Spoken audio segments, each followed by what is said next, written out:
Hello everyone, welcome back to Final Fantasy XIV. So, I think before we do anything else, we have a couple quests that we have been letting go for quite a while. Well, a few of them actually. So let's knock them out each in turn. Let's go back to Ul'dah.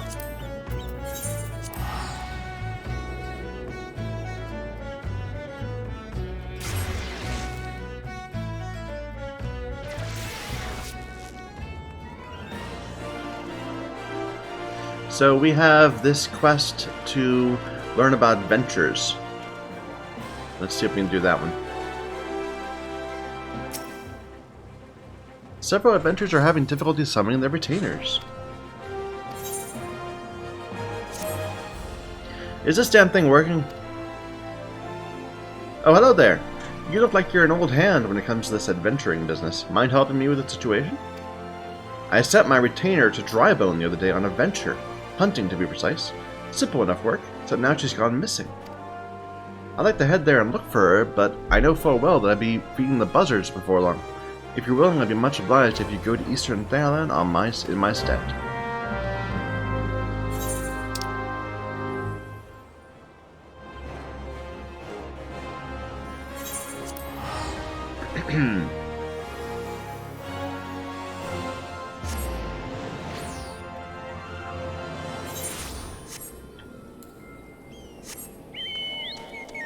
Alright, so it's just up on top.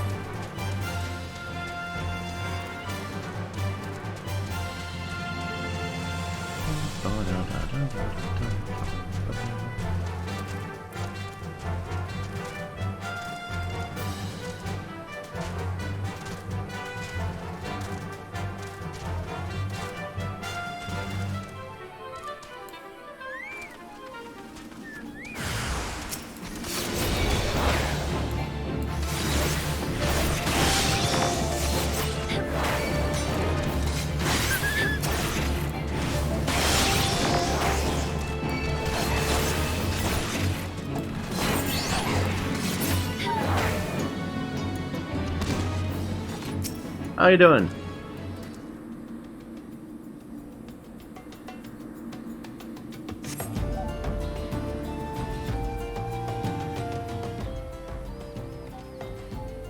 You, madame, are a saint. I thought I was done for. Madam. What's that look for? I take it you've never seen a retainer on a hunting venture before. It's a regular part of my duties these days. Though I admit, I'm not very good at it. Oh my, is that who I think it is? Her hand is huge compared to her head. Wow. Hello? Yeah, she arrived in the nick. I'll return at once. I'm afraid I don't have time to stay and chat. Duty calls. But thank you for saving my life. I wish I could reward you somehow, but I know. Go and tell Chocobo, my supervisor, how you helped me. You can find her at the Sapphire Avenue Exchange.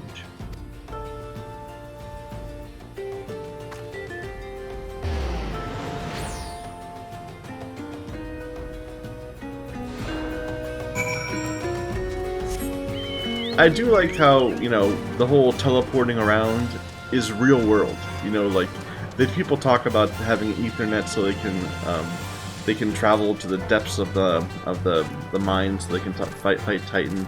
It's the adventurers are all this. They just warped to their. She just warped over to the.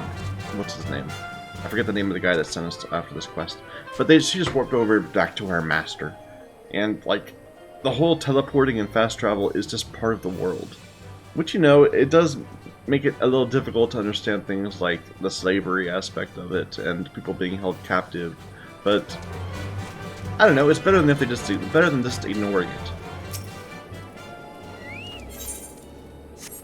So back to Ul'dah. Actually, before we go back to Ul'dah, we have another thing we can do. Not here though. Back in Western or Central.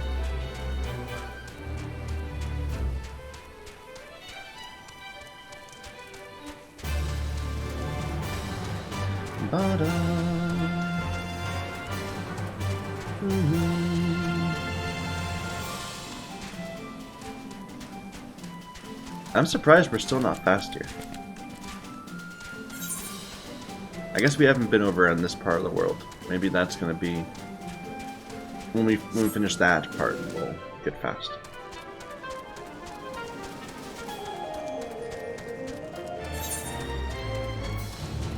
Alright, so there's nothing new up here. But we did need to go to Cutter's Cry and like click on a thing.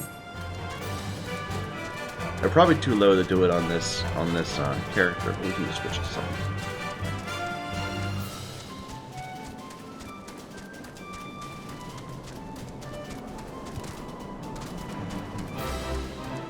Look at that. Someone's mount.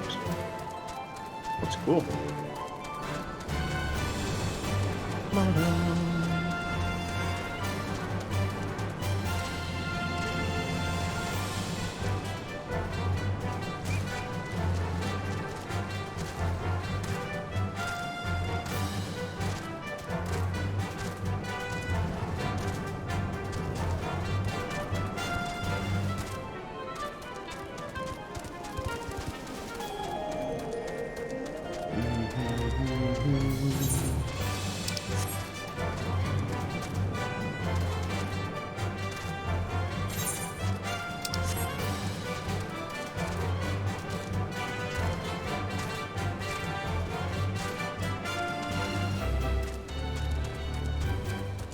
There we go.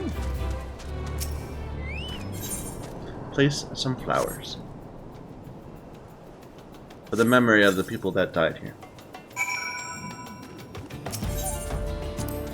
You need to be level 35, so we do need to switch to our pugilist.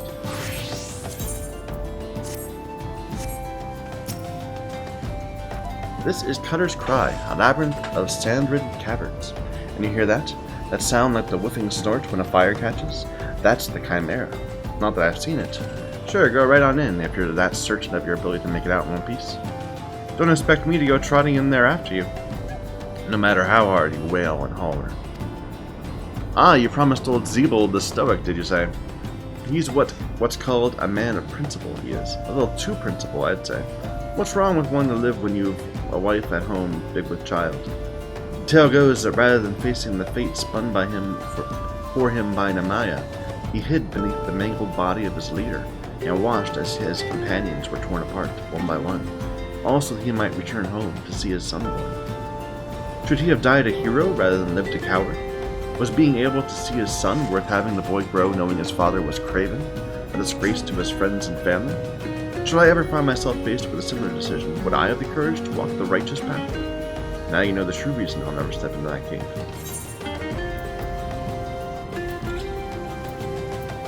That's awfully harsh. But we just unlocked a new dungeon. Alright.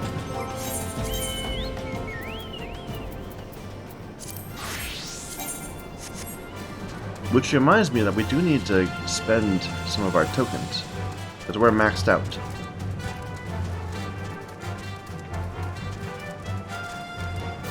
And we need to go talk to our retainer and throw some stuff into her, because our inventory is quite full.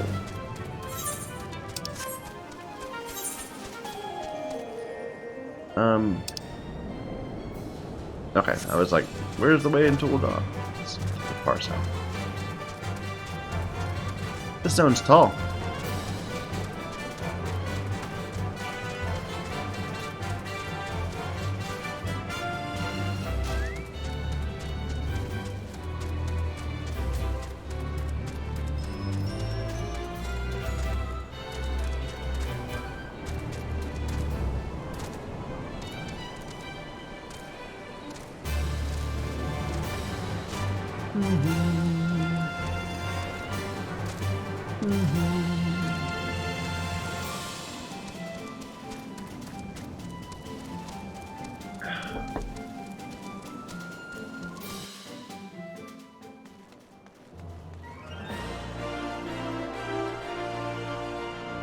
Who's this?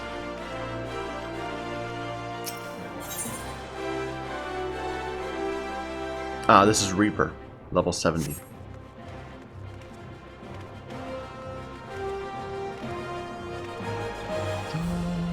not the Adventurers Guild, it was the market.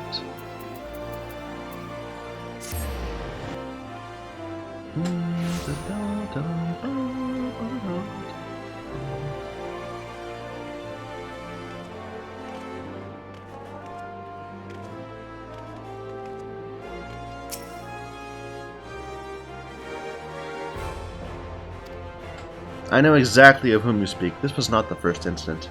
Maybe she lacks the fortitude to undertake ventures. Oh dear, I know that look. No one's informed you of our latest services, have they? In cooperation with the Adventurers Guild, we've established a new system through which retainers may be dispatched to procure items for their employers. Should you wish to avail yourself of this additional service, pay your retainers in advance with adventures, which are scrip, issued by the Adventurers Guild. I gather you have none in your possession, so I'll give you a token of it. Your retainers have received basic instruction in a variety of disciplines, but they want for experience. If you'd like them to undertake anything more than the most menial of tasks, you'll need to give them equipment.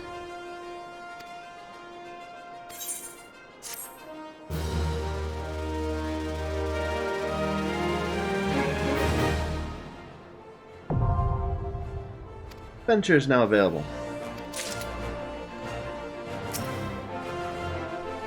You can now send your retainers on procurement expeditions. Before you do so, you must assign them a class.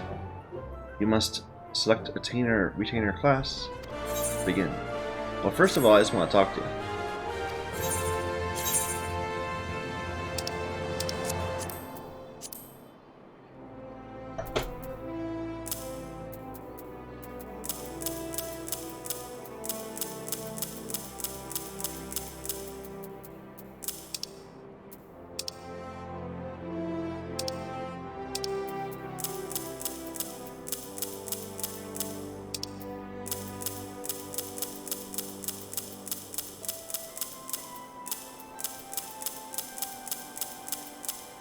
Oh, we haven't dealt with this map yet, either. I forgot about that.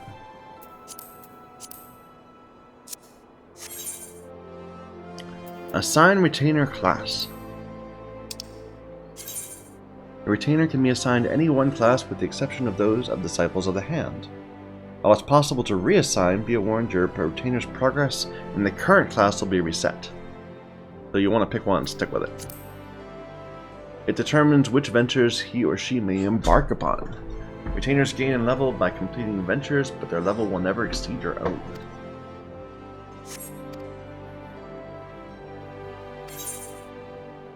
So, what should I have you do? Why don't you be a rogue like me?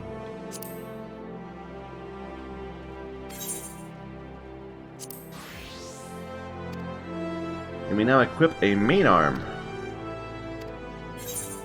Which is why I did, because I know I have some low-level stuff.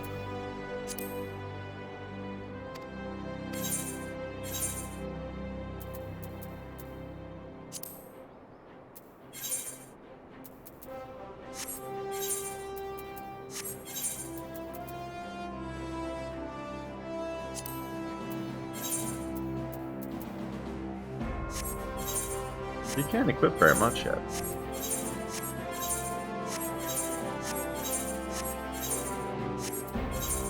No, just go with that.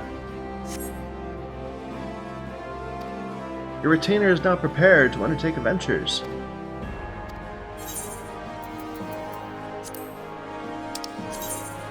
Ventures are tasked with send retainers afield on procurement expeditions. Retainers can be instructed to either bring back specified items or explore territories for whatever may be found.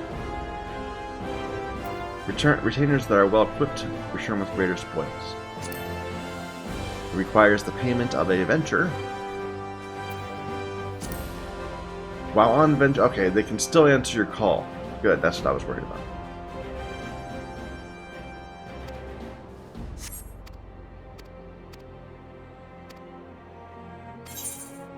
So, go hunting in level 1 to 5. Or I don't need animal skins. Go for field exploring.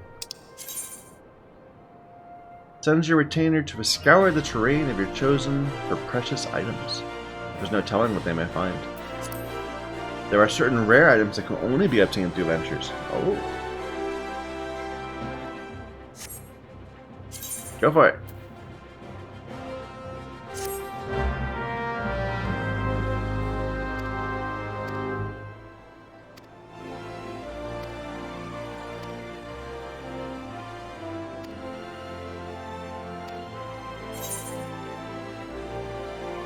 Okay. I think that's it. Alright. The other thing I want to do is go to the Golden Saucer. We've had that quest for a while.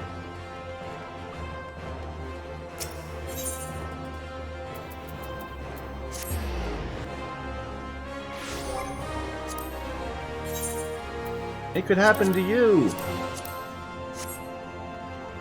Because I have a golden ticket. This is the reception desk for flights bound for the Manderville Gold Saucer. Before proceeding, you must submit your ticket for inspection. Here is my ticket. It appears everything is in order.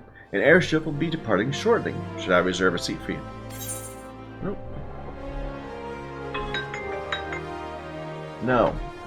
I don't want to deal with my car's warranty.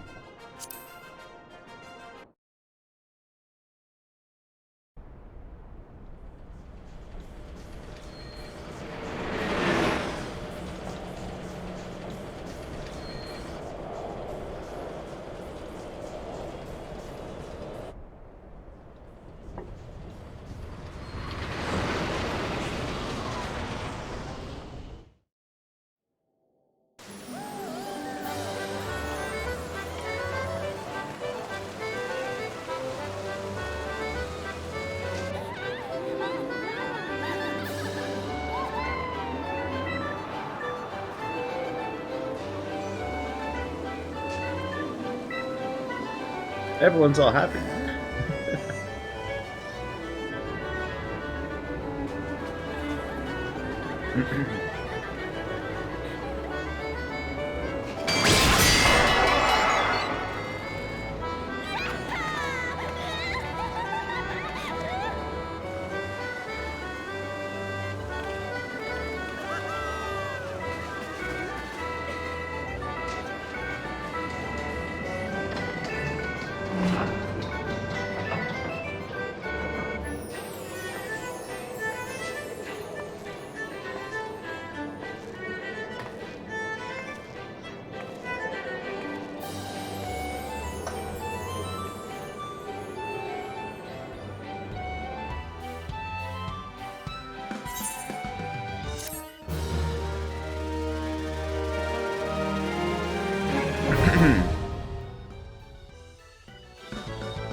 Welcome to the Manderville Gold Saucer, where all your dreams can come true. That is, all your dreams can come true if you have enough Manderville Gold Saucer points. Gil can be exchanged for MGP at the main entrance, a main counter in the middle of the entrance square. The current rate is 10 Gil for 1 MGP. Wodan Law prevents the Gold Saucer from exchanging MGP if the patron already possesses more than 500. MGP cannot be converted back, but the points can be used to purchase an assortment of wonderful prizes.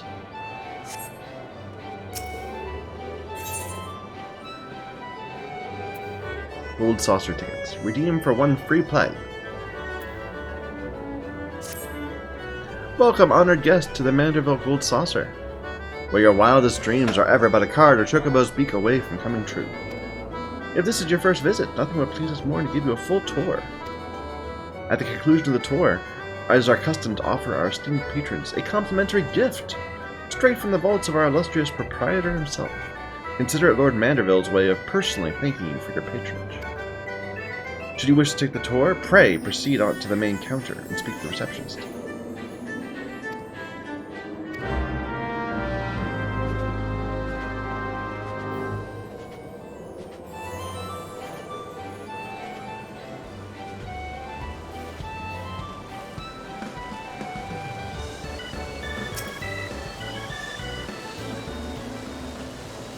Welcome to the Gold Saucer.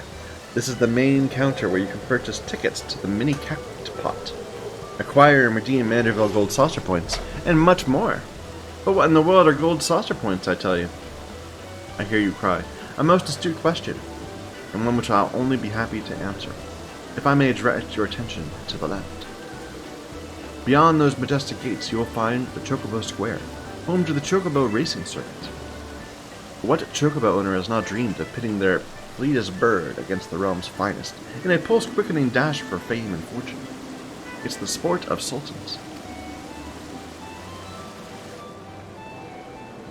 Should you desire a more elaborate contest of strategy, you'll find it in the Minion Square, at the Lord of Verminion tables, where would-be generals pit armies of minions against one another in battles for honor and glory.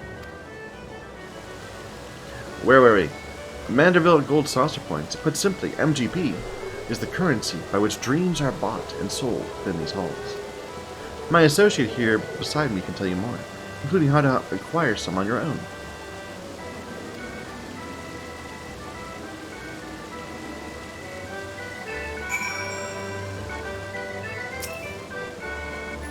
So, you're about to experience the wonders of the Gold Saucer for the first time. How I envy you. Before you venture forth, you'll want to exchange a share of your gil for MGP, a service which is my great honor to provide. With MGP in your coin purse, you'll be able to enjoy all the fabulous attractions we have to offer, all the wonderful games. If you play them with skill, you'll find your little stack of points increasing 10, 20, even 100-fold. Now that you know the fundamentals, you're ready to step out onto the floor. Your tour will continue at Card Square to the southwest. I'd be happy to exchange some of your gil for MGP before you venture on.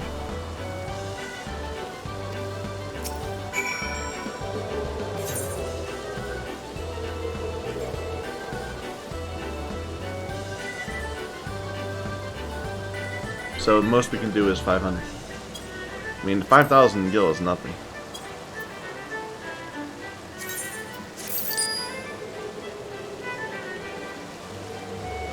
There's other quests to unlock too.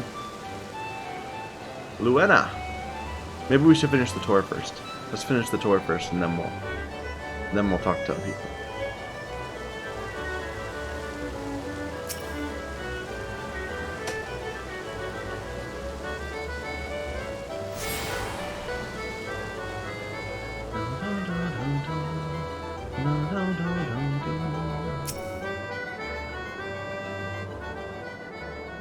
Aren't you just the sweetest thing? Welcome to Card Square, home of the Triple Triad tables. What's Triple Triad, you ask? Only the mind-bending, pulse-pounding, maddening Moorish card game has taken the realm by storm. Don't take my word for it, behold. Can you not feel the tension in the air? Form a hand of 5 cards and play the role of a field general sending your bravest into battle. Should you wish to learn the rules and experience the excitement for yourself, you need only ask. Start today and we'll throw in some complimentary cards to help you on your way. You can face off against a single opponent at any time, or take part in a regular tourney. A minute to learn, a lifetime to master. That's Triple Triad. Wonder Square is your next definite destination.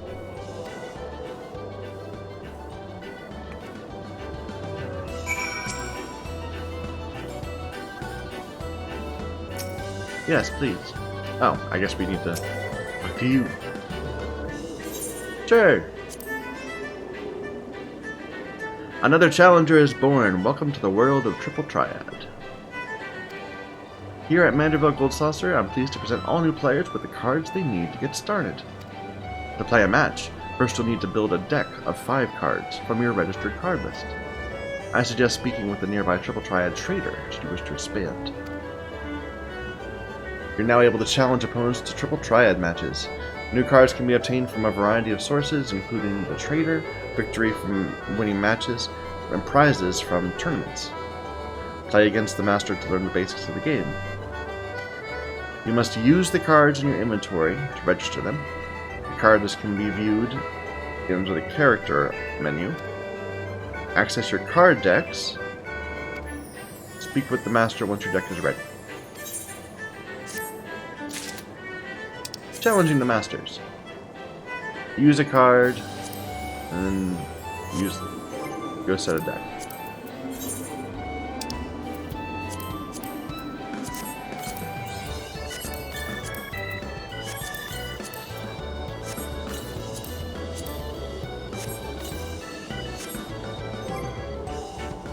Gold saucer.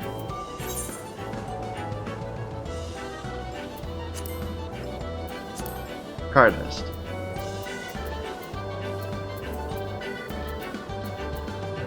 So I just select them? No, card deck.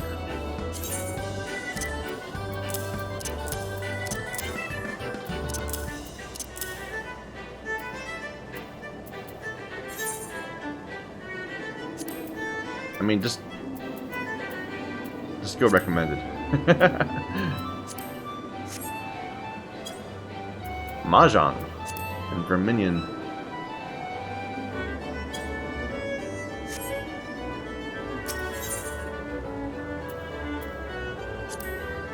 Ready for a match, are you? I'm afraid I must deduct a number of MGPs. You'll now be invited to a match. Select challenge to begin the game. So we could gain a card not on card list. Sure.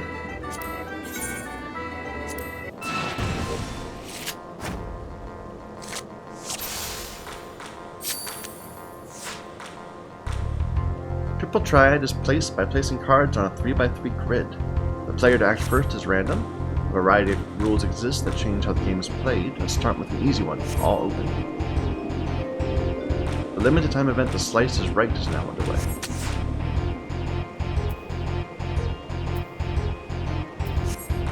Place a card on one of the empty spaces adjacent to yours.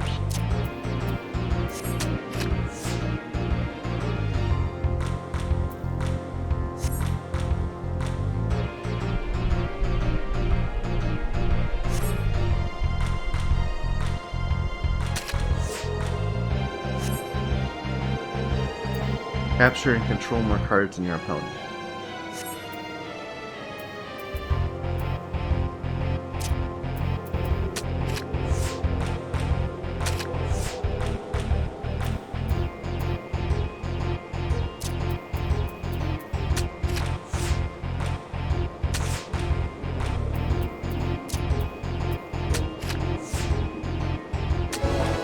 I win! No. You have an understanding of the rules. Go forth and seek out triple triads found here in the Gold Saucer and the world beyond. You can play against NPCs who are marked with special card-shaped icons above their names. You've now entered the world of triple triad match play. They're not only limited to the confines of the saucer, you also can find them all over the place. Okay. And I got a card, right? A Spriggan.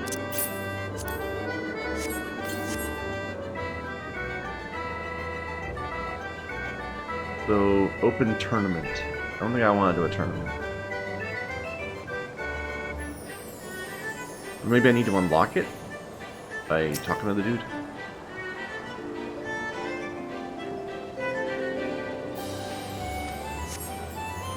An open tournament held on a regular schedule, an 8-person competition.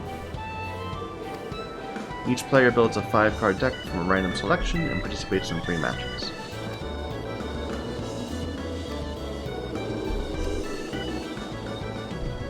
An invitational tournament allows you to invite your friends to create your own event. Cool! You can do it custom, and I'm sure people have houses that are basically just triple triad tournament places.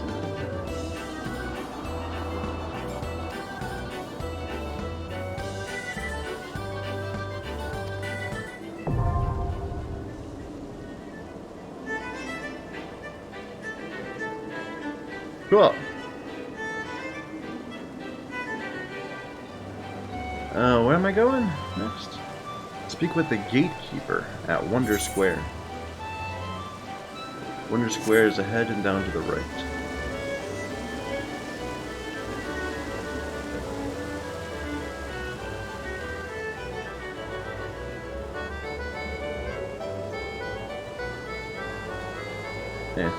Wait till we finish the thing. The tour.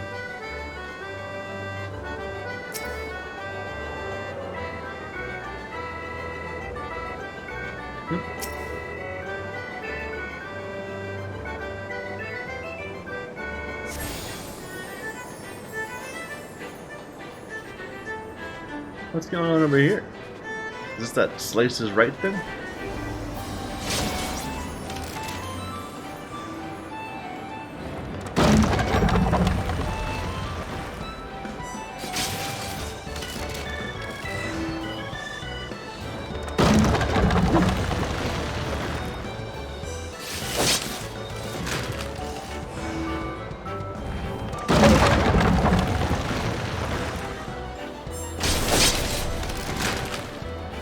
Oh, you fell off, I'm sorry.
Lots of people just got knocked out that time.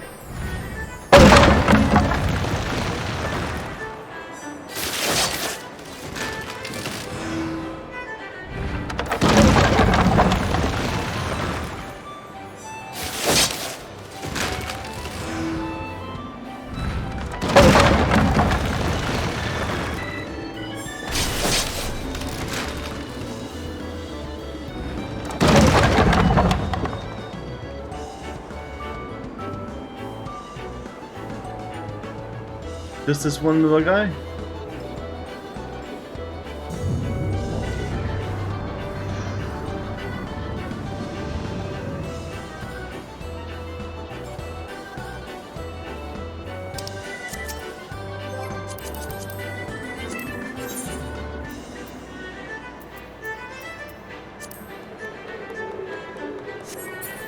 Nicely done. Cool. I want to do it. We'll have to do it next time.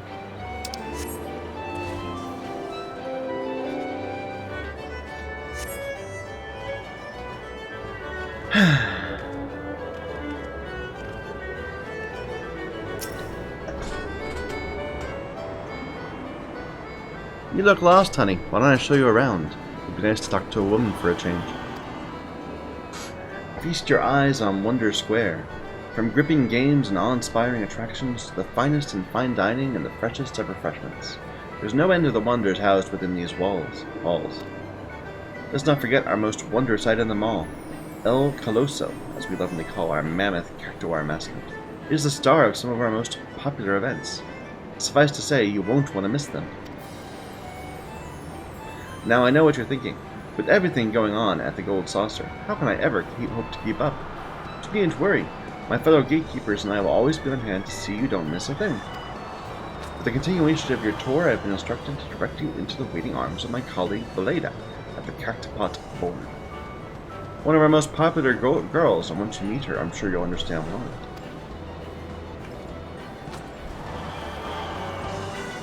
That's not the most flattering outfit, I have to say.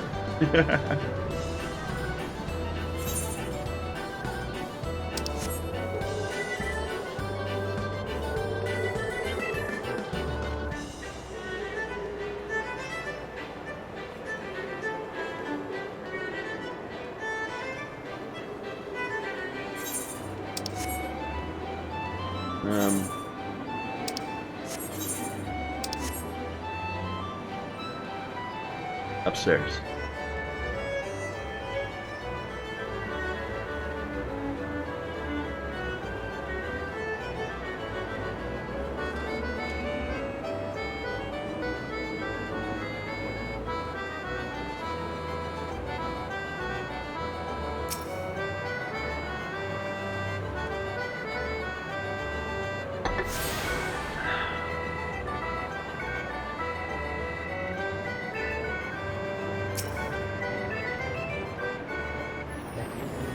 There you are, my darling. I've been waiting for you. I'm Valeda, and I'd like to personally welcome you to Event Square, the most spacious of all the areas of the Gold Saucer. Event Square is a veritable cornucopia of pleasure and delight. Doubtless the sizable stage in the middle of the square has caught your eye. It's the scene of our most sensational attractions. Don't be shy about taking center stage. After the curtain's fallen, why not try changing your life forever? At the Jumbo Cactopot, all you need is a handful of MGP and a head full of dreams. Choose 4 numbers and cast your hopes to the heavens. You never know just when Nemea will smile down upon you. It's a lottery. As much as I've enjoyed getting to know you, it's time for us to part. The next and final leg takes you to Round Square.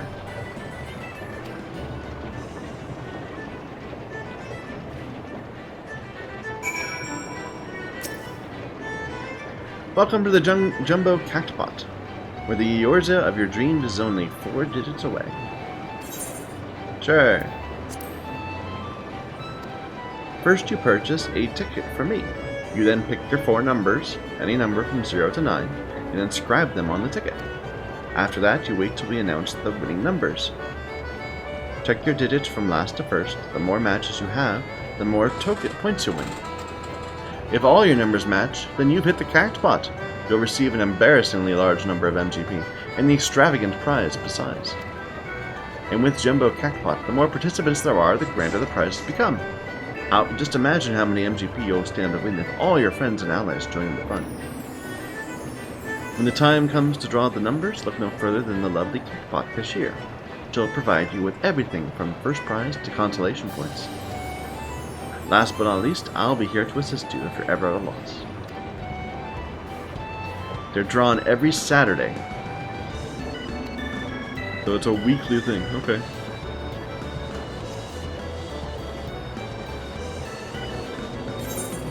Definitely keeps you coming back each time.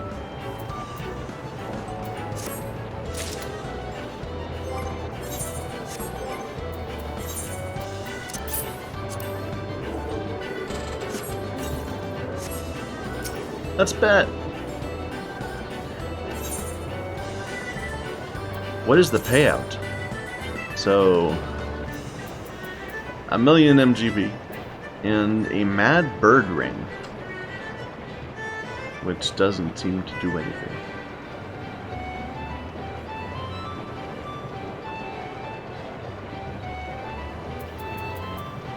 Even if no numbers match, you still get 1,000 MGP.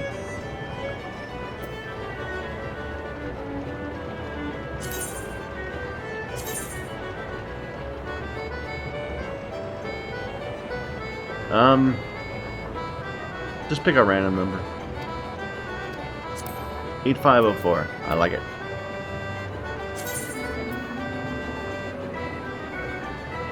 It only costs 100, so you're almost guaranteed to make money on this. You're gonna spend 100 and you're gonna get 1,000 back. Or more. Oh, you can buy multiple tickets. I gotcha. I wonder if each one gives you a consolation prize, but probably not. Probably it's, do you have any event matches? No.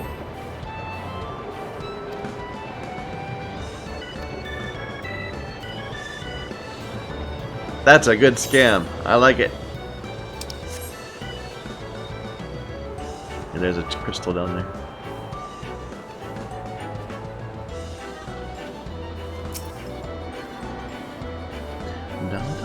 Where is round? Up here. So off to the right. Well, what are these? Cuff a cur.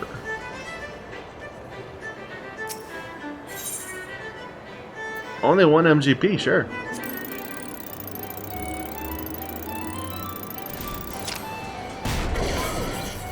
Weak.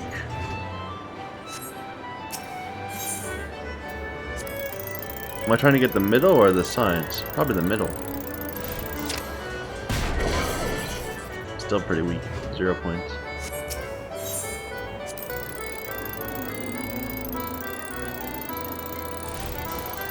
Oh, that was completely off.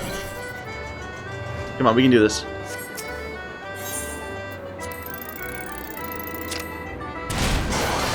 Brutal.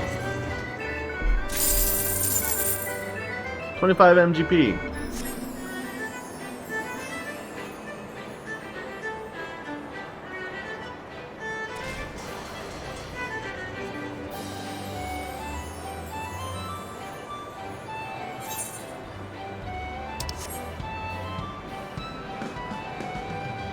Oh, I went the wrong way. I went up the stairs. Oh well. That's just the drawing. Oh no, that was the right way.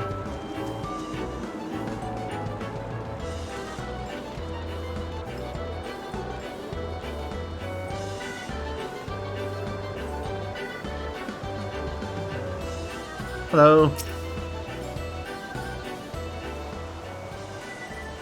Are you a first-time visitor?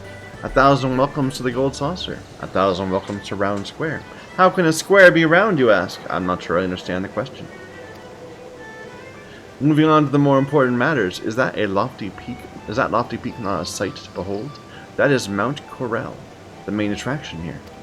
One of the most thrilling events pits our customers against each other in a challenge to see who can most swiftly scale its heights. The view from the summit is a sight to behold. That concludes your tour of the saucer. While you're eager to start enjoying yourself, do not return to the main counter to claim your gift.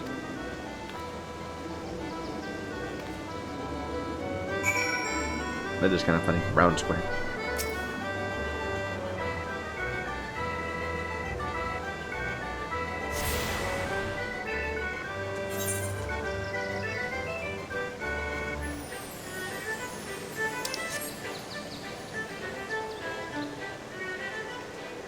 Oh, I can summon my girl here too.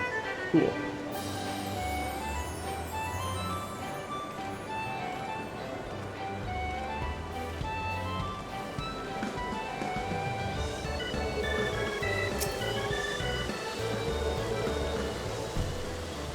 Welcome back, honored guest. I trust you come away from the tour with a greater appreciation of all the Gold Saucer has to offer.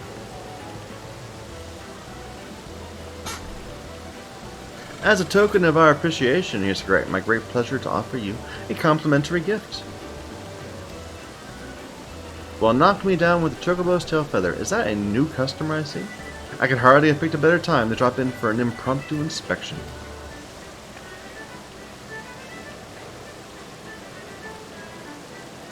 Master Roland! Yes, this lady here has but this moment completed her tour. Is that so?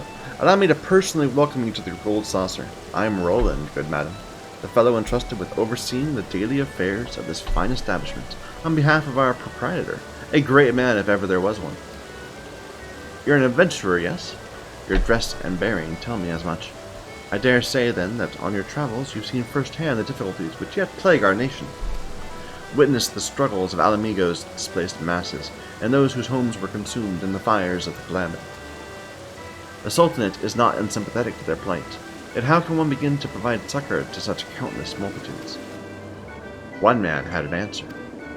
Godbert Manderville had a dream of a house of untold wonders that would provide stable employment and lodging to the displaced, mirth and merriment to the disconsolate, and prosperity and plenty to the Sultanate at large. To many of our patrons, the Gold Saucer is merely yours' foremost entertainment venue, a place to forget about their cares for the day. To me, it's one of the founding stones upon which our realm will be rebuilt, a miracle wrought by the hand of the greatest man I've ever known. Something tells me you understand that which I have told you, that you share a similar dream. But I'll keep you no longer. The Gold Saucer and all its wonders await you. Pray enjoy them to your heart's content. Till we meet again.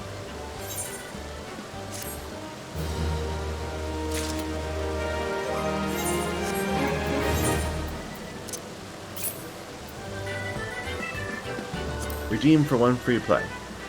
Okay.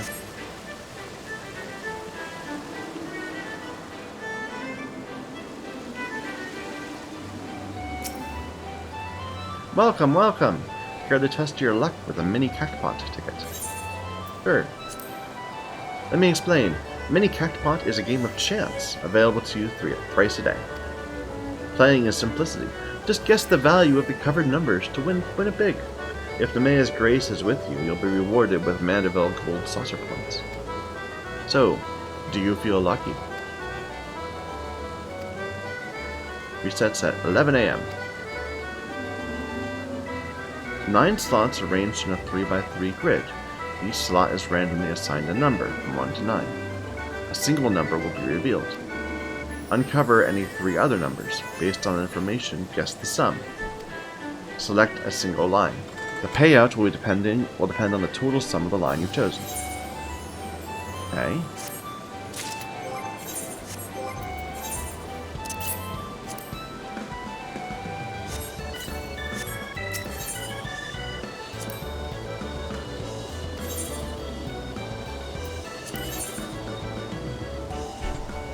Okay.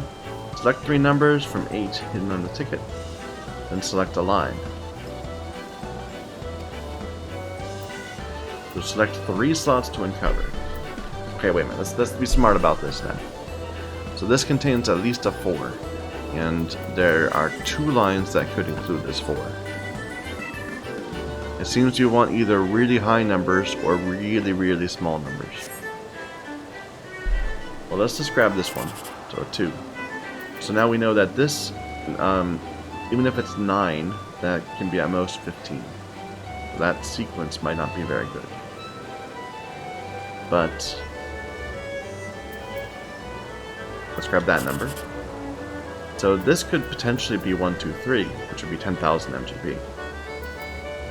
Or this could be at least 7.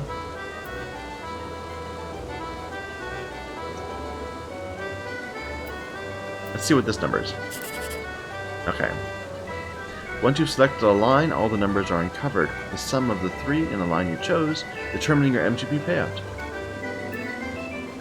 So, this is 3, 4, and there's going to be a 9 somewhere. We don't know where the 9 is. So it's at least 7, so it's going to not be the big payout. If it's a 1, then we're going to get 720. That's pretty decent. So it could be 720, or it can't be a 2, 3, 4, or 5. It could be a 6. So that'd be up to 13. So we're missing that bump at 11. I think that's not a good line. This cannot be 1, 2, 3.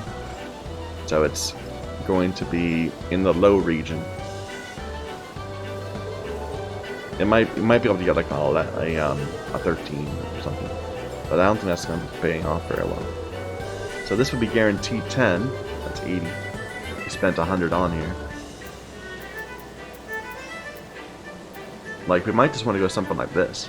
It's going to be at least a 5, and then it's going to be 2 other numbers that are at least 1 and 6. If they are 1 and 6, that would be 12, which would be 108 to make break even.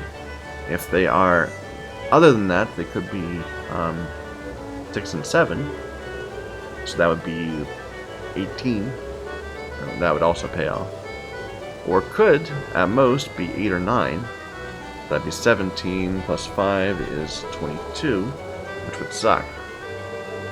So we'd be hoping for 7, 9.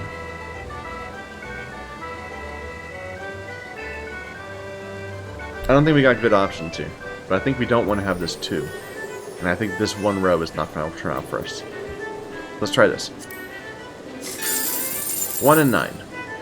Dream small is the achievement. Now I'm sure you can make a spreadsheet that would tell you the optimal row. I might be inclined to do that. Let's do it again. Oh, it's only 10 MGP to play. So again, it's pure positive. Let's grab the middle one. The middle one's a 9. Interesting. What about this? 9, 7. So we got 16 there already. Or 11 going this way. That's already bumping up above 11. Let's see what this is. So 297 would be 18. 18 is not a very good prize. This is 49, so it's at least 13. It could be a 1, a 3. So 72 or 180. That's not going to be crazy. This could at most be a 9, 6, 8. 968 is 17 plus 6, 24. Wait a minute, that can't be right. 98 is 17 plus 6 is 23. 23 would pay off well. But I mean, this could be the same thing. You know, we don't know where the other numbers are. Let's go with this. 180. Decent. Alright, we got a 6 exposed. Grab the middle. So we got a 3. 2, 3. Would this by chance be 1, 2, 3? No. 2, 3, 8 is 13. That's 72, which kind of sucks. We have 6, 3. That'd be 9. And could be 10. Could be 13. Could not be 13. Could be 14.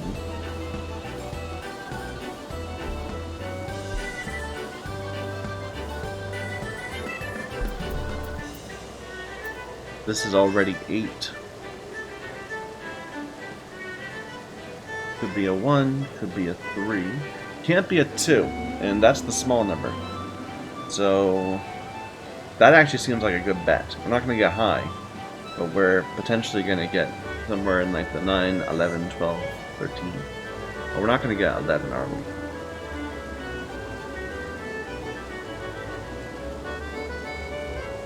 Maybe that's not as good as I'm thinking.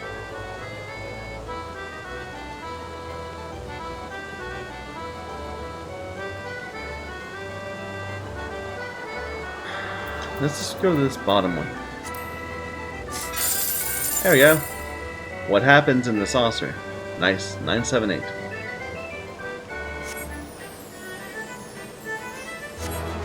We have a winner! Please accept my congratulations on your prize of 3600 MGP. Nice.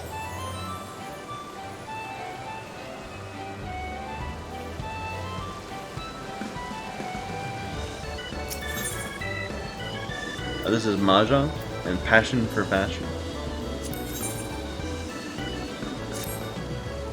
I dressed precisely as I was told. Received such a dreadful score, not to mention the humiliating criticism. You wish to know what's bothering me? That's well, for I wish to unburden myself. I've been having a frustrating time with the fashion report, a challenge recently introduced. I, who can play any game here blindfolded and spun around, struggle with it. To be fair, it has a subjective element. If you have a mind for fashion, perhaps you have to try your hand at the challenge. Go to Wonder Square and seek out Master Rose.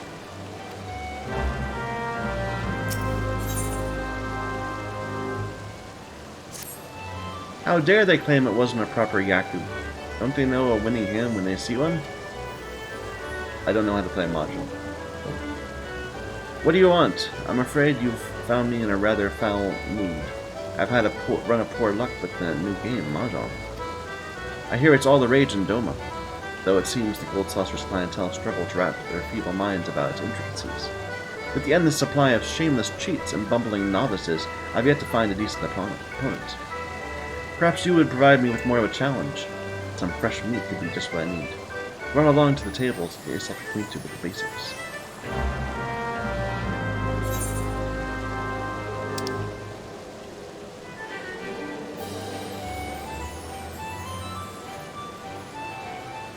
Where am I going?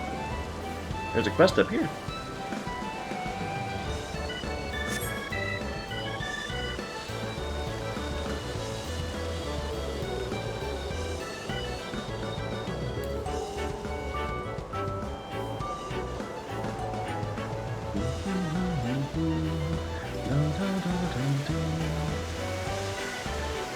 Hello. Think you have what it takes to hop, skip, and jump your way to the victory? Then step right up and try your luck at Leap of Faith. Sure.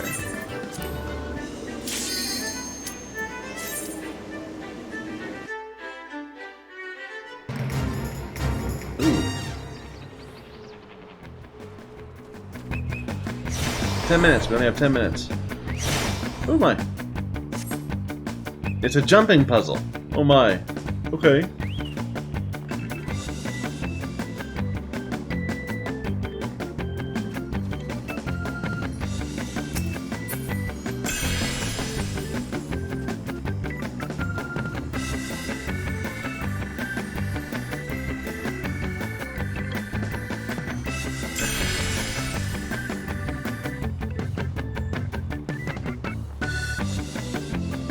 Am I going the wrong way? I think I might be going backwards.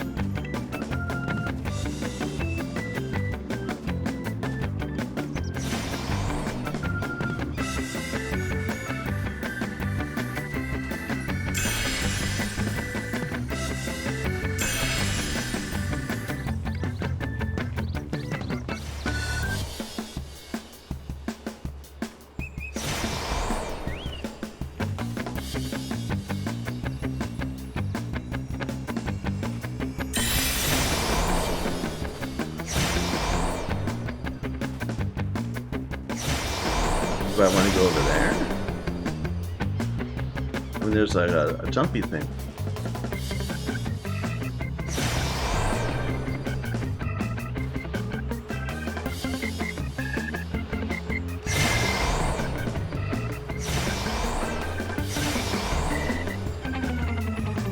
No.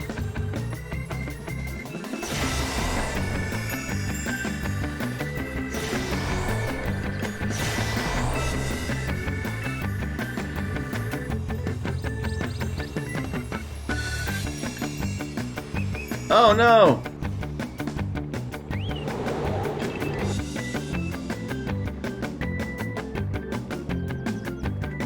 Oh, we're all the way at the beginning? Oh my god. Okay.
Oh, okay, okay. We're not dead yet. Okay, good.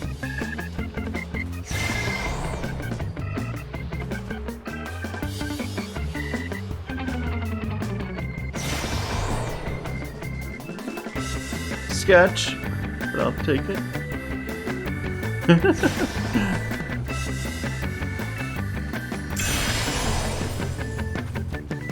Oh my. Okay. There, get out of my way. You're too big.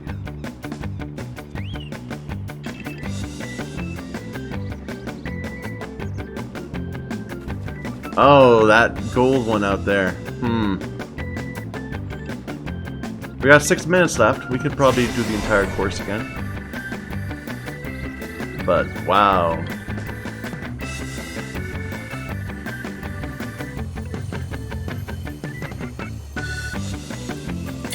Yes!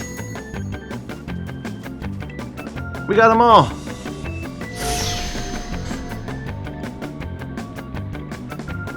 What am I doing? Go, gold, click. That was fun!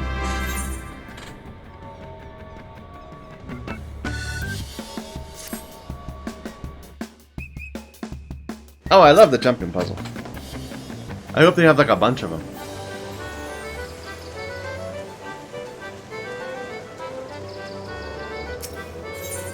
So I don't have Wonder Square, the south there it is. I don't have Chocobo Square, or Chocobo. Well, that was great. I loved it.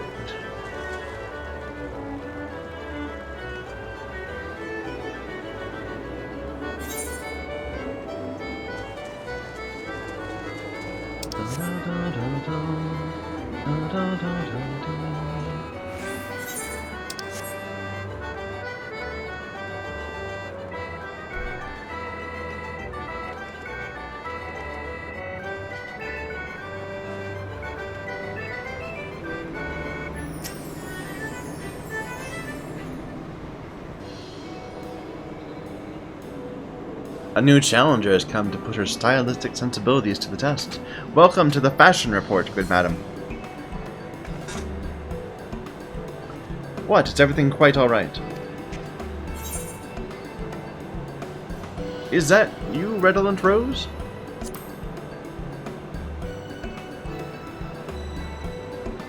I fear you're mistaken. I am flattered you should confuse me with the greatest weaver the realm has ever seen.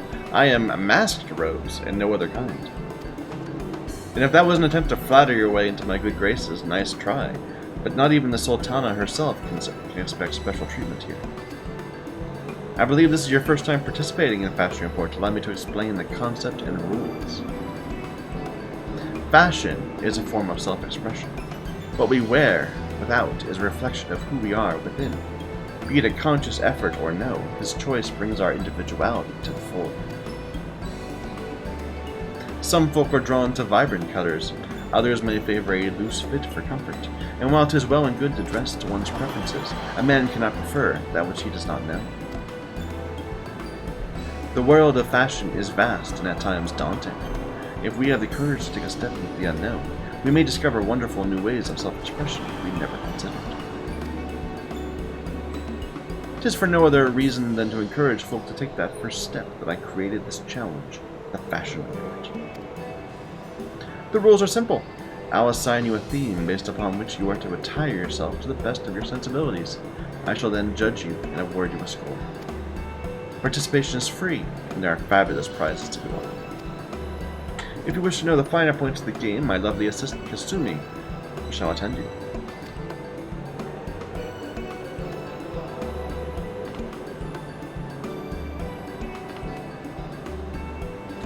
I look forward to giving you my unadulterated, brutally honest evaluation of your fashion sense. Steel yourself and let me know when you're ready to undertake the challenge.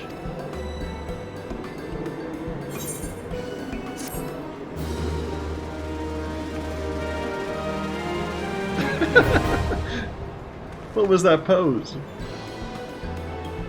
The fashion report is now available. Speak with Masked Rose to undertake a fashion challenge. The realm's problems can wait, for today we dress like heroes and heroines in Masked Rose Fashion Report Challenge. They are on Tuesdays at 4 a.m. and are live for 3 days until Friday. That means it's live now. Each challenge begins with themes given for 11 different equipment slots. Adventurers then choose from their wardrobes pieces of gear that they feel will complement those themes. Masked Rose will judge adventurers' attire and award a score from 1 to 100, based on their coordination skills. Adventurers are given 4 opportunities per challenge to have their attire judged. It is recommended that they share insight with the judge to determine how best they can, how they fared, to determine combinations of gear with the highest score. MGP can be earned once per week. Tell me about this.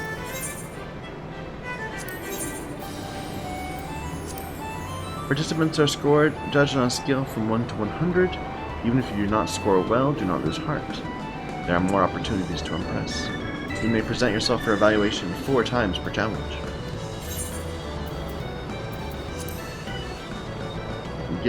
We are given a theme, and then we have to... He seems to enjoy criticizing. What are the prizes?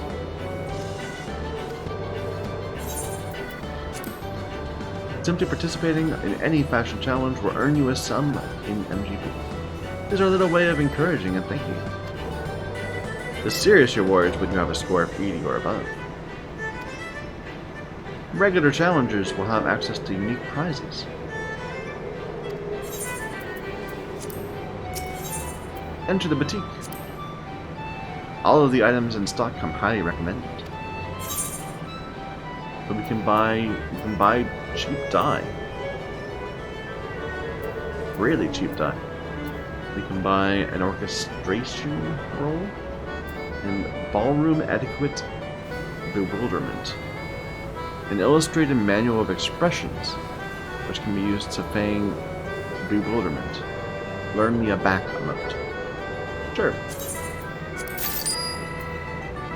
An oversized locker used by mummers to house not only their costumes, but their various tools of the trade. It's a table you apparently could purchase for your house.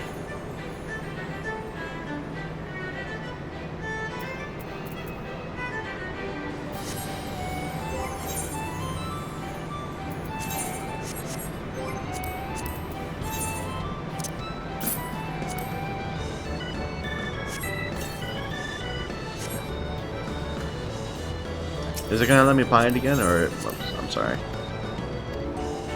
Limited time leap of faith. Is it another one, or is it the same one? Here, can we just talk to the you?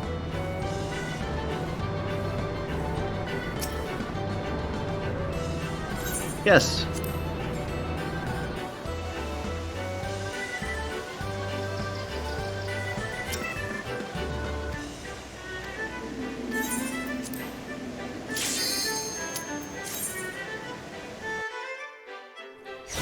It's different!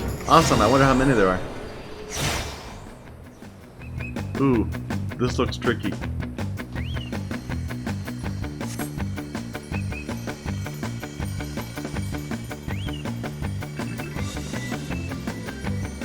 Oh. I can't even see myself.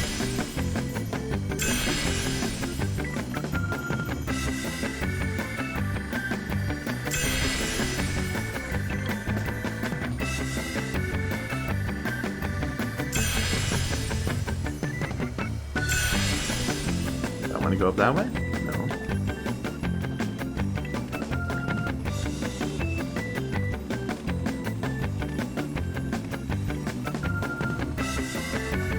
Well, other people are certainly enjoying this also.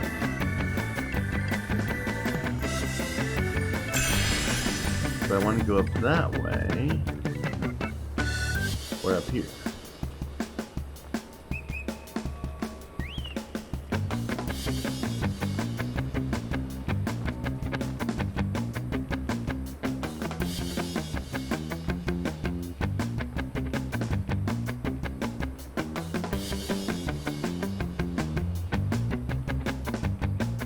Like, I'm not sure what the virtue of going up this way is. There's nothing up here. Oh, whoops.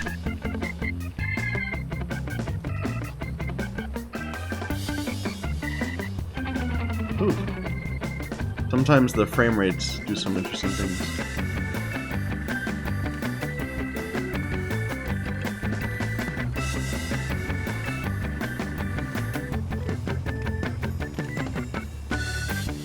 This would be much harder with mouse and keyboard, I think.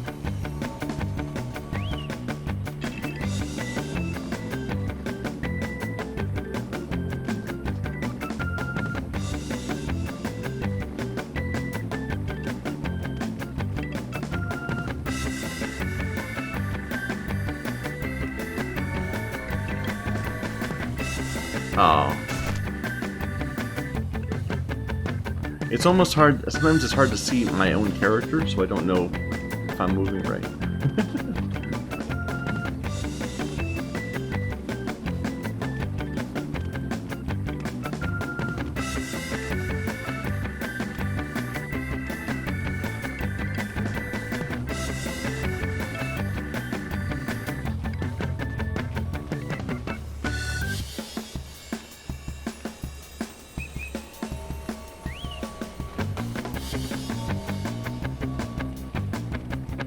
Oh. This one's trickier. More jumping. Less balancing.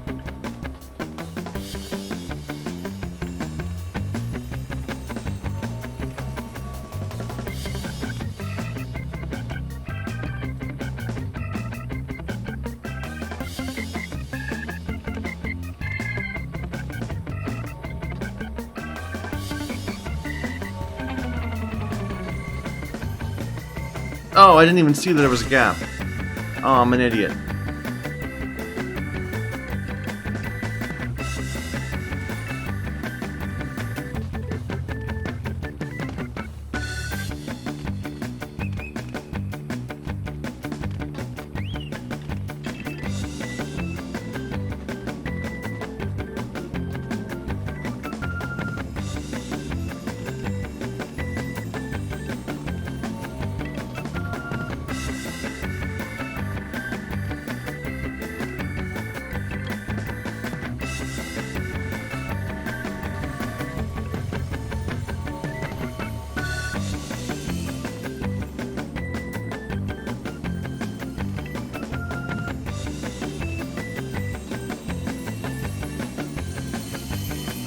Okay.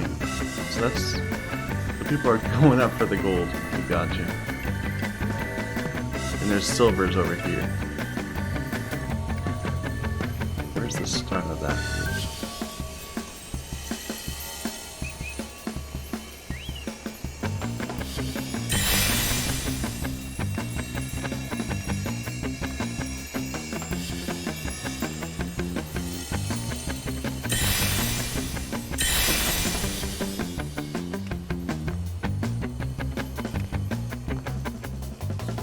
You know, I think I might just give up on the gold and just go for the win.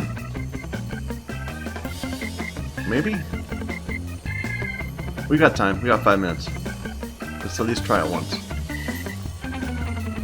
how do we begin? This way?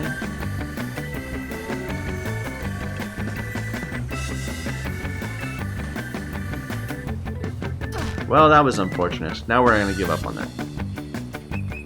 Let's just finish.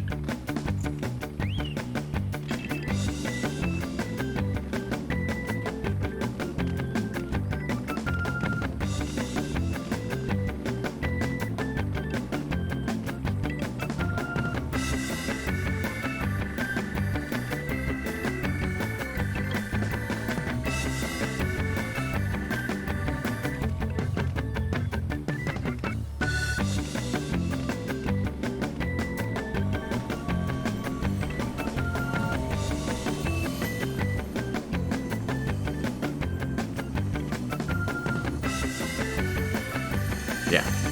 Let's go for the win.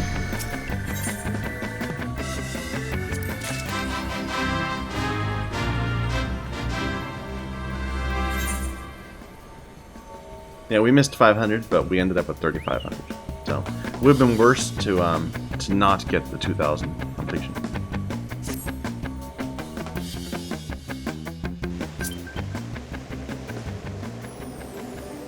Alright, but we're getting distracted. We need to make this happen.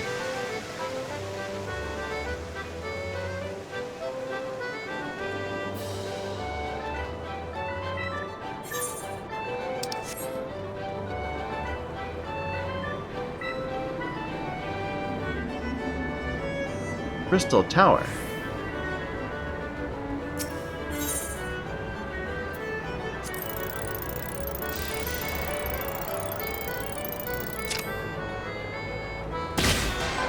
Crushing.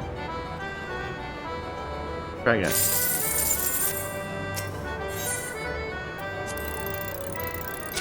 Oh, that was terrible. Weak.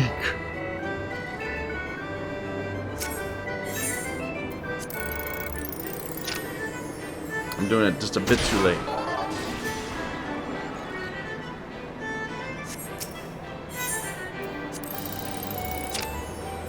Too early.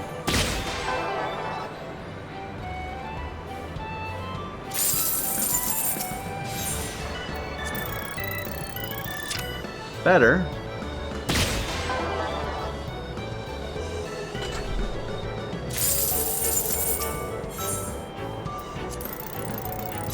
No.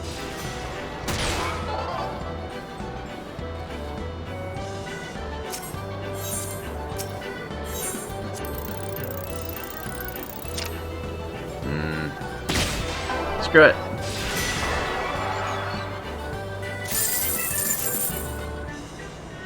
I mean, you could literally sit there all day just making 15 GP over and over and over again.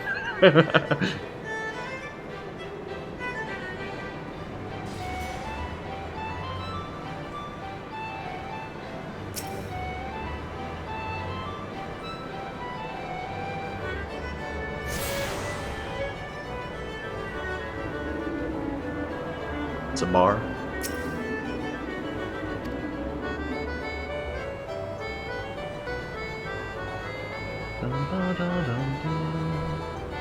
And I want to get the theme for today, so we can figure out how to do that.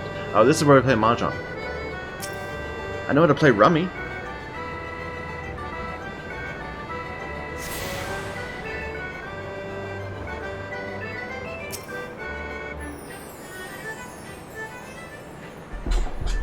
Listen, I'll have the money ready by next week, I swear.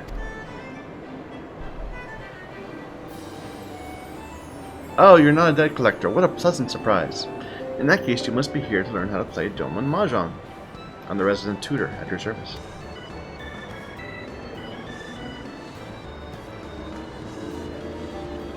Are you by chance familiar with the game? No.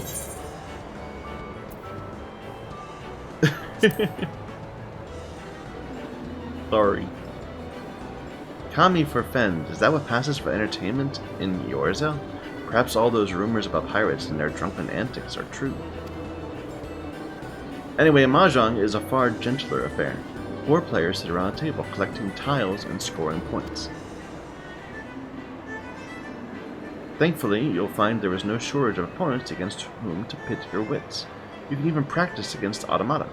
They gloat less than their flesh and blood counterparts, too. Should you have any questions, don't hesitate to ask me.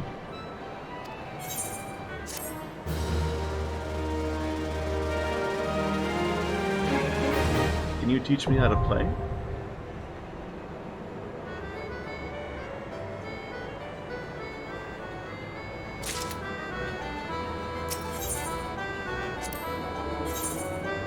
Oh, there's a lot. Okay, it's a game for 4 players. Players race to complete a winning hand of 14 tiles. Players begin with 13 tiles and draw a new tile each turn. They choose a tile to discard, either the new tile or one of the existing tiles. Then you go around the room. The first player to complete a winning hand is awarded points. 8 hands are played in a full match. The player who finishes with the most points is declared the winner. The 14 tiles form 4 groups of 3 tiles and 1 pair of matching tiles.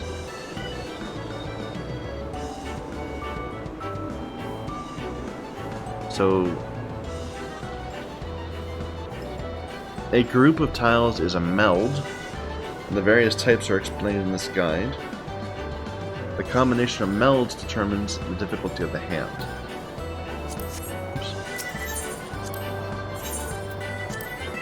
Tiles are divided into number tiles and honor tiles. There's 3 suits of number tiles, 1 to 9. Cactus, I don't know what the other one, middle one is. Numbers.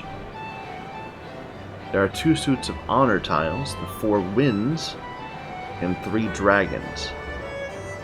One of the dragons is blank. There are no particular order, and they cannot be used to form straights. They can only form melds with identical. There are 34 varieties. Straights are numbers in a row. So 891 or 912 are not permitted. Okay. Triplets are three of the same. So 4 melds and 1 matching pair. So 1 double. There are special combinations that ignore this, but beginners should focus on basics. Okay. Points. A winning hand can be formed in 2 ways. Sumo, when a tile is drawn. Ran, when another player discards a tile that allows another player to form a winning hand. Only the player that discarded the tile must pay. When the dealer forms a winning hand in this manner, the point value is increased. If the dealer is the player who discarded the tile, only the standard amount is paid.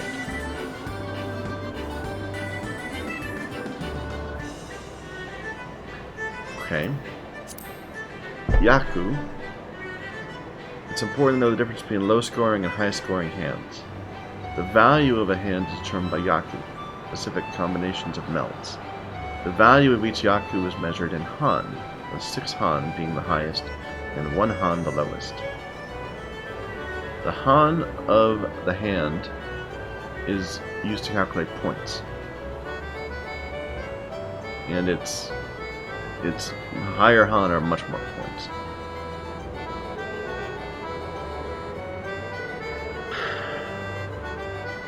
A winning hand must contain at least 1 Yaku.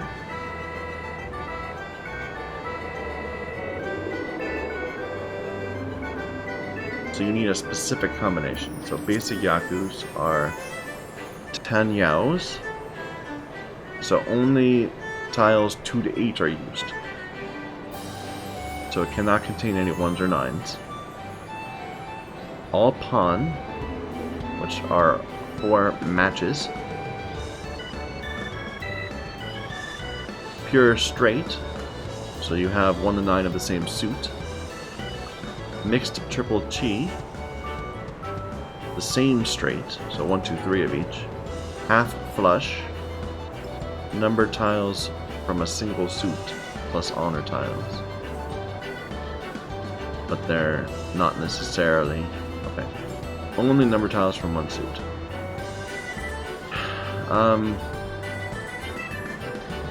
This seems like the easiest one. Only 2 to 8 are used. Or only getting matches. Okay, Rich Yaku. Richi Yaku. The hand in the diagram only requires a 3 or 6 of dots to perform a winning hand. When a player is 1 tile away, Reach might be declared. When the hand is ready for declaring Reach, the player will have the option to do so before discarding. If the declaring player receives a 3 or 6, a winning hand can be called.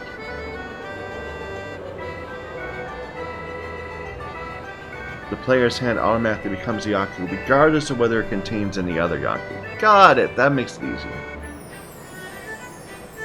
The declaring player cannot replace any of the tiles in their hand, and they must pay 1,000 points.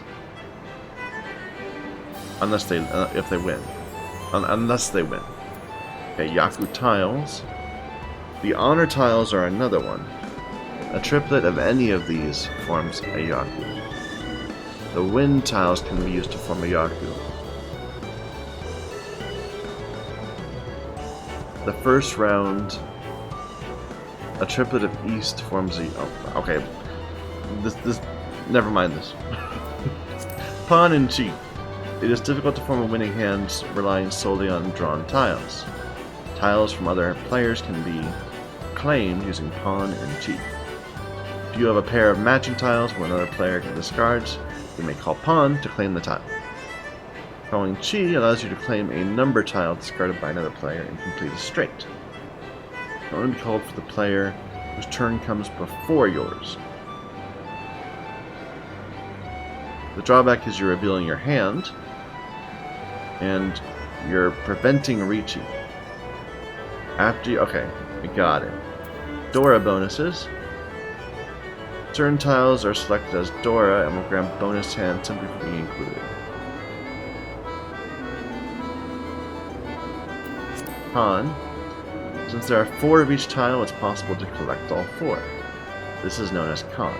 Khan is not Yaku, but it gives bonuses when calculating points. Calling Khan locks those tiles.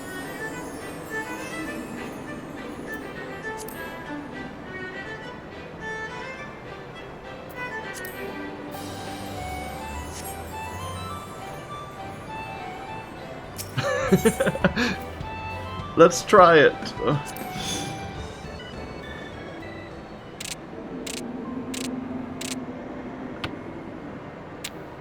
Okay, so what do we got? We got a 1, 2, 2, a 1, 4, 4, 5, 7, 9, 4, 7, 9, a red, and a 5.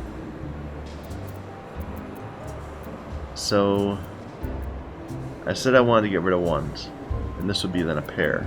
So how do I... okay, just click it.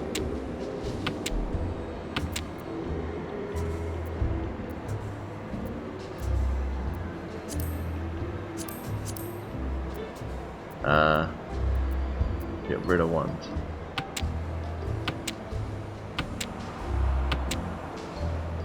We got a red dragon? No, or did we get this?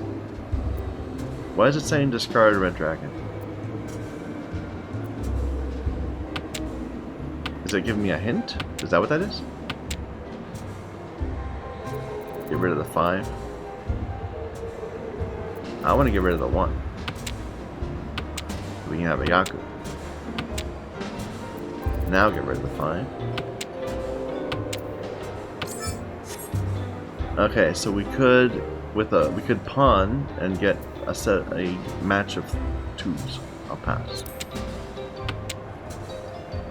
So we've got 4, 4, 5, 5, 6, 7, 9. Let's get rid of the 9.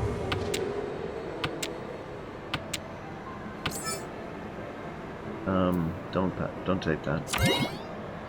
Someone else took it. White Dragon doesn't help me.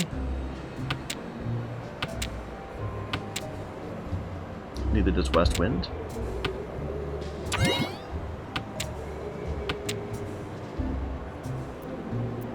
What's this number? Let's get rid of the bamboo 9.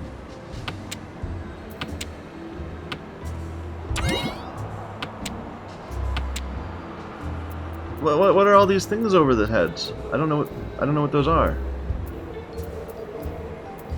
Dangerous tile marker? Tile. So we have a 4, 5, 6. We also have so 4, 5. We have a 5, 6, 7. We have a 2, 4, 4, 7. The 7 doesn't help us at all. Neither does that 7. Well, the 2 is probably the most out.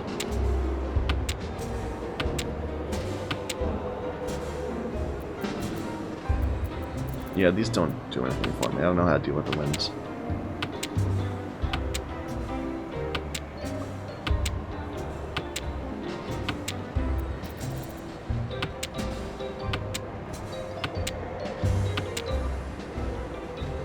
It's saying to get rid of the 2s, but that's our pair. 6. We got 4, 4, 7, 7, 6.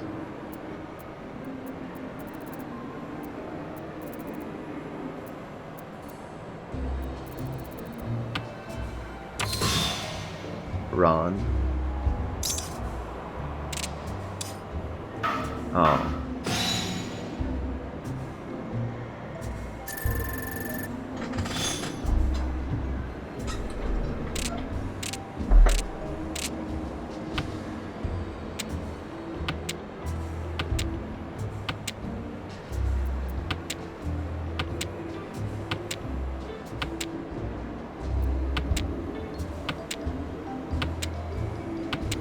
Alright, so we have 3 bamboo. We've got 4, 6, 7. We've got 1 dot. We've got 3, 4, 8 of numbers.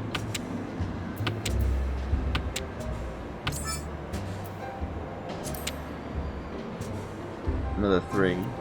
Let's get rid of these 1s. A blank, I don't know what to deal with. The white dragon. The bamboo of 1 we don't want. The 1 of dots. So I got a 5, 6, 3. Are you done? Wow.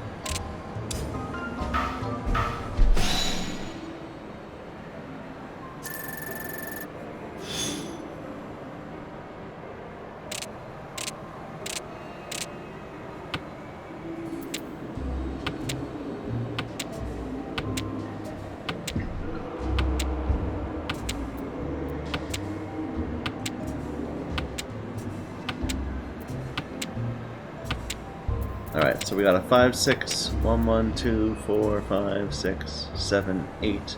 So 8, 7, 6, 5, 4, and then we need we need a 3. We got a 9 of bamboo, that's not helping us at all.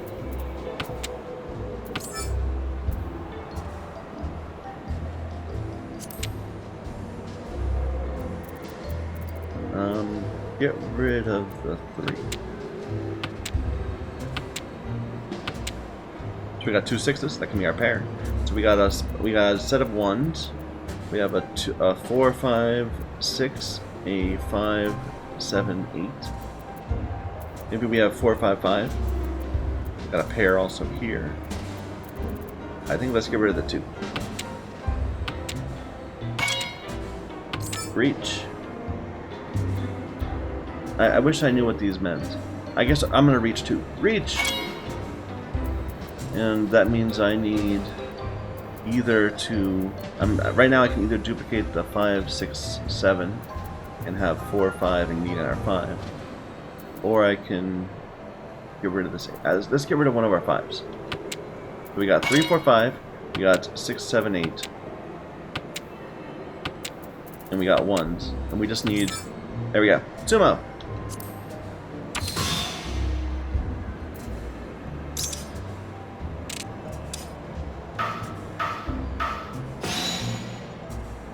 Yay! I think I did well.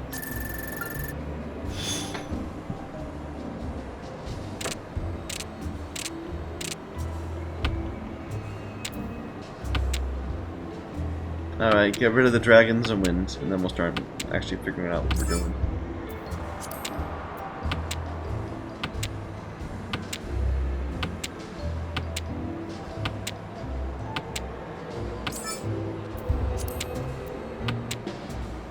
Alright, so we got a 1, 2, 5, 5, 6. We got 5, 7, 8, 9. 5, 8, 9, 9. 9.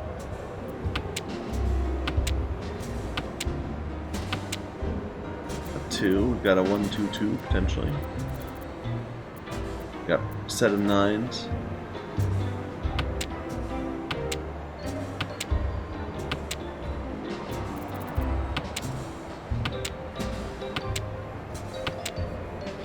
Got a 4 out of nowhere.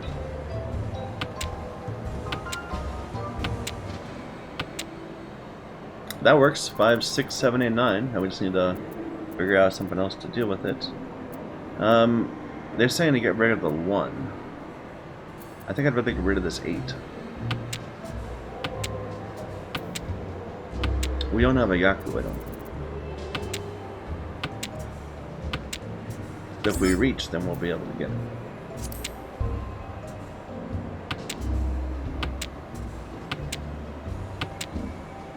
That's another 2. Perfect. We can then we have a set of 2s. We have a pair. We got a 5, 5, 5, 5, 6. And that 2 isn't helping us at all.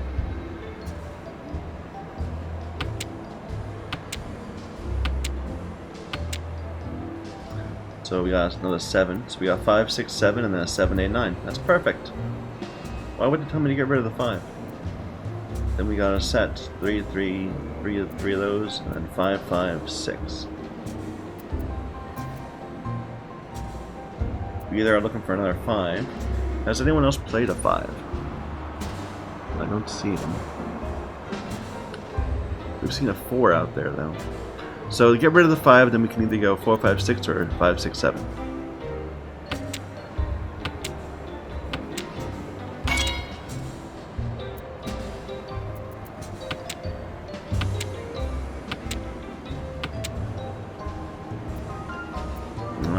That's useless. Oh.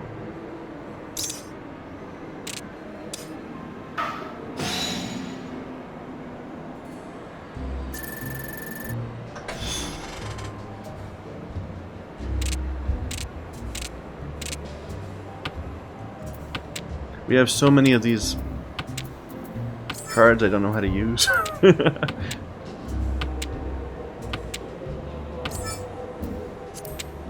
Oops, I got rid of the wrong one.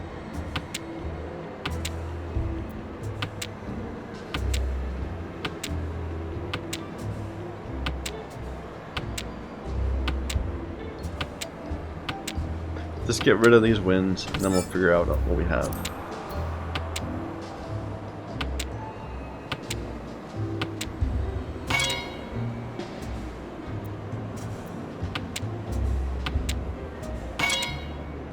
They're already reaching.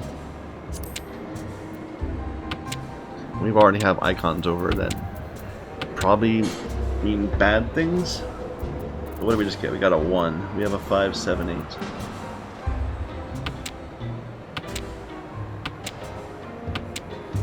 A 3. We got another 3. So 3, 4, 6, 8. They're saying to get rid of a 5. I say get rid of the 9. Well, I don't know.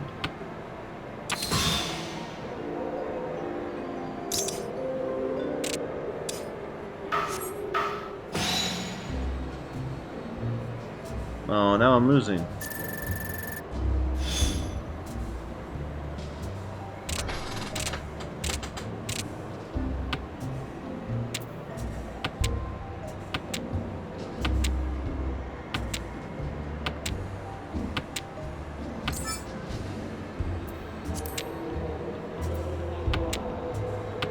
So we got 2, 5, 7, 8, 1, 1, 2, 9 in the middle of nowhere. 1, 1, 3, 4, 4. Another 1. We got 1, 2, 3, 4. That's decent. Let's get rid of this 4. Our second 4. So 2, 3, 4. It's a set. Then we have 1, 1.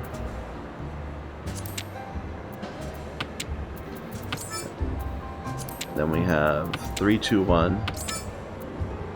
Reach. So we got 2, 3, 6, 7, 8. Or 2, 5, 6, 7, 8. I'm looking for another 2. Sumo. Or is that not 2? I don't even know. That must be a 3. So we got 3, 4, 5, 6, 7, 8.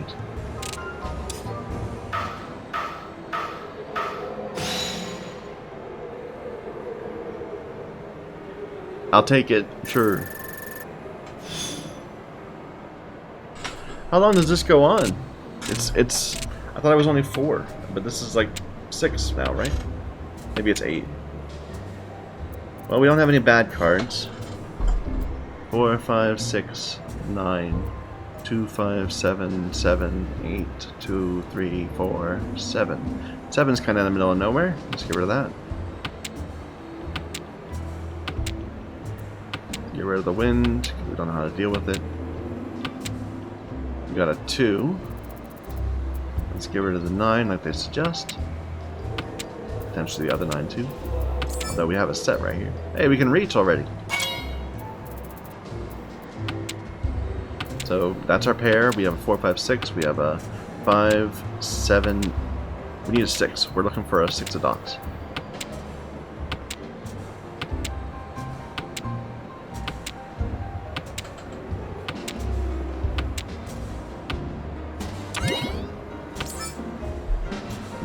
That's what we need. Run.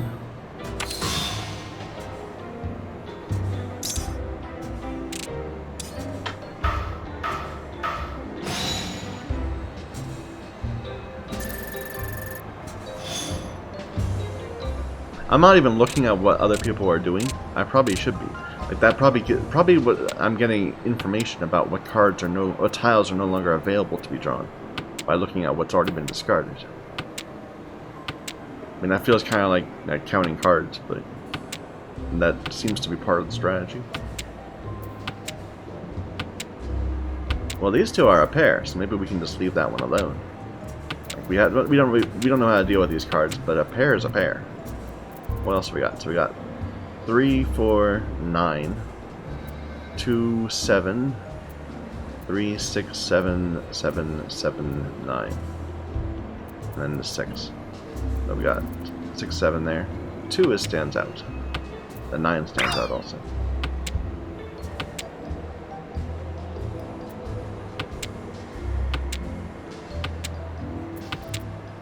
That's a set right there then. They're saying to discard the 3. I agree, that's kind of distant from everything else. Got a 4, 5, 6 then. Perfect. Or a 5, 6, 7.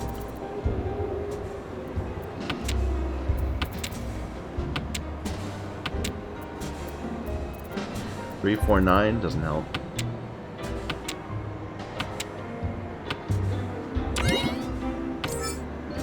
What's con? I don't even know what con is.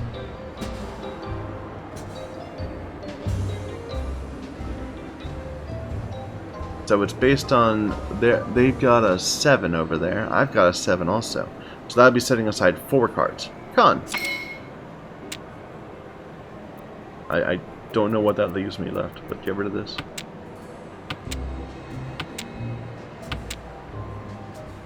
That bamboo is just completely outside of what we're doing. I should have read more about Con because I don't remember what else was the requirement once you had them. Okay, use Sumud. Too bad.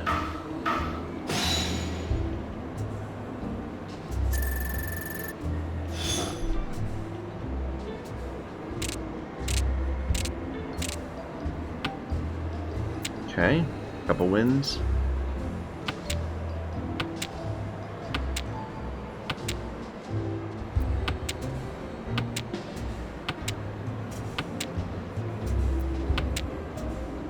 I don't know why it keeps on choosing the other ones. This one seems like the one I don't know what to do with. Okay, so we got 2, 4, 6, 7, 8. So 6, 7, 8 is already there. 2, 2. This could either be a pair or it could be part of a 2, 3, 4. We got a 3, 6, 7. The 3's in the middle of nowhere. 2, 3, 4, 4, 8. So the 8 and the 3 are the middle are not helping.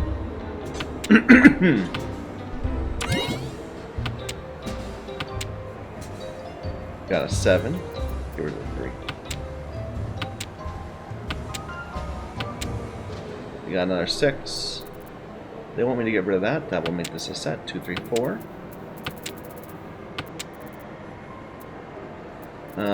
We need to get rid of the 9 so we can be a Yaku.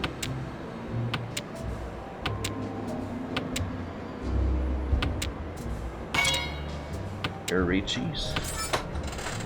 What did you just give? An 8. Do I want an 8? No. I got an 8 already. I don't need that. Pawn on another 7. That would give me a pair of 6s, a set of 7s. Sure.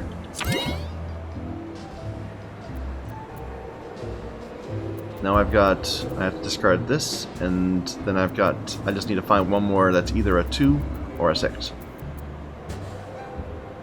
Right? I think so.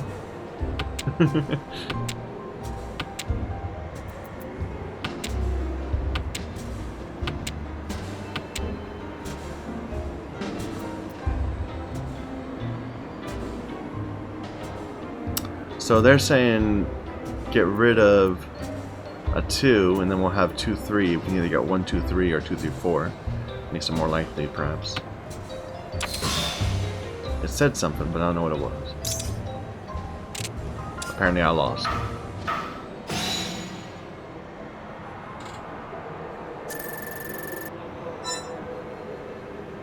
I won! I can see that being fun. I can definitely see people enjoying that. I think I prefer Rummy.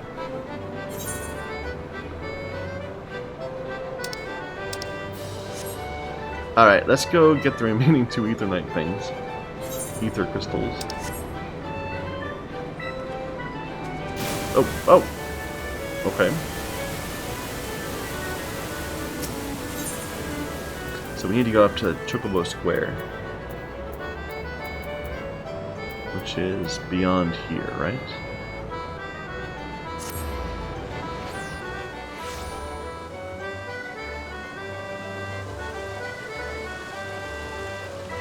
And I want to go back and see what the fashion thing is about. Because we got distracted.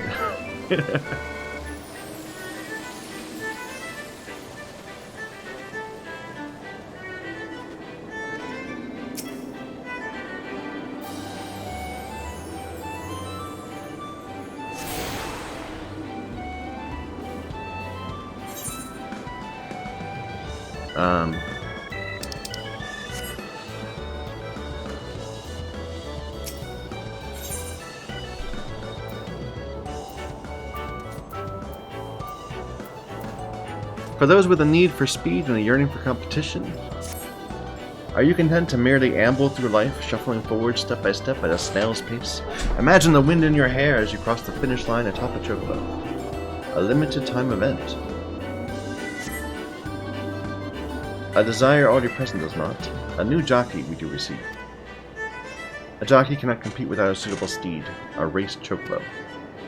Maybe you think to nominate your own chocobo. Strike the thought from your mind. Only a chocobo trained for the task will suffice. Fear not, my friends. It happened we have a surplus of fledglings in need of new companions. To any who wish to don the mantle of chocobo jockey, the Mandeville Gold Saucer will generously gift a race chocobo. You need only journey to Moogle's Gifts Mounts in Brunt Branch Meadows. Okay.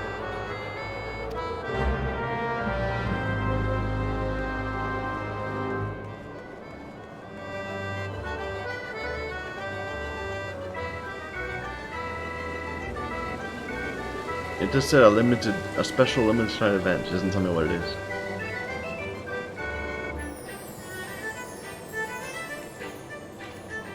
So this is that Lord of Verminion game, which looks like a PvP thing.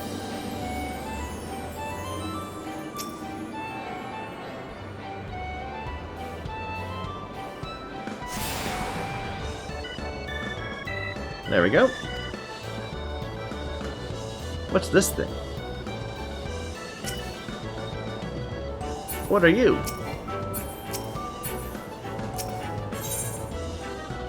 Play around with the Moogle's paw. So, we just hold one button for a bit.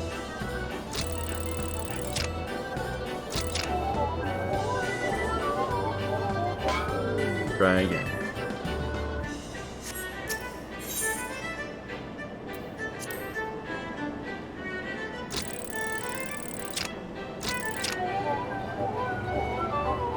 Where exactly is the point I need it to be?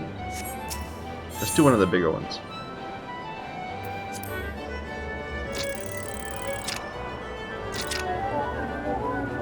There.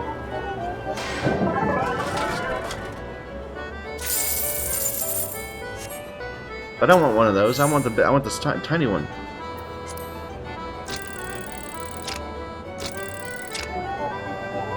Hey, we got it.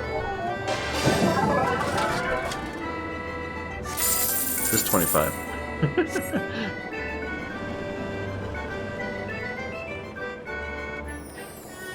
Alright, let's not bother with this.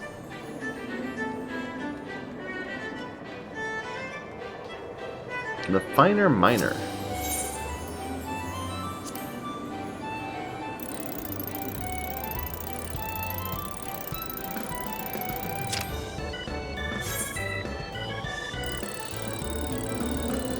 What am I doing?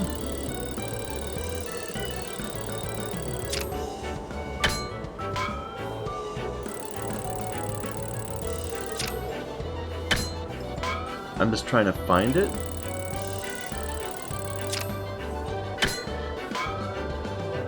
Can I get some feedback?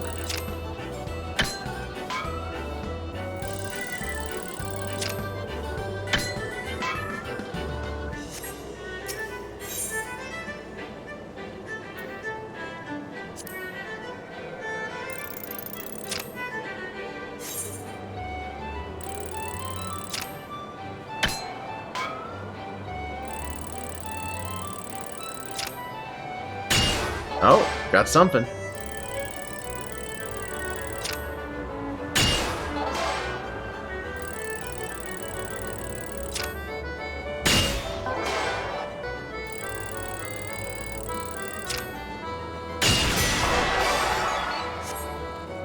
Double down! You can either claim your reward and end the game, or try to earn an even larger payout. I think I'll just take it. That was a weird game. What about these? Out on a Limb. Same thing, except for it's with botany.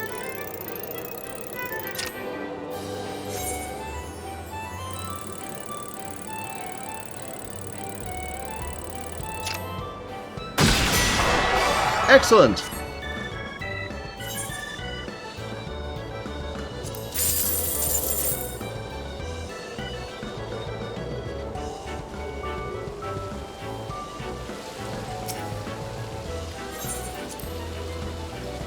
Okay, let's go deal with the fashion thing.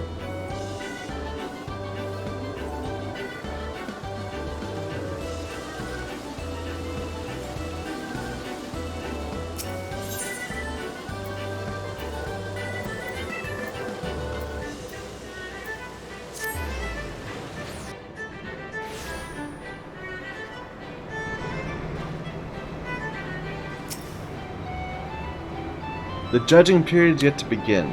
Oh. What is the challenge? Wolf in the woods.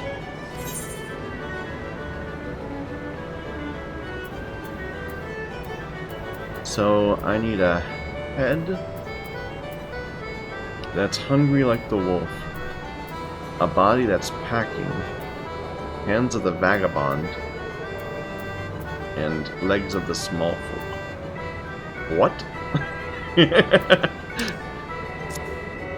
I don't get it. Maybe we'll just leave this one alone. All right, I think it's time for us to not do this. Let's go and go back to Bent Branch Meadows and see if we can pick up a racing chocobo.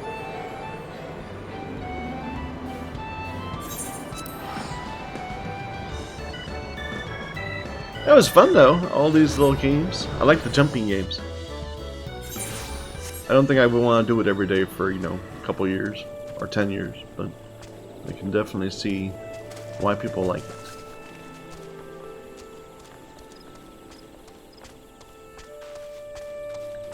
Definitely better than Dark Moon Fair.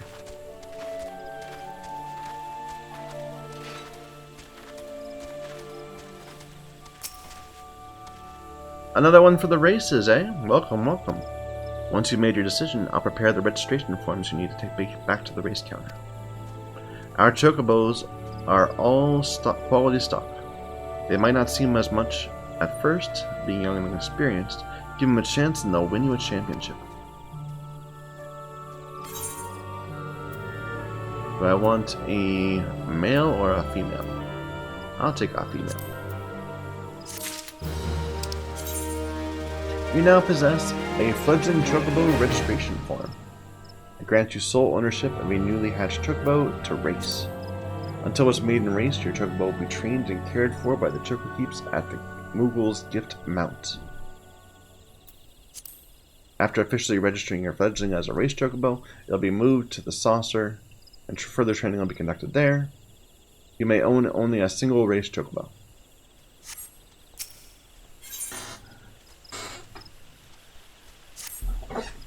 You're still here?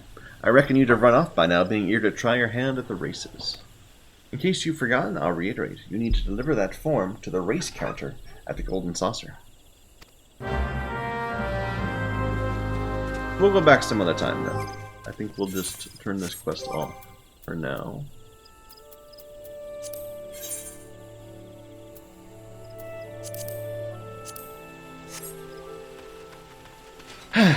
Okay. What should we do? Should we do a leveling? Do a daily? Well, actually, wait a minute. Let's think about this. Be smart about this. I want to continue with the main quest, but I don't want to do it on my pugilist. The main quest, all good things, is level 34. So we need another character that's level 34. Our closest one is White Mage. Or we could try going with either one of our other classes that are at a lower level than that. Actually, when we were pushing forward with our MSQ, we were skipping over a ton of other classes, other side quests. Let's grab our Arcanist. And unfortunately, they are too low level to do anything. The quests we were skipping over were level 28 quests. So let's do a duty. Let's do our daily leveling.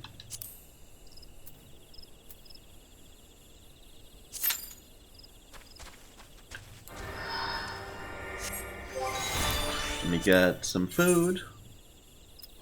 Oh yeah, I forgot to do the map again, but whatever.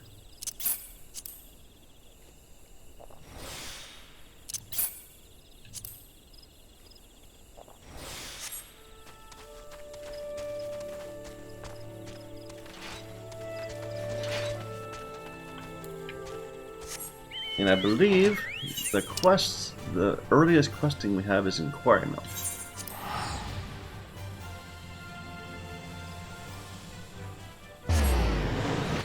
Actually, do you have hunts left? You might have hunts left. Yeah, I do. So, Western Thanalan, Balloons, North Shroud, North Shroud, Central Shroud. Yeah, we got plenty of quests left to do. Well, okay, wait. Looking at the quests around here, I mean.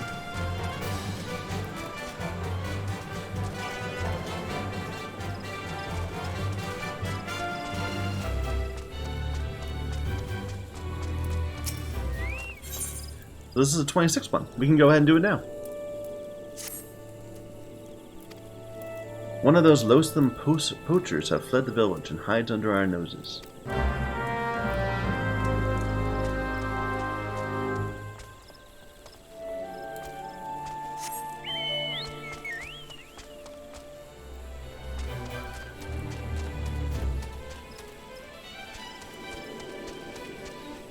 Well, I don't see him. Where is he?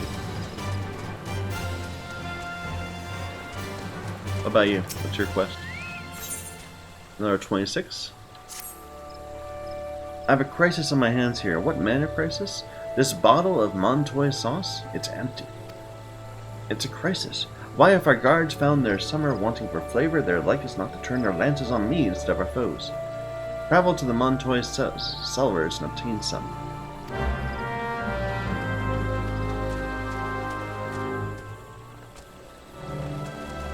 Ah, there he is. Escaped poacher. Don't hurt me, I beg you. I swear on my life I never meant to do wrong. My brother is sick and starving. They promised me money for medicine. What else was I to do? From this day forth, I'll earn my coin by honest work, not at all. Show me mercy just once, will ya? No.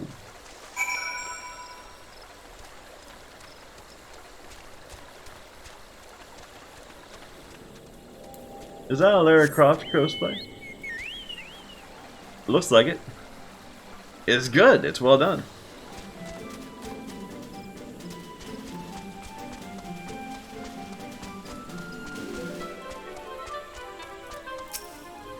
Dude, I found her and she whined.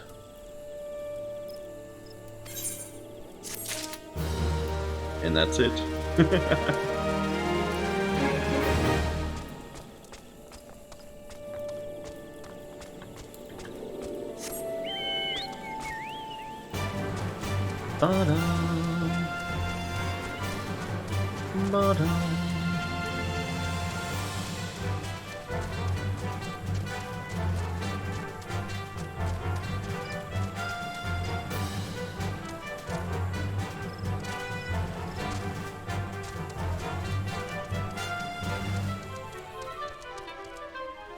Do you have some syrup? Told the woman time and again to order in bulk, I did, but she never listens. The next batch will be ready before long.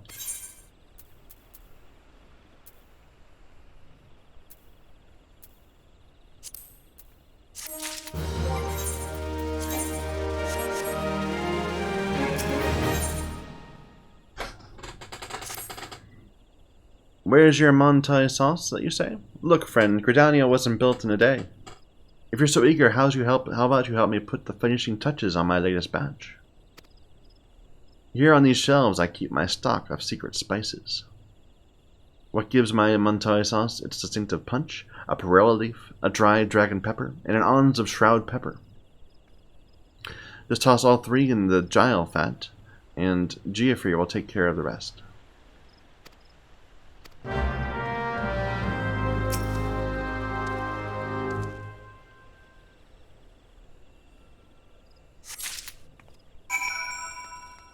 I am DPSing, right? Wait a minute.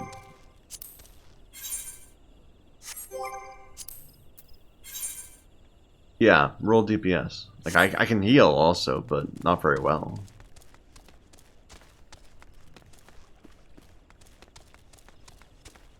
On this character, I'm very much more focused on using my carbuncle.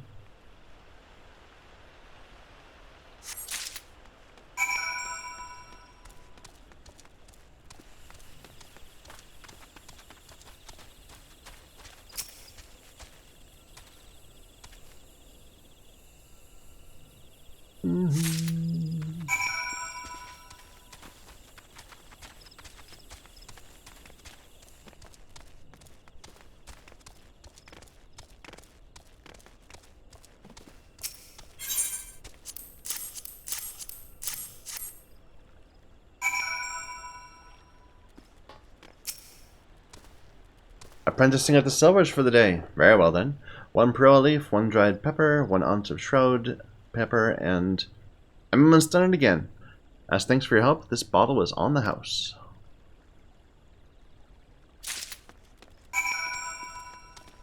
Bottle.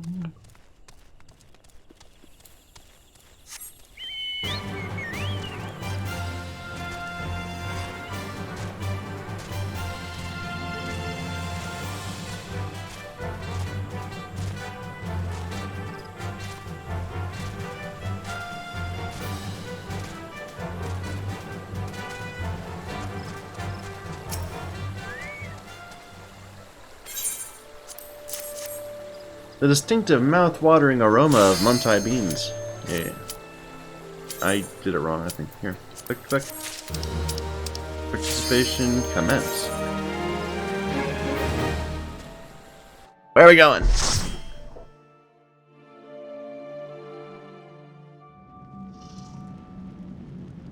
I don't know where we're going. Someplace I haven't been. Ah, Halalai.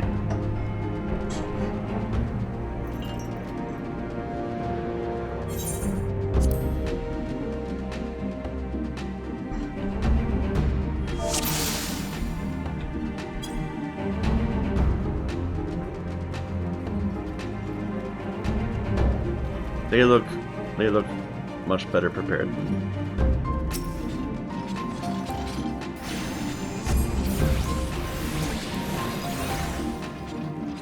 And apparently we're running.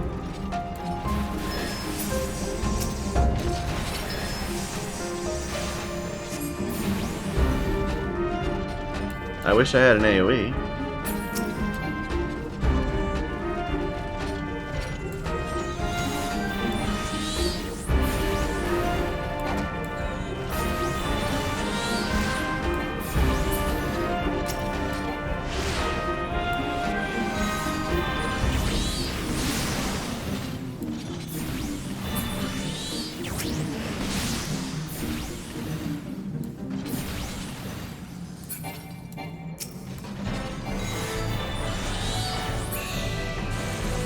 We definitely should have gotten company seals.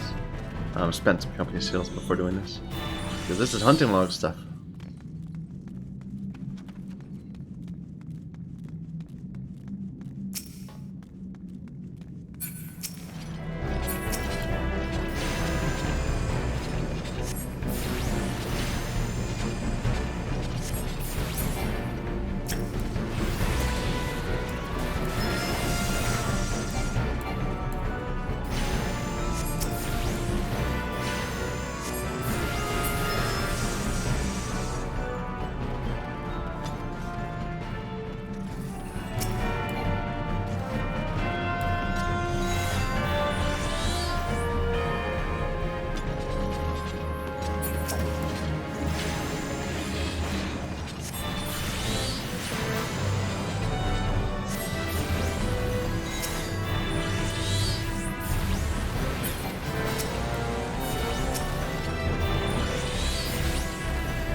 Might be attacking me?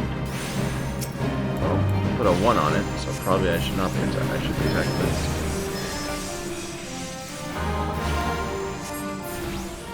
But what are these other things? I don't.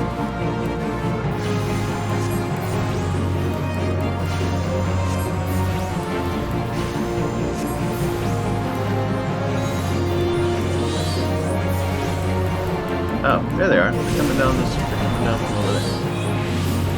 But this guy's gonna be dead in just a moment, so it hardly seems worth it.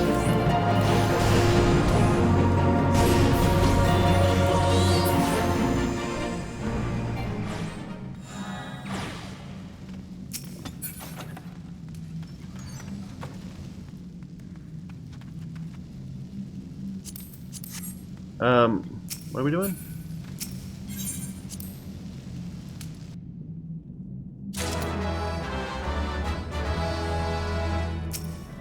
They clearly have been to this place before.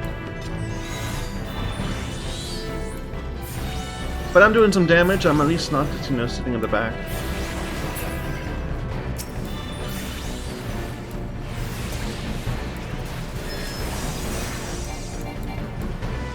I wish I had my AoE though.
Yep. Everyone's going so fast.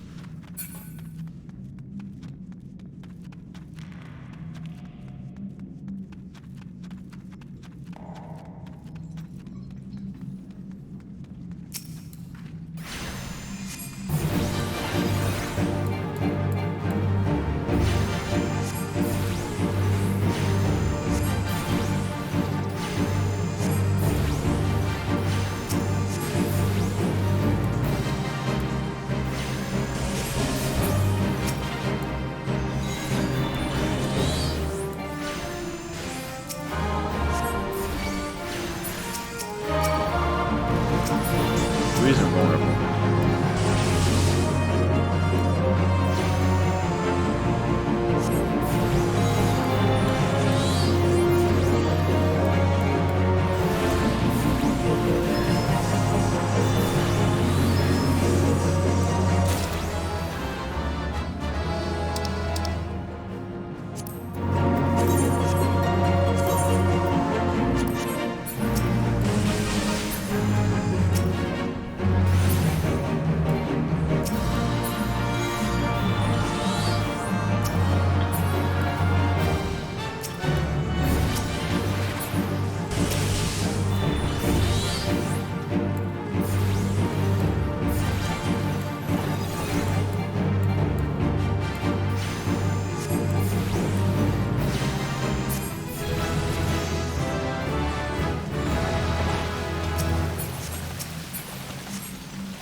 Well, this is good because I needed to come here for to rank up.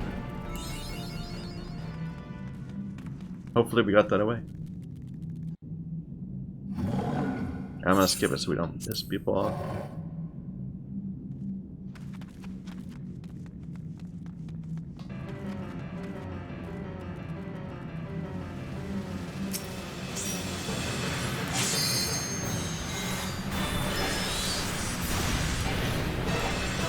Invulnerable.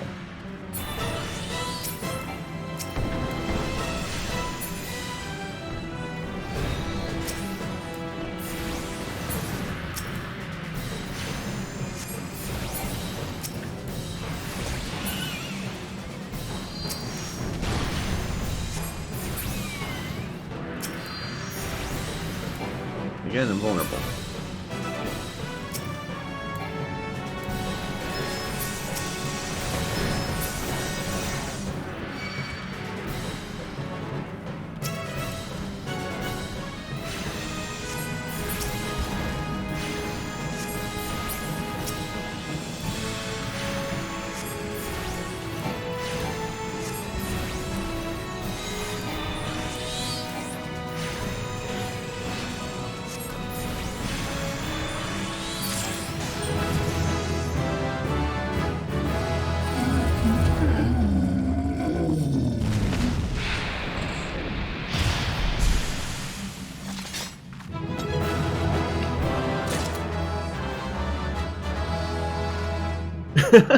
What a manic expression.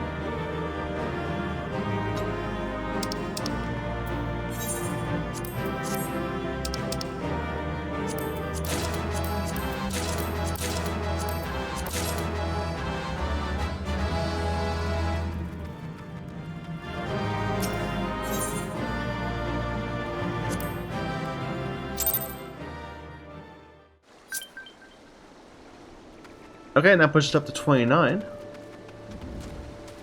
And this can be extracted. We got an upgrade. But we're still using that weathered ring. Because apparently it's got a bunch of stats on it. Is there really not anything that's like...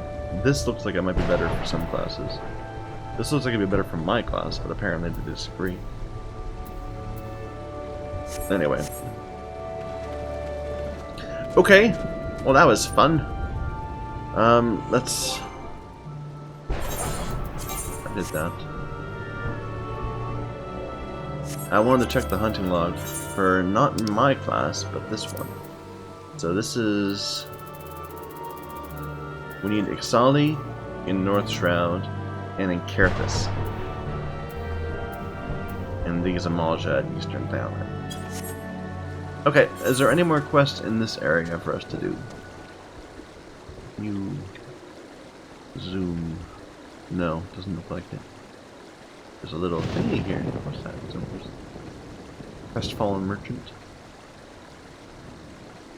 There are quests down here though, and they are level 30. Which I can't do yet.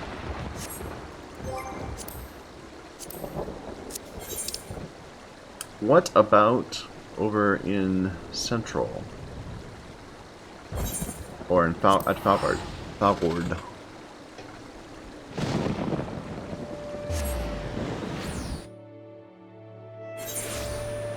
What is that in my inventory? Oh, that's the map.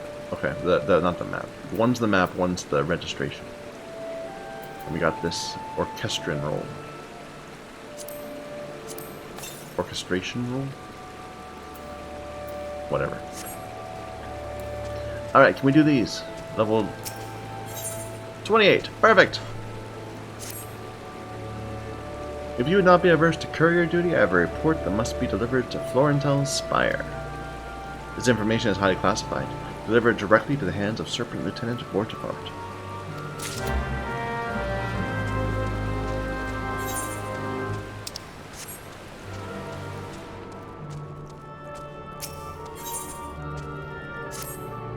A cozy bed, warm meals, fine spirits. Ever since I came here, it's like I've died and gone to Nafika's bosom. Go home to Ul'dah, to that ramshackle hovel where nothing awaits but my gill-pinching wife and her endless whining? Never. Perhaps you can help me. My wife's hired some poor sop to bring me home. I reckon this'll give him a change of heart.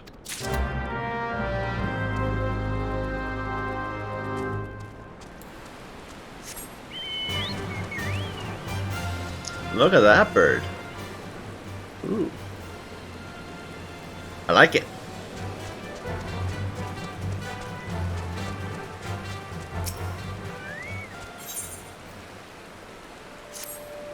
How do you fancy Falgard float, traveler? Fine tea, warm beds, good ale, and good company. Small wonder it's many a wayfarer's home on the road to Caerthas. Or favorite stop on the road to Caerthas. Speaking of the bobbing cork, I was sharing a drink and a tale with a traveler just a few bells ago. The poor fellow imbibed a bit too heavily, and when he came to, the key to his room was nowhere to be found. With all the rumors of late, both my friend and the innkeeper are worried sick. If you stumble across the key, return it to the cork. Okay. Apparently he lost it way out here somewhere.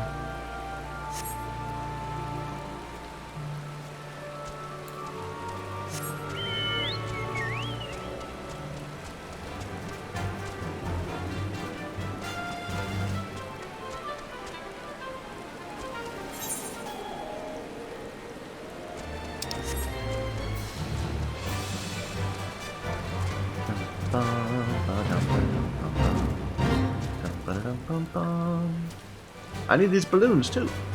Perfect. What am I trying to kill? This is?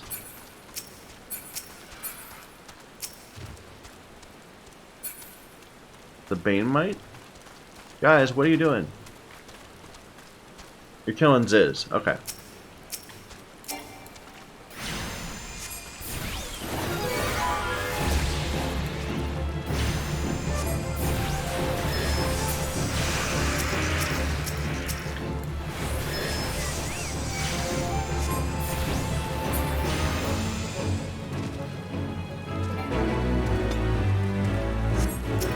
It is what it is.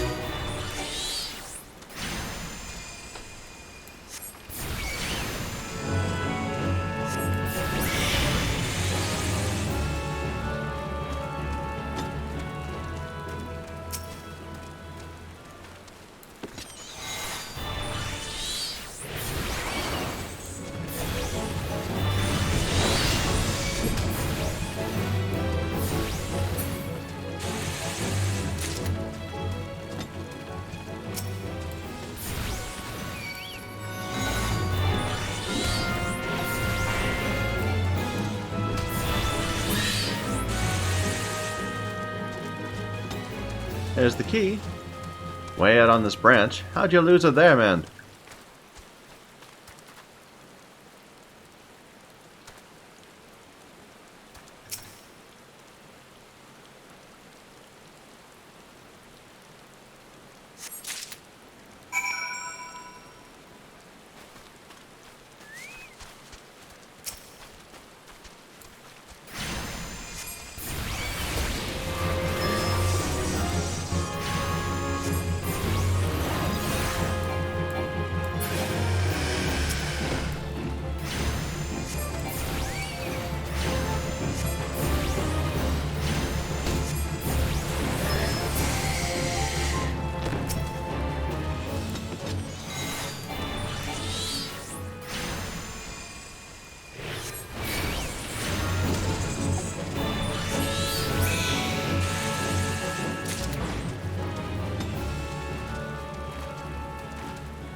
Kill some shroud hairs?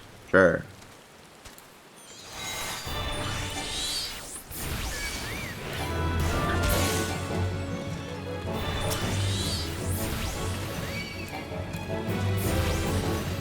You mean some slugs? I'll kill some slugs for you.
Like I said, this is a complicated rotation.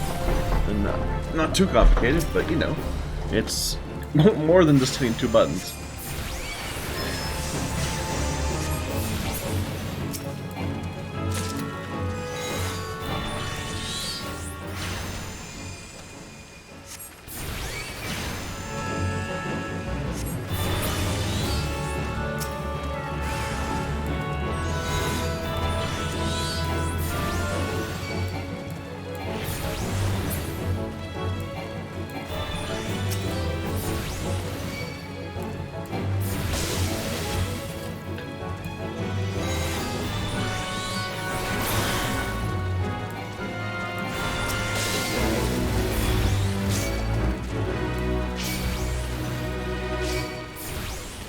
Run away! Get out of here! They're gonna tell me to kill some shroud hairs, aren't they? Here is a report for you. Traveling merchant waylaid by Kakirn bandits. Adventurer's hand bitten off by feral Ziz, etc., etc. The usual banalities. Sightings of a masked man. No casualties yet, but due diligence to be exercised. Troubling news indeed. These parts are perilous enough without some masked marauders stirring up trouble.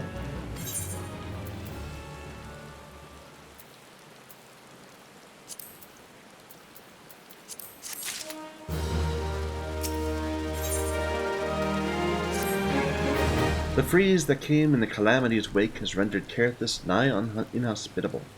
Many of the creatures that once made their homes there have been forced to migrate lest they starve. Some arrive on our doorstep with naught else on their mind but to feed. The worst are the jackals, who've been spotted not far from this very spire. Dispatch these beasts before they make a meal of some unguarded traveler.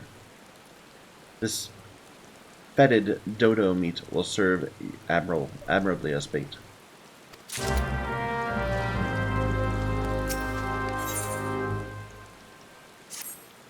As a wood whaler, it's my sworn duty to protect my nation from the Ixal. Yet as a Gridanian, it pains me to see the trees around me wither and die while we're off fighting battles. Shroud hairs have been destructive of late. Pour this weak-old ale over the scarred trees, and the culprit should be along in short order.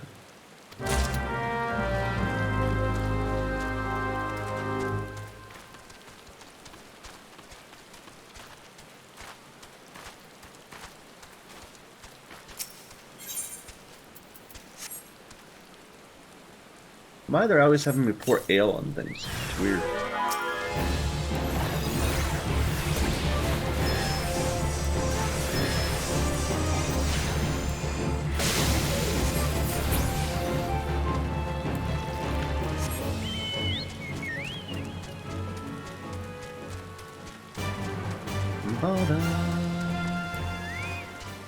I killed the mate first, otherwise it's gonna give us problems.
Is it below?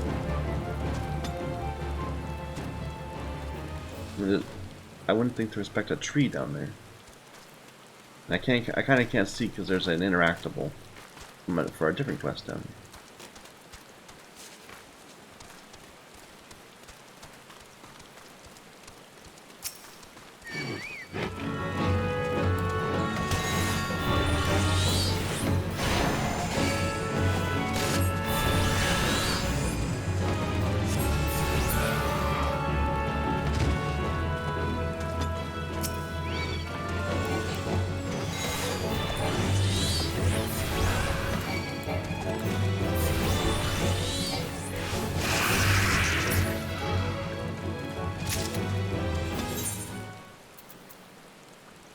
this is where you put the dodos, right? Yeah.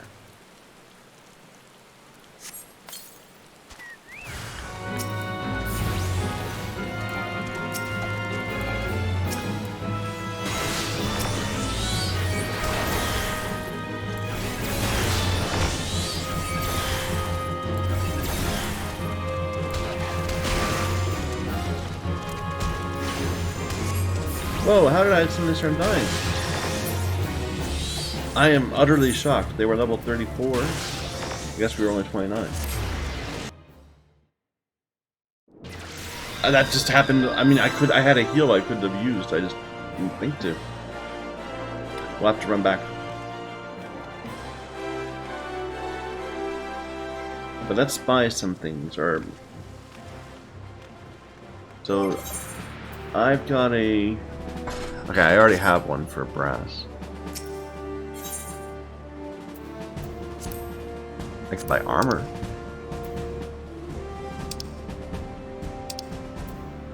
Level 30 armor.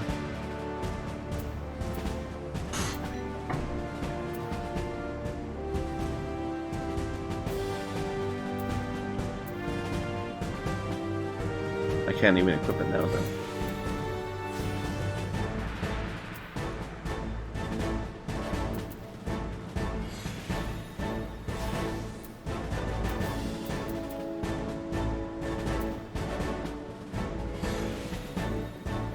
Can I wear that? That'd be plus 45? I mean, that's silly a lot of defense.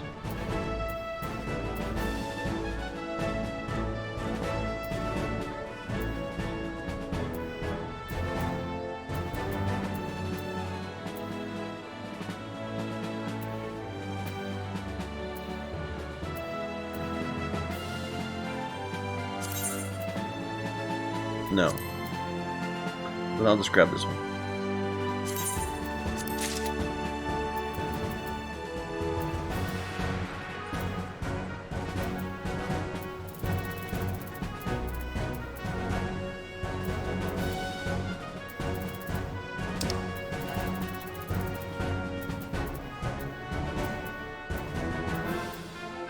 Buy some daggers to grow into someday.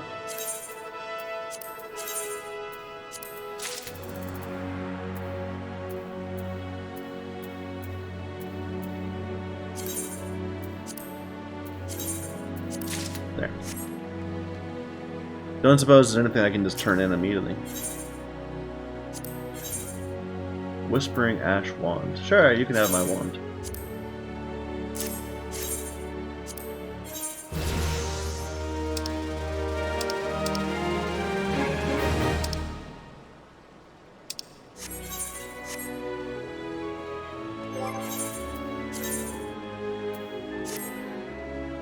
That's better looking.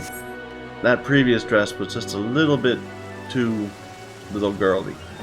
Okay, all the way back to Gridania.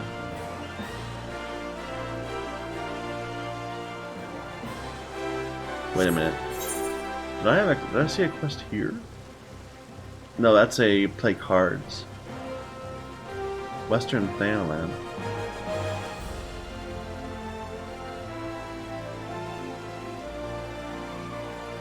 Oh, that's Waking Sands. Never mind.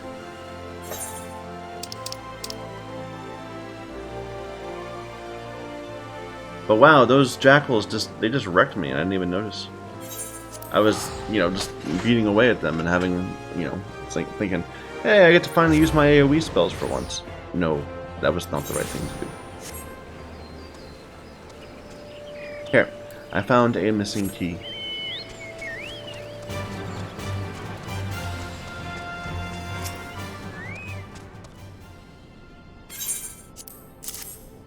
I've been searching everywhere for that key. You're a godsend, friend. There have been rumors of late of a suspicious masked man in these parts. Thanks to you, that ale-swilling fool can sleep soundly in his bed tonight.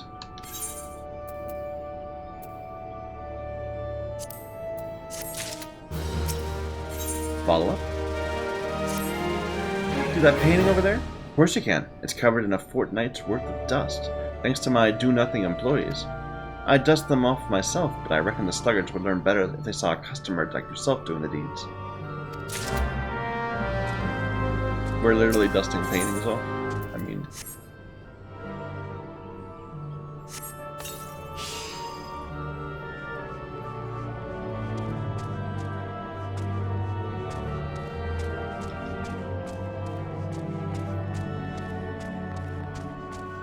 I am a maid.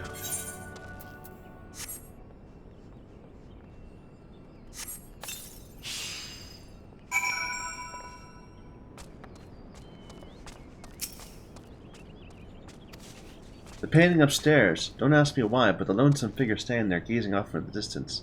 I'm not usually sentimental type, but it stirs something inside me. Is he wistfully remembering adventures long past, or steeling his nerves for a battle to come? The artist's identity is a mystery. We might never know.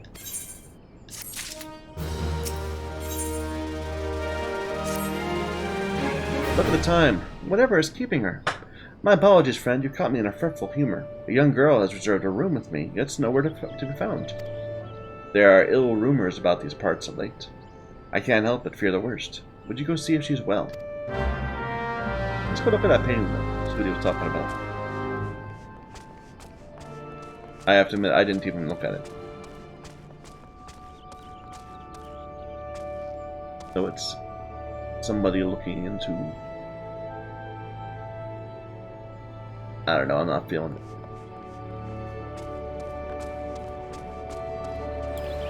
it. To each their own and all that.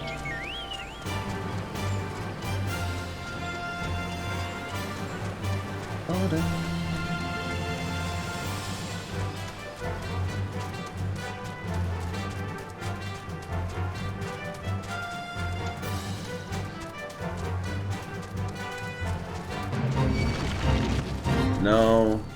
Go away.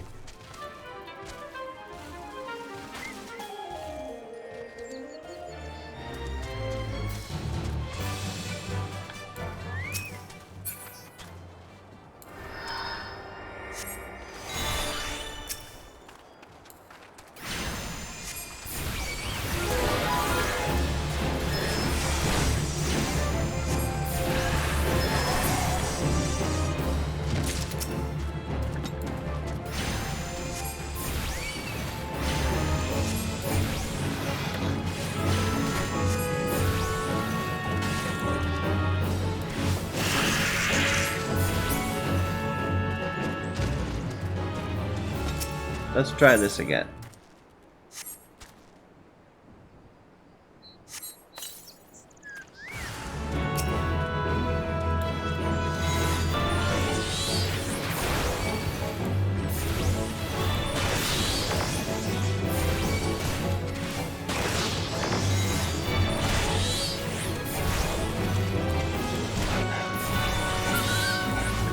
That's one down.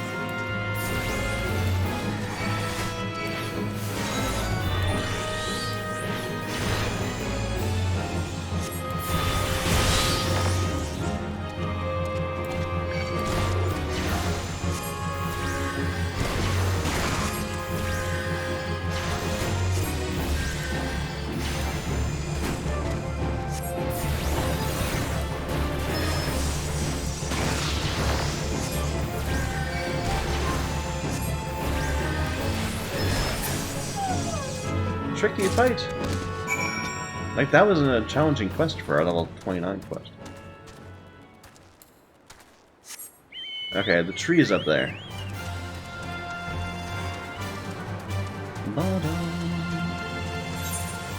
But there is a quest down here. And I need to click golems. Golems.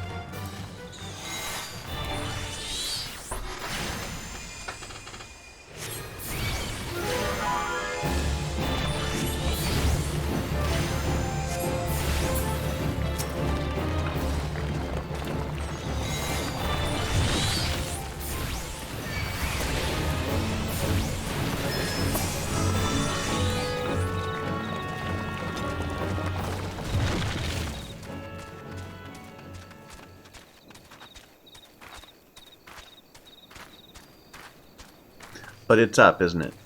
It's not here. Well, we need you anyway.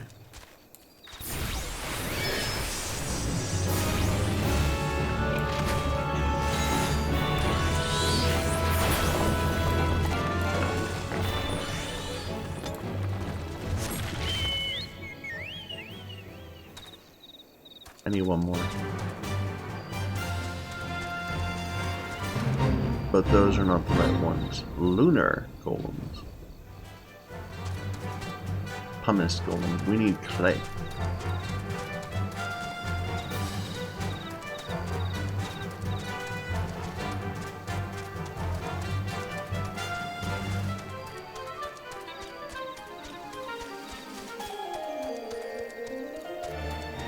What is this?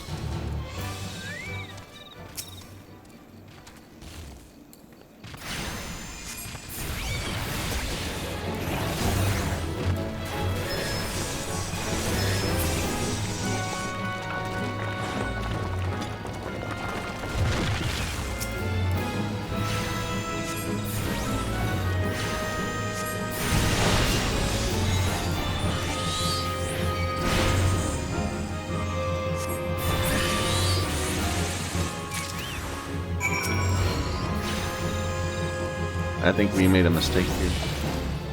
And actually procced it twice. But that's okay.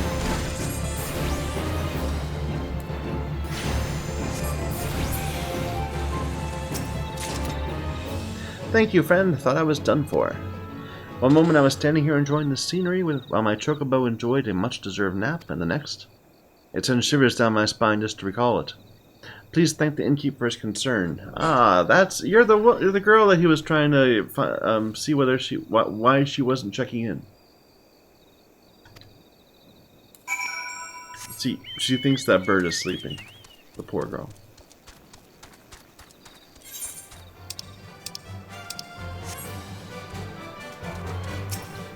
Haughty houseboy.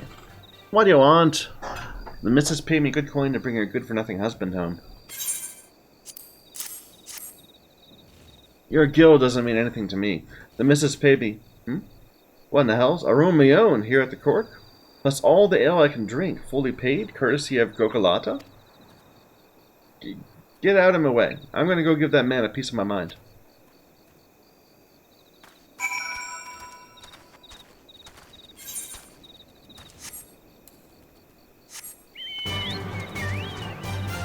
I am going to try to get that quest.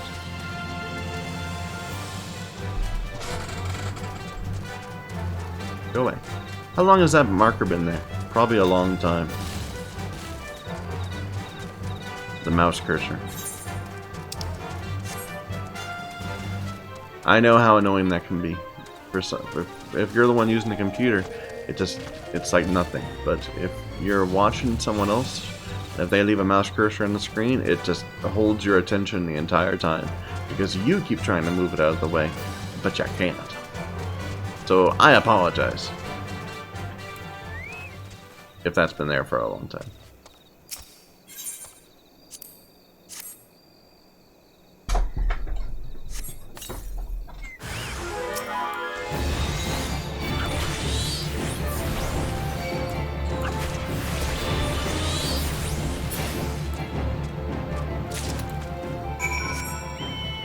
Alright, now where is this quest? It's over there. Oh no, I fell again. Damn it. This area is not easy to navigate. There's like multiple little plateaus. Just run to it, and then we'll see what we can do. Oh my god, I'm almost dead.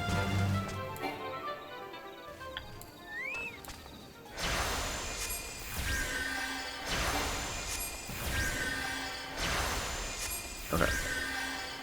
We have to do this fate.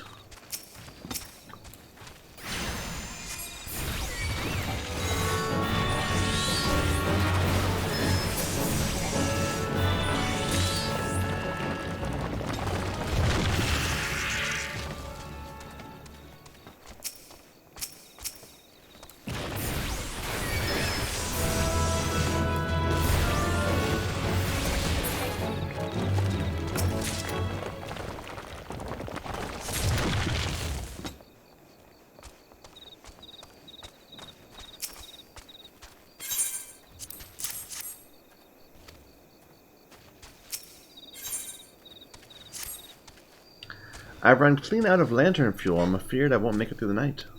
I've not tried it myself, but I've heard you can fashion makeshift lanterns by sealing some of those flying balloons in the lamps. Weaken and then capture. Okay.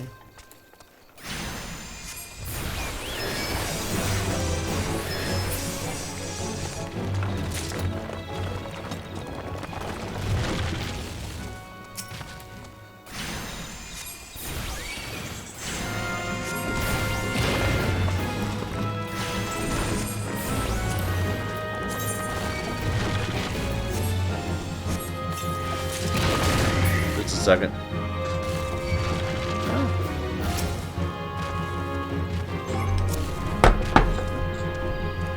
Just kill me. I need to get there. Sorry about that. Dude came to my door. Had to deal with that. Where are we? I just kind of jumped off the edge. We did not get that one we were fighting.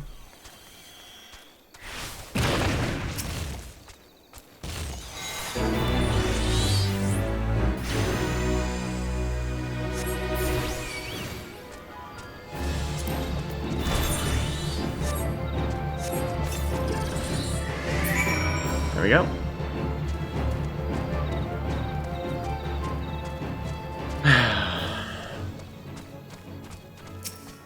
No, I don't want to show you my power bill. Here you go. Have a couple lamps. And yes, we did get the one. I just didn't realize it. And there's a follow-up. Can you help me again? I've got my eyes on a set of new veins, but these legs of mine aren't quite long enough to get me there. Can you set up some ladders? This area does have a lot of verticality to it. Some ladders would help a lot.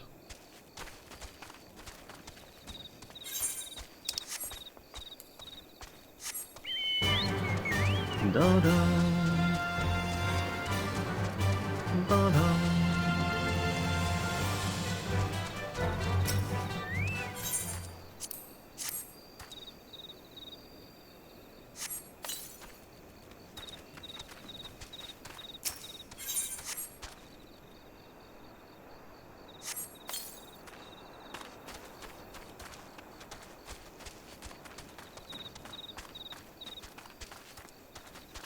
Oh, it was further down.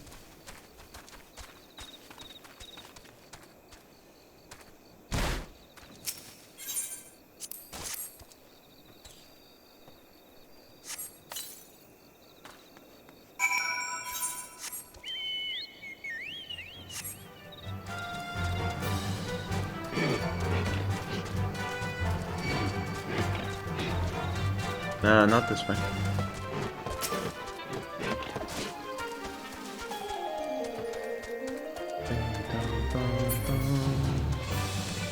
Not this way.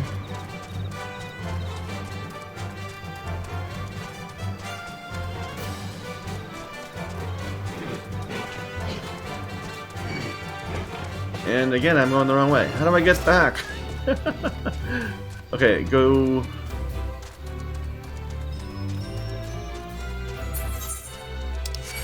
Go this way and around.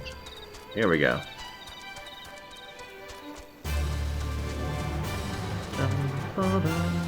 If only someone had put some ladders around.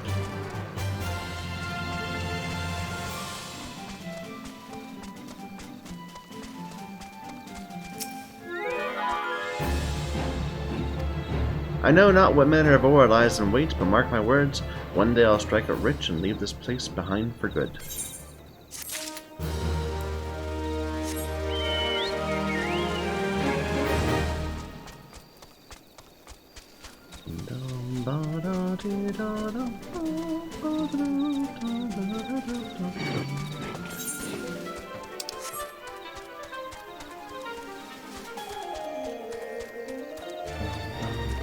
I can't even turn this one in, apparently. Maybe I can after I turn this one in. Oh, I didn't even read what it said. Sorry. Something about the trees having like a history.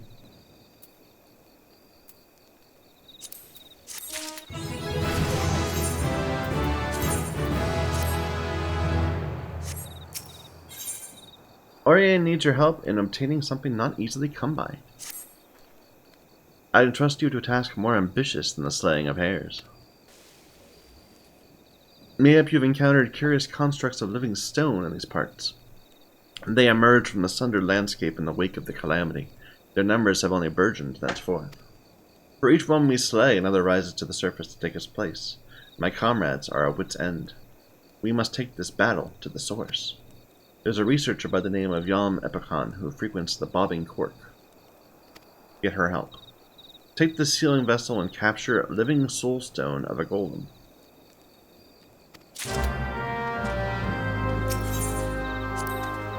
I need to be level 36. Yeah, that quest was hard. I'm quite shocked by, and that's the one that killed us. So we took a 36 quest, really? I didn't even pay attention. Oh, we need to get a pumice golem.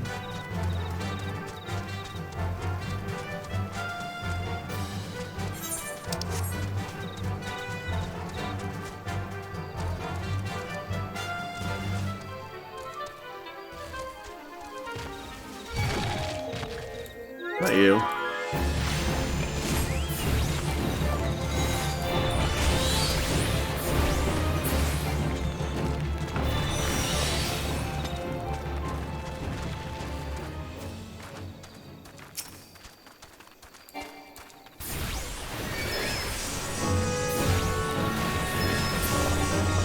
Oops. Died too fast.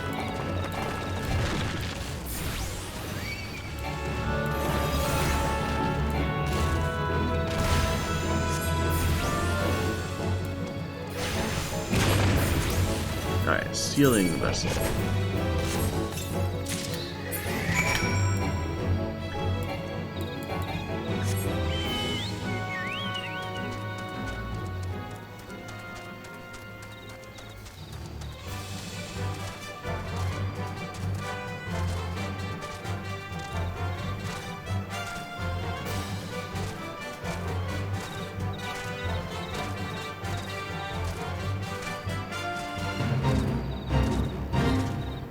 This area is very active for fates.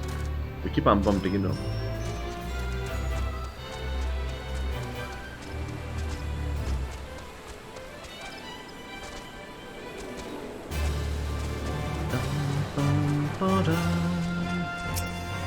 The girl is fine. These are the best tidings I received all day, and here I'd feared the worst. If she'd ended up in the clutches of that mast, but I mustn't think such ill thoughts. If you'll excuse me, I best get back to work.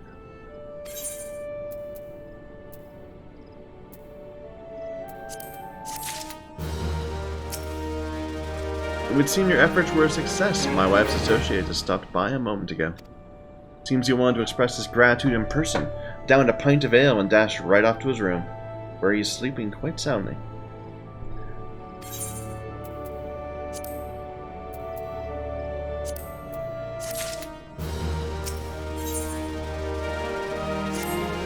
In all truth, friend, I would like nothing more than to return home to Ul'dah, where my loving wife awaits. That is, were it not for a small complicating matter. My wares were stolen from me by the positively frightful band of Kakiran thieves encamped to the south. Were I to return home empty-handed, my wife's wrath would make the calamity look like a minor brush fire. I have no choice but to prolong my stay.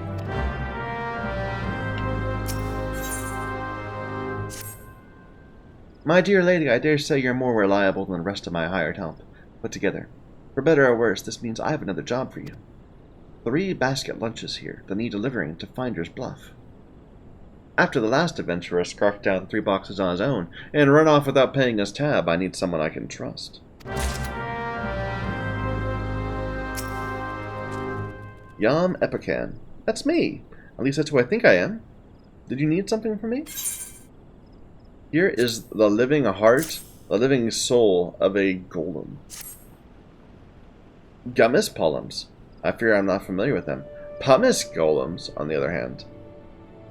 Oriane has told me about them. Let's see what you brought me now. Ooh, I can just sense it pulsing with energy. You've certainly found a live one, haven't you? I'll begin my analysis straight away. Where did I put my glasses? And that's it. No follow-up.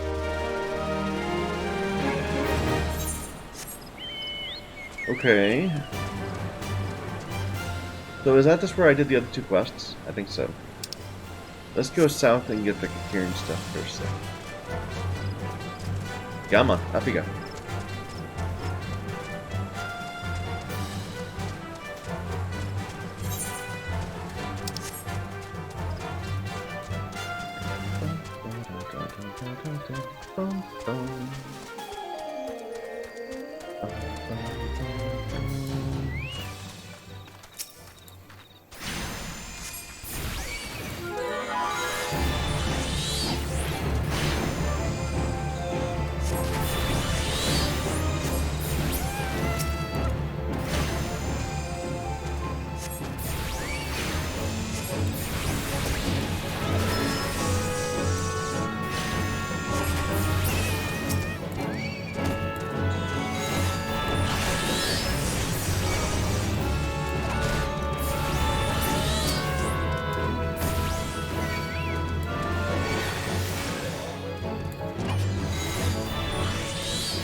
Here you go.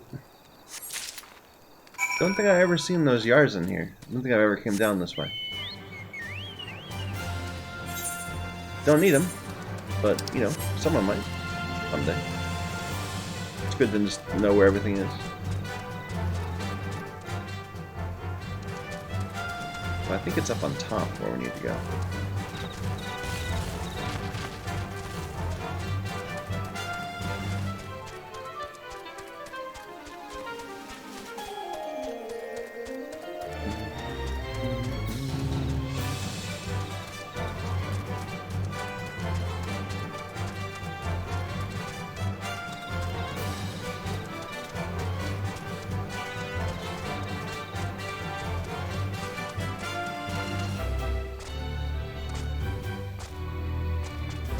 Here you go. Have a meal.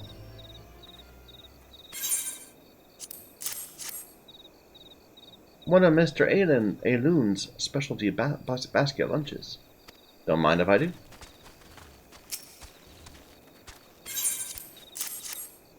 From Aloon, you say? My tummy and I are much obliged.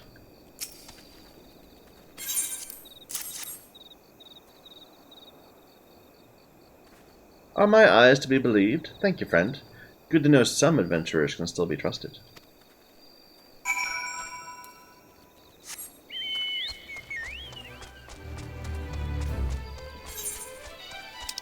So I bet that quest we did there was the same quest, like in the same line as like Carathis quests, not these quests. It was like an intro to the Carathis area, and then probably when we kill them, they'll send us further into Carathis. Now I want to go further into Carathis myself, because I want to kill some Ixal. We can get promoted.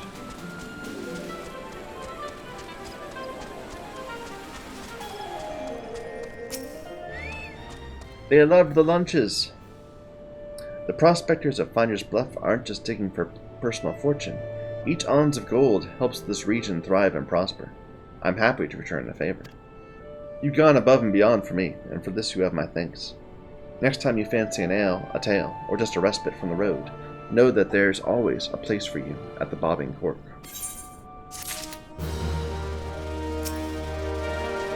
Woe is me! A merchant without his wares is not worth a lump of opo dung. Here are your wares. Wherever did you find them? The Kakiran camp, exactly as I told you? Preposterous! I didn't think you'd actually That is to say, I'm in your debt once more, friend. Thanks to you, I can at long last return to Ul'dah, where my loving wife awaits. Then again, there are those nasty rumors going around of late. A masked man. The roads may not be safe. I have no recourse but to sojourn here for a while longer.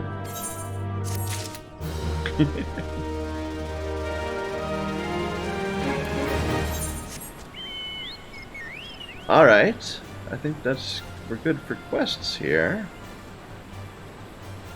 But let me just see where the what my hunting logs tell me. So this is in Eastern Thanalan. This is around here. I need to find these Ixali Lightwings. And then in Dragonhead, Ixali Boundwing. So maybe down here? I mean, we've looked around this area to a great extent. We haven't been up here. And this is called the Ixali Logging Camp. That's Proud Creek. Maybe over here. Let's see what happens when we cross the bridge, if it thinks we're in a different area.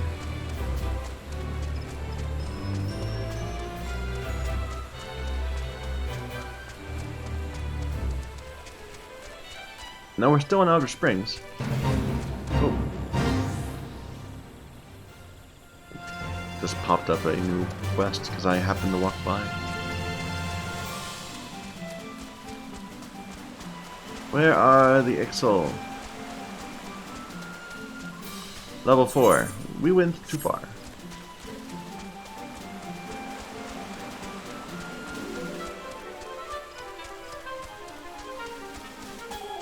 There we are.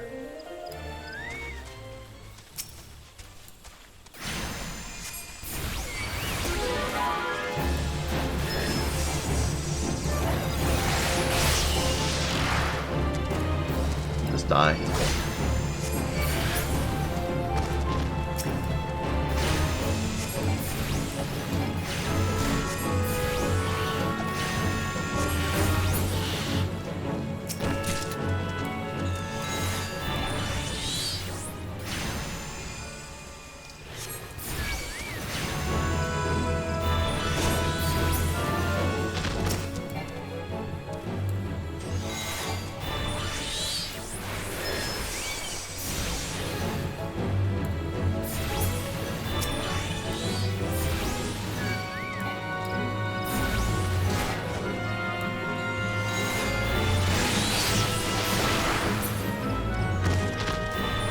There we go.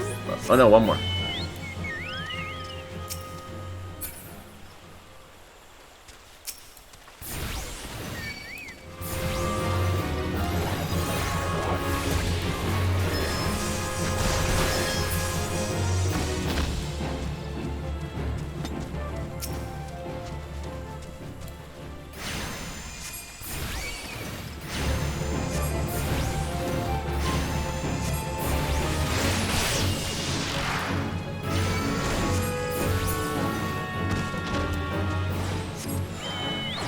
Alright, now into Karthus.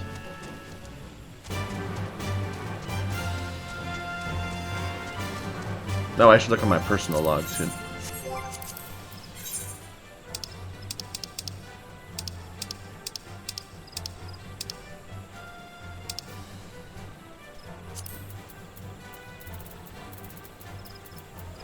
Eastern Thanalan, Thanalan. Central Shroud, Sorrel Hat Haven, Broodses, and Lindworms down here. We'll go to Karthus first, then we'll come back to them.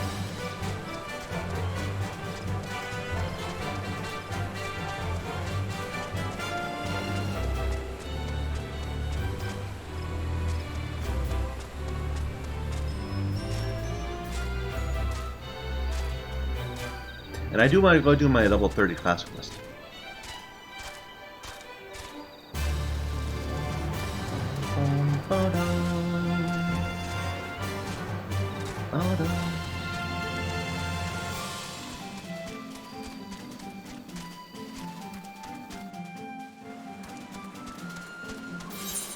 Alright, it's in Dragonhead, they said. So that's anywhere in this southern part. That's right wall strats. We're looking for the Ixal.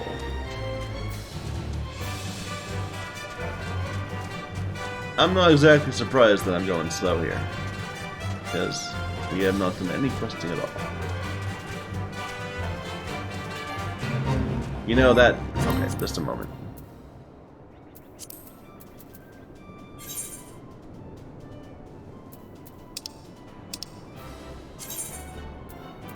Where are these? It's in Upper Lenoskia. This is in South Shroud. Never mind.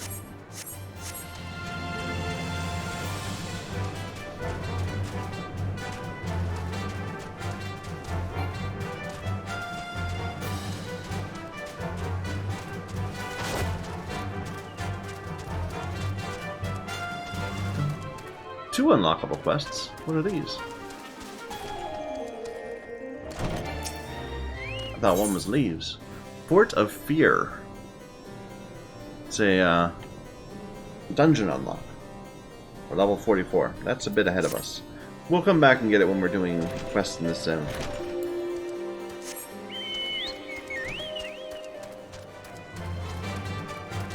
The leaves here are 40? 35. So we're not too far behind. We'll be here soon.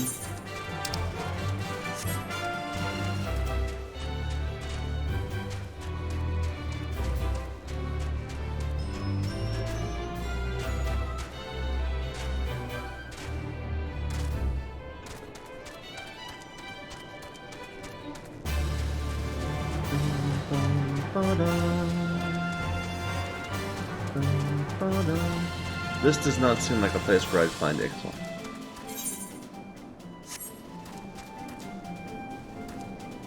No.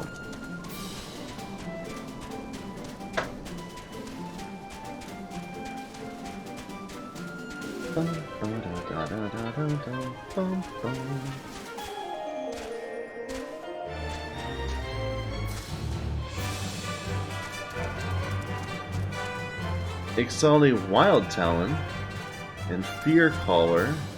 What's the name of the thing I need?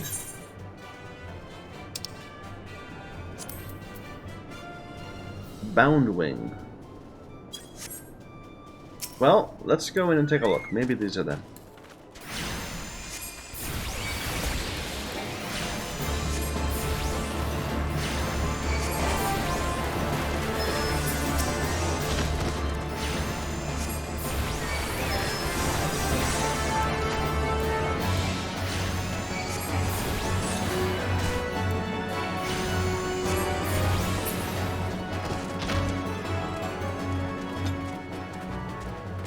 This music is different.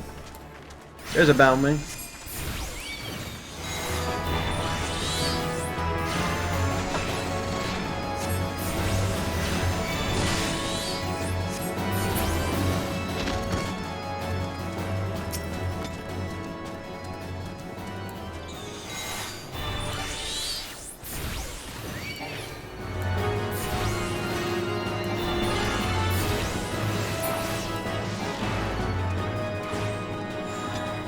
That's what we needed.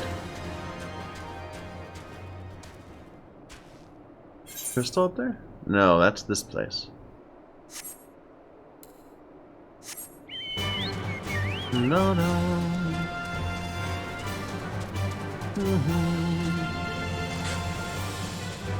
Okay, so controversial idea. I've been riding around this Chocobo for quite some time, and you know, the Chocobos are preferred mount. I like the music, but it does mean we're missing the zone music. The zone music only plays during the day. So, would it be better to not have Chocobo music and then have the zone music half the time? Like, how do I turn that off, even? Like...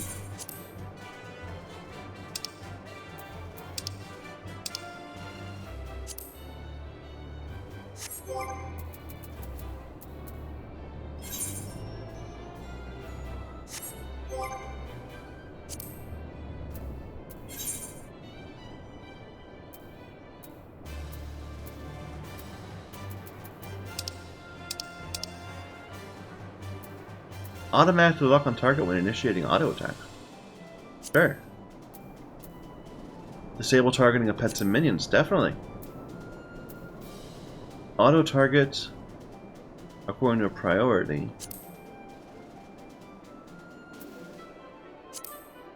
Closest.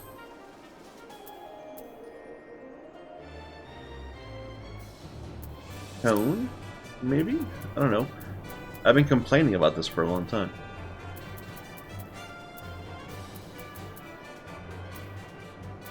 Well, we don't click, so that's not an issue. Here, apply that, and we'll see if it turns out to be good. That wasn't what I was trying to do, though. Mess with the sound settings. Turn off this. Play music while mounted. And I will listen to the zone music for a little bit and just see what that's like instead.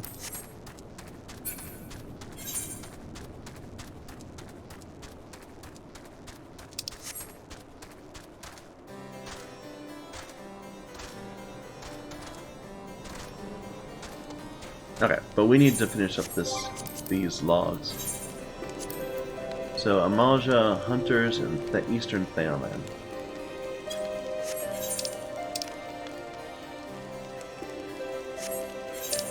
Thanalan, not Trout.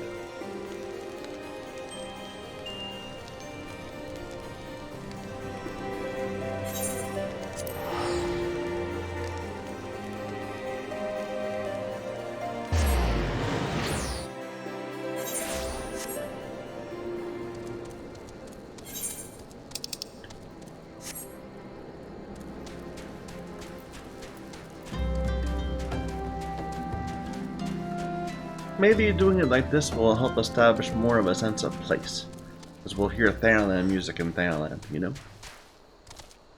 Albeit that does mean we'll have silence in a few more places.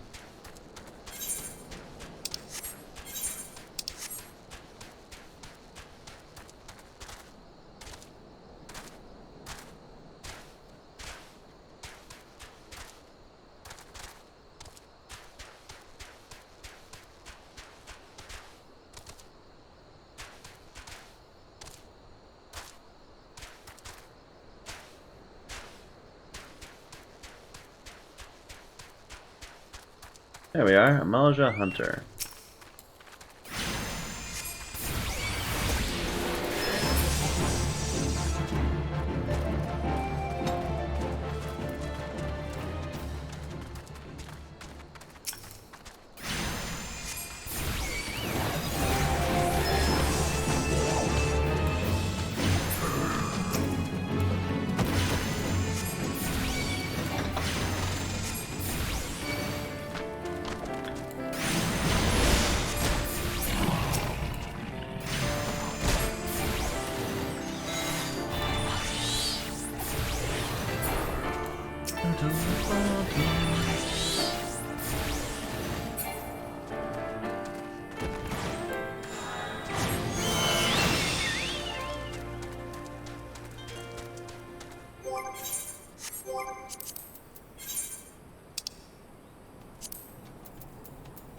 Western Thanalan. Eastern near the woods. Eastern near the woods. Southern. I forgot we need to do these. We'll go back and get them.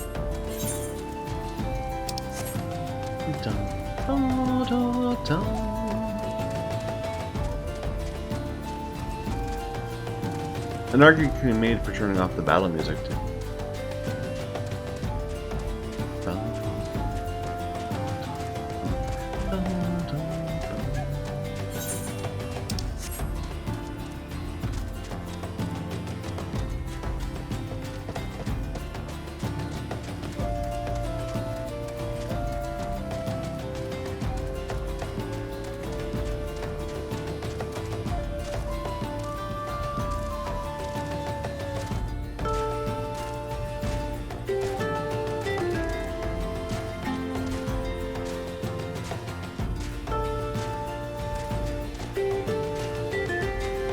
Hey, we have another quest.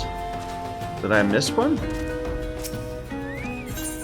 Level 41 quest. Okay, it just wasn't there yet. We're not gonna do that one now. Ah, they're giving us quests for this area down here. 41.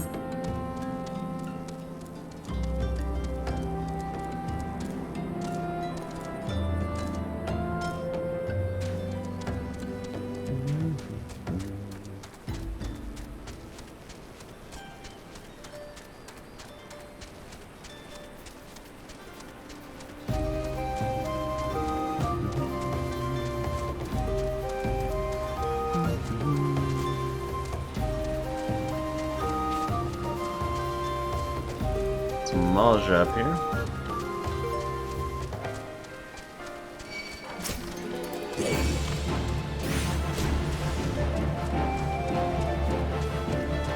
There's the Ziz. No, I didn't need the Ziz. No, I did need a Ziz. Never mind.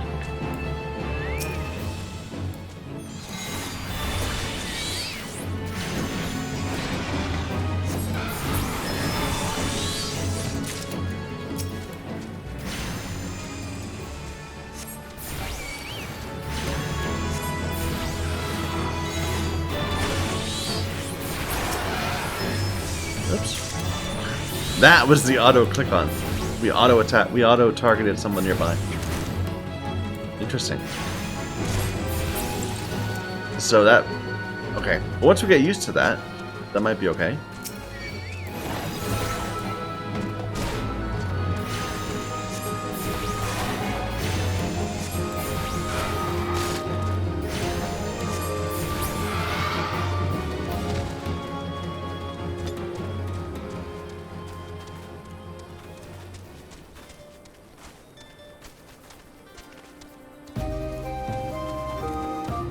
There's the birds.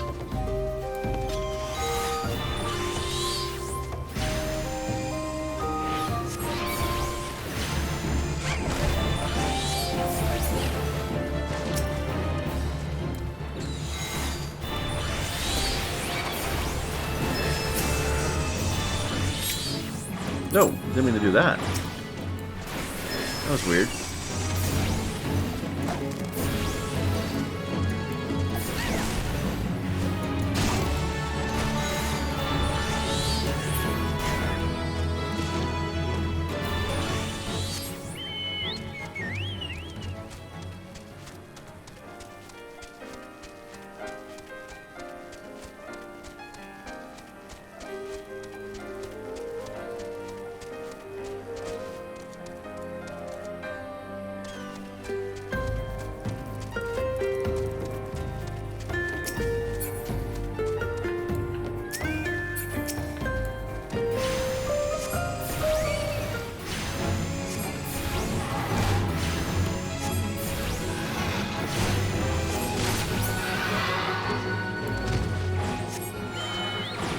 And there we go.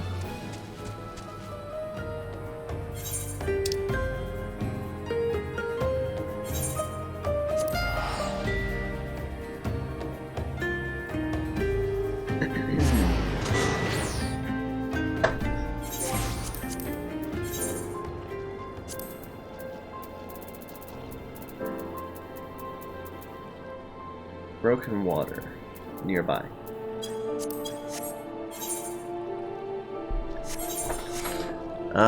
They were over near the city, if I recall. There were like some ruins to the west, to the east.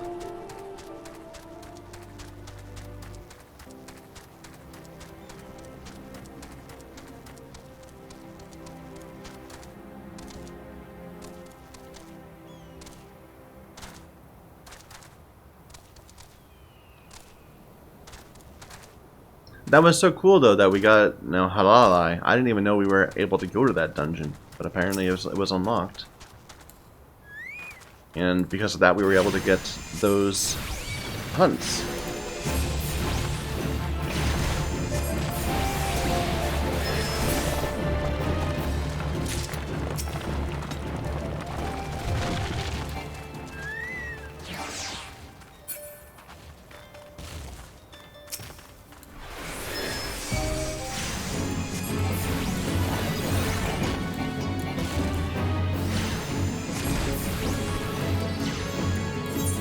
Oops.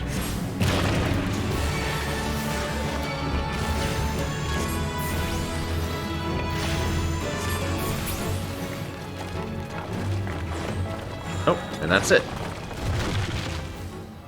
Why did Quet withdraw from battle? Did he die? Or did this... He must have ran out of time.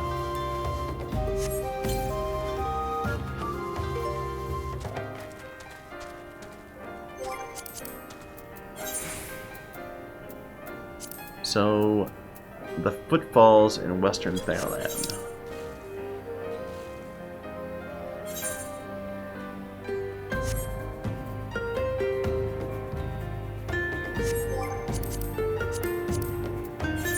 I'm really going through these Return to the Waking Sands, but we had like 5 left and they gave us more. So I think we're okay. And if needs be, it's not a long walk.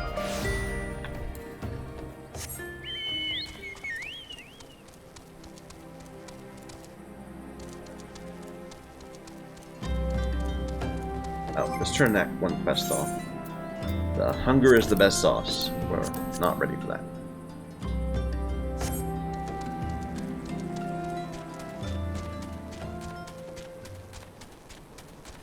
Ba-da-dum, ba-da-dum. Ba-da-dum, ba-da-dum.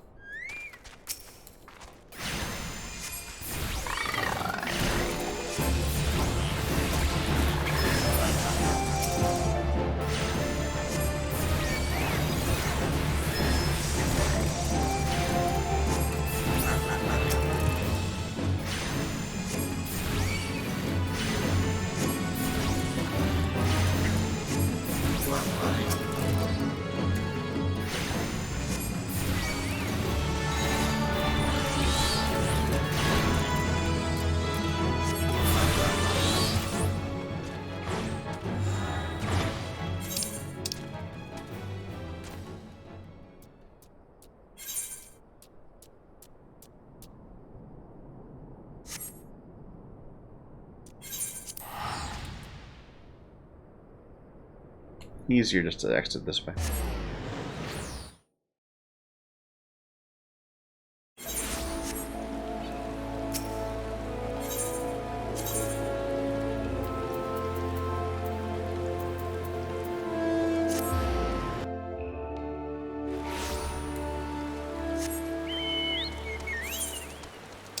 All the triple triad marks are distracting. Can I get rid of them?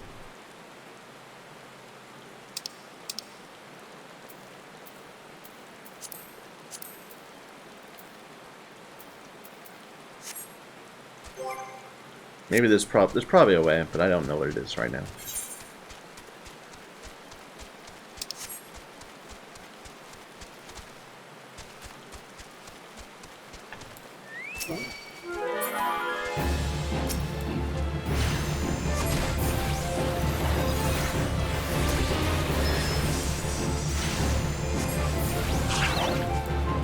That toad still called me a dirty name.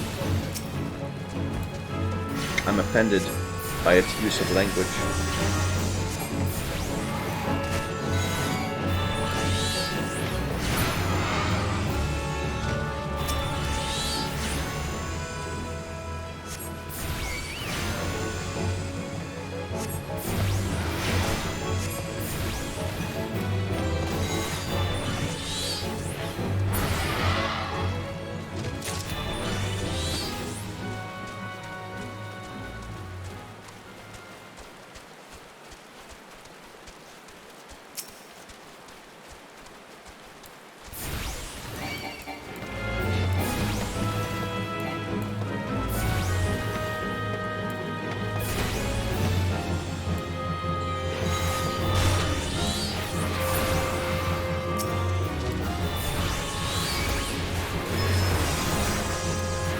No, I had another.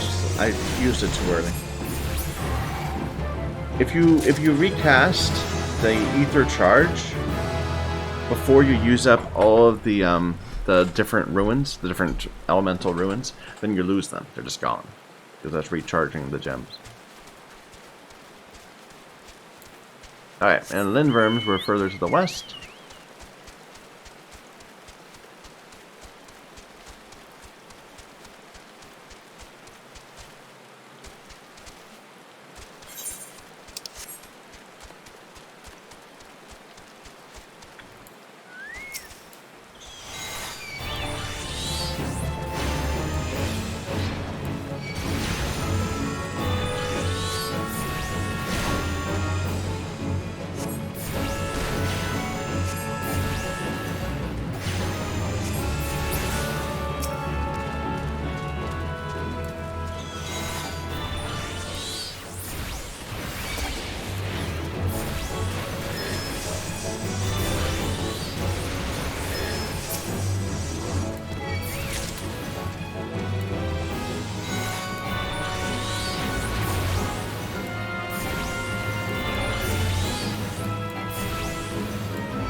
There we go.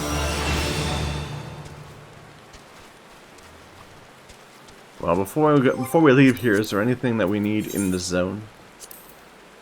Eastern Lanaskia, Southern Thailand, Kirithis, North Shroud. No, nothing we need. Let's go back to Limsa.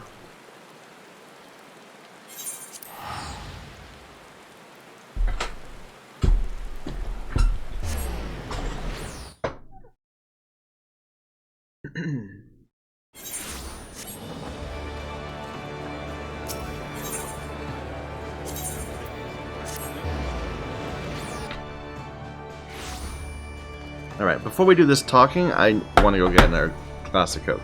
So be right back. And I'm back.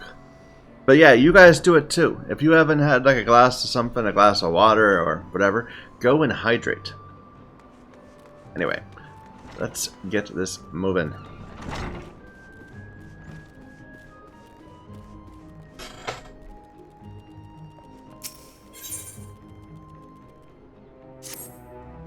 I've been expecting you, Ye. As ever, Kalaya's predictions prove accurate almost down to the moment. Her mind is especially sharp for such dangerous confrontation in the offing. The Yellow Jackets have contacted us with word of Daz Maga. It appears his merchant vessel is presently anchored off the coast of Bloodshore. Once the pirate's business there is concluded, rumor has it he intends to embark on an extended voyage to the east. It'll be some time before he returns. I mean, isn't that good? I mean, that he's exiled. We want him to not be here. If we let, but I guess it'll cause her to lose her chance to settle the score, and we risk her stumbling once more into the blackest melancholy. Simply getting close enough to Dasmaga will prove difficult. Kalaya has already formulated a solution, and has set her grand strategy into motion. Your first task is to travel to Costa del Sol and deliver this set of instructions to a fisherman named Rilzern, and then continue to follow instructions.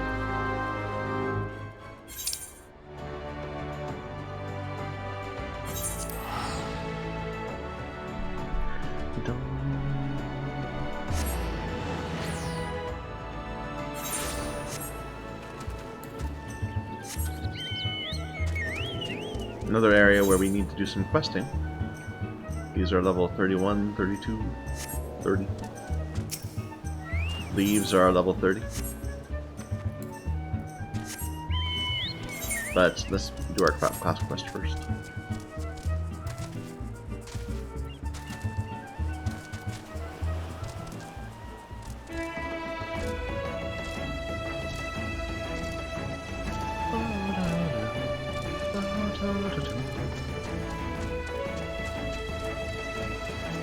Hey, dude.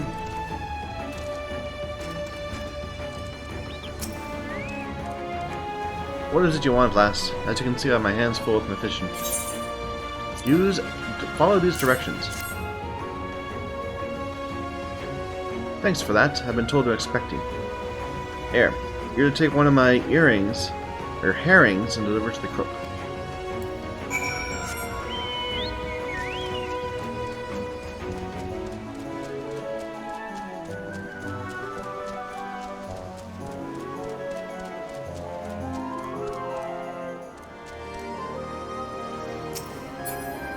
What's this? Is this a coconut turning into a tree? I think it is.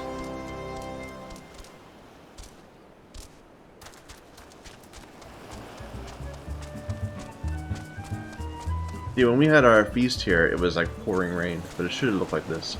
It certainly is blue. How might I help you? Master Gigaruju is expecting his midday meal any time now. Here is a herring. A fresh herring. The master does enjoy a bite of broiled fish of an afternoon. This might even earn me a few extra coins. You have earned yourself one of my homemade eel pies. Your Arcanist colleague was quite insistent you take the pie to Master Gigaruju rather than scoff it down yourself. So it's going to be some long, unlikely chain of events that's going to end up with us confronting this dude.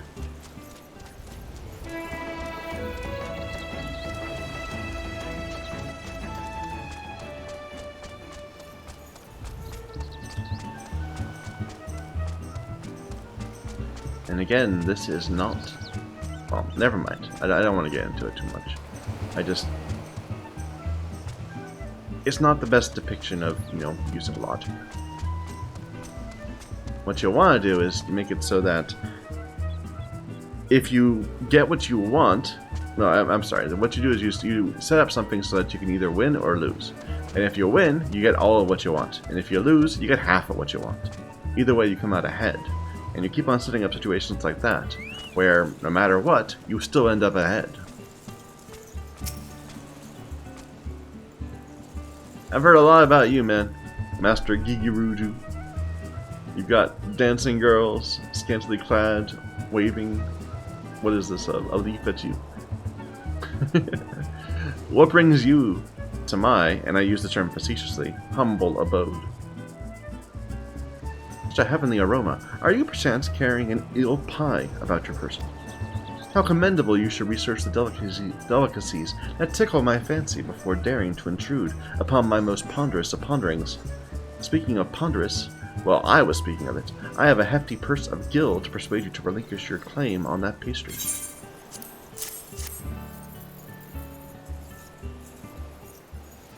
One moment, if you will. I've been instructed by a Milvan's Gate assessor to hand over this message to whoever delivers an eel pie. See, she could have just given me the message. Why is this have to be complicated? Take the purse you received from Master Kikiruju and hand it to the dancer, Eldgith, as she prepares to return home.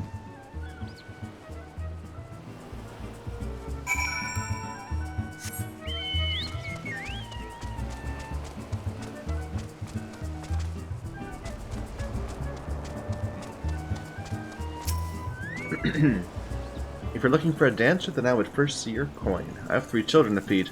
No time to waste on idle chat. Here, have a heavy purse. That is quite a purse. My precious darlings will eat like kings this week. Such a simple job as well. I was told to expect you. In return for the coin, I am to give you these. The leather satchel is from your Mikot friend, and the pareo is from me. The last item you're to deliver to Drogo.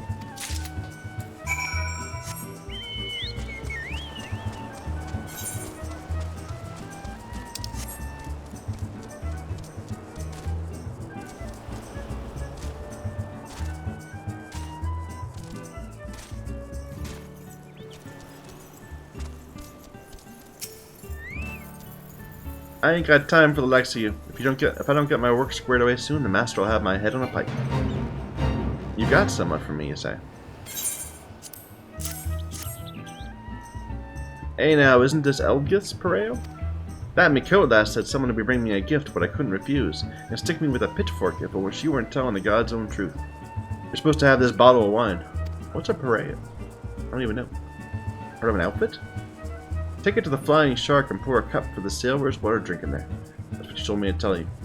Watch my back if I was you, though. Them sailors the meanest bunch of cutthroats I ever did see.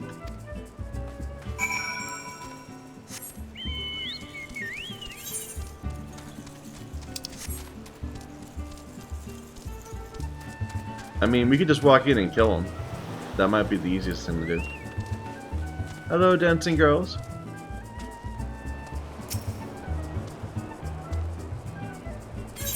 Have some wine. Them lane's teats. Now that's a bloody fine drop. If we ship this stuff to the east, we'd be selling bottles by the crate. If you're coming with us back to the Morning Star, the captain will want to have a word with you.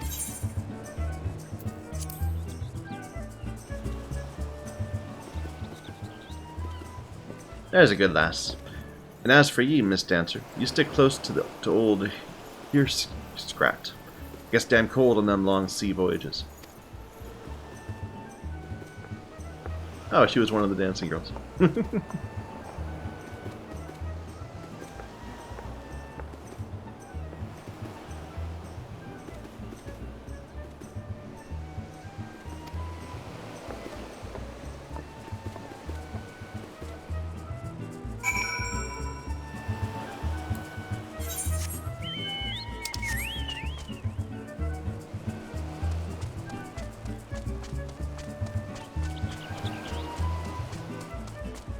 Did not see that one coming, but I bet you could have noticed her if you'd actually known or paid attention.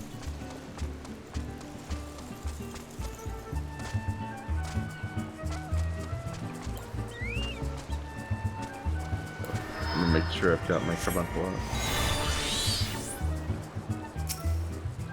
Here. What do you have to say for yourself? I'll need that satchel you received from Eldgith in a short while. Let's go!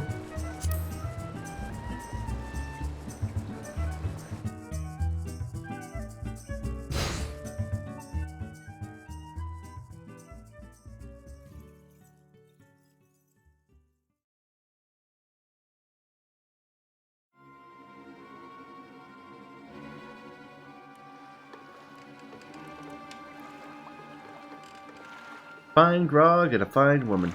The captain will be pleased with this haul.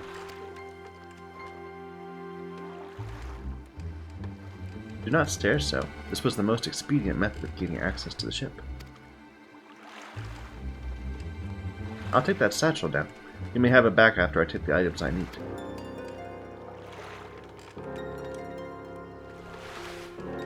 What mischief are you two about?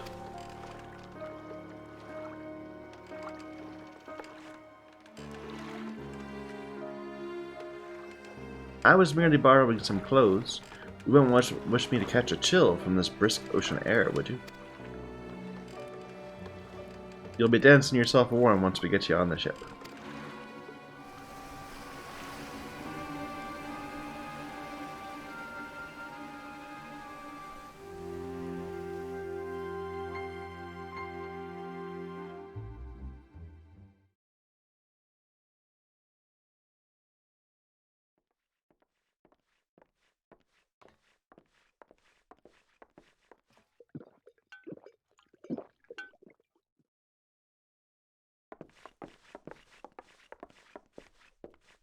They have female crew. You think they'd want some little catboys too.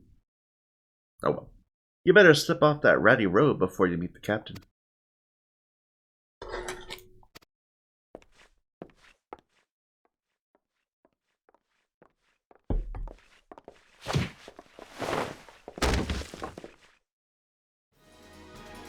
I'll be happy to show him the performance that awaits. The bitch Admiral's lapdog! Come back for that lesson, have you? It is I who shall be teaching this day. My lecture will focus on the manipulation of reality through applied strategy.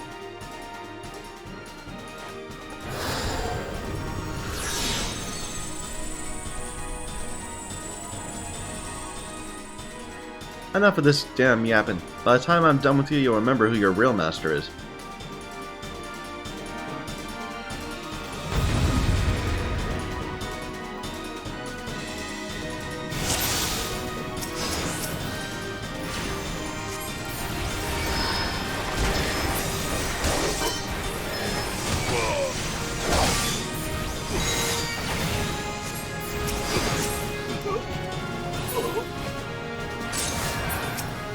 So are we hitting this dude? Probably. He dies real quick.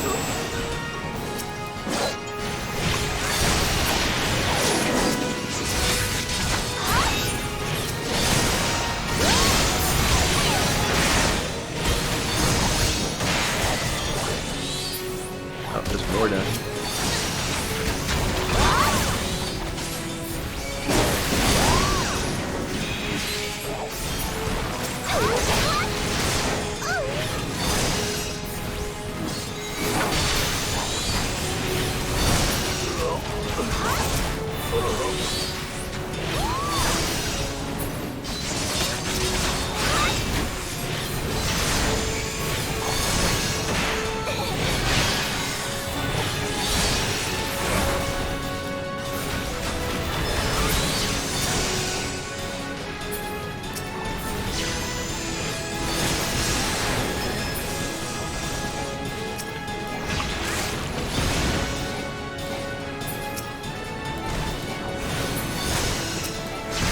Come on, target.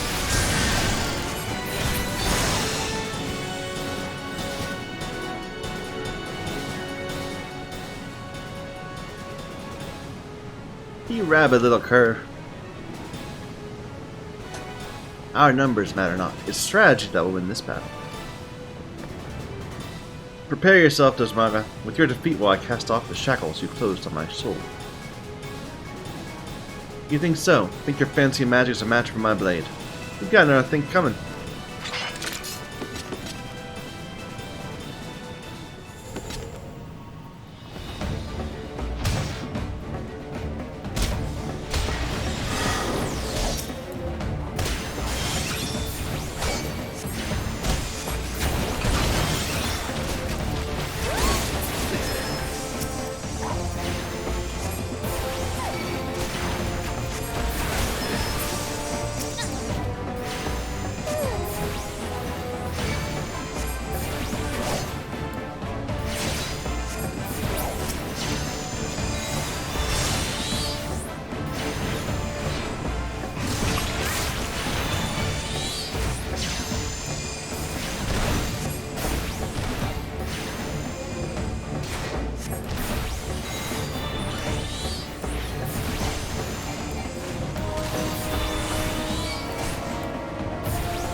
What's this thing do?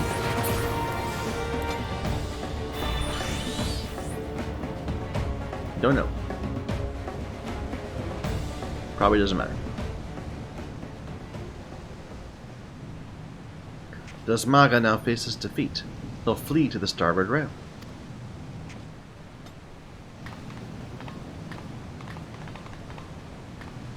Next comes his attempt to escape into the sea. You think you're pulling my strings, do you? That I'll dance to your tune? I ain't falling for your bloody tricks. It is at this moment he notices the yellow jackets I had you summon in my explicit instructions to Rilzern.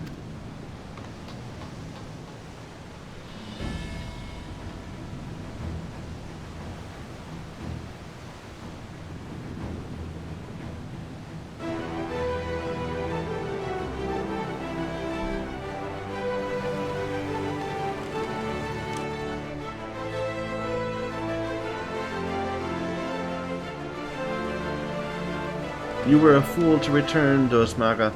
I hear you're fond of shackles, so we brought a set especially for you.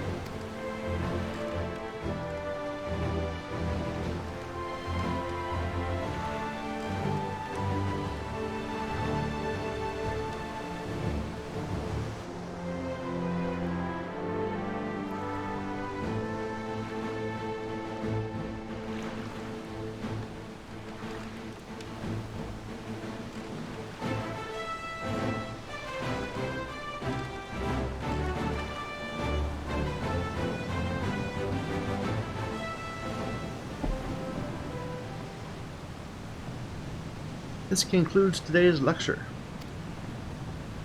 Thank you, Yang. This strategy would not have succeeded without your flawless execution, which suggests that my tactics yet require more work. One must allow for some small deviation. I believe that I now understand where my calculations went awry. It's not enough to wish to shape reality, one must also have a complete understanding of the reality one wishes to obtain. It's time I sought out our guildmaster.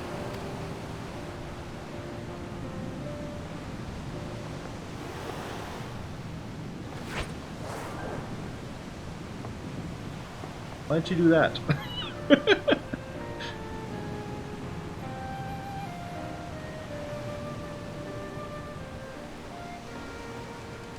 Pray convey to Mistress Thubergheim my fondest wishes, and my appreciation for all that she's done for me.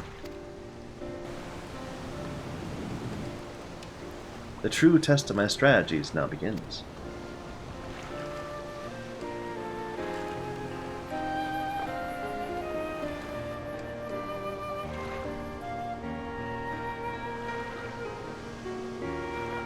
This is a pretty epic level 30 quest.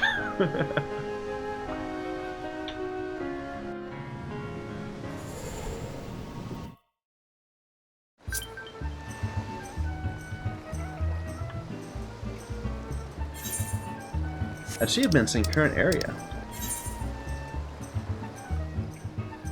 complete the fate. It's not lupus. No.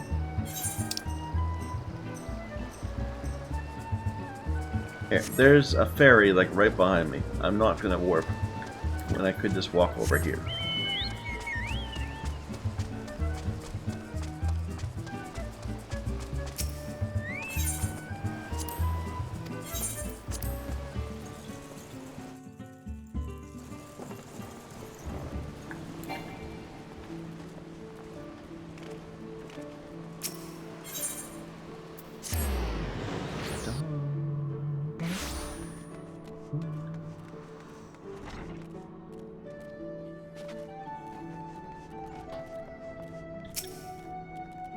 There's much I'd ask you, but first, may I have the satchel you received during your assignment?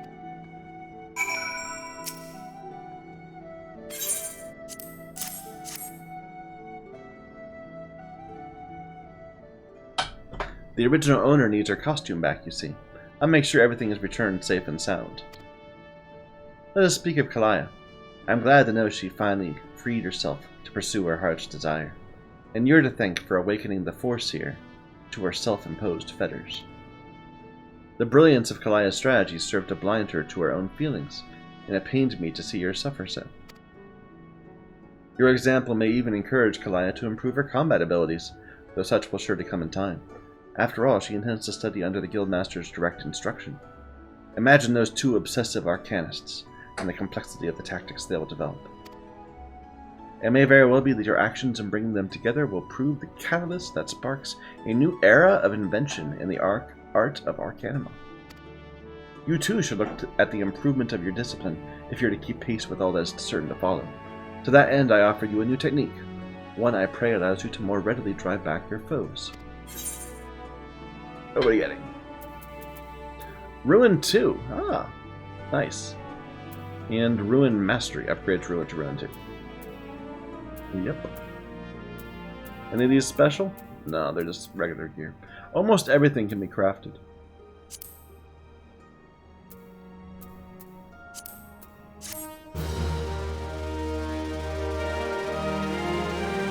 Which I like. Like, almost all the quest rewards are giving you things that you could just craft if you wanted to.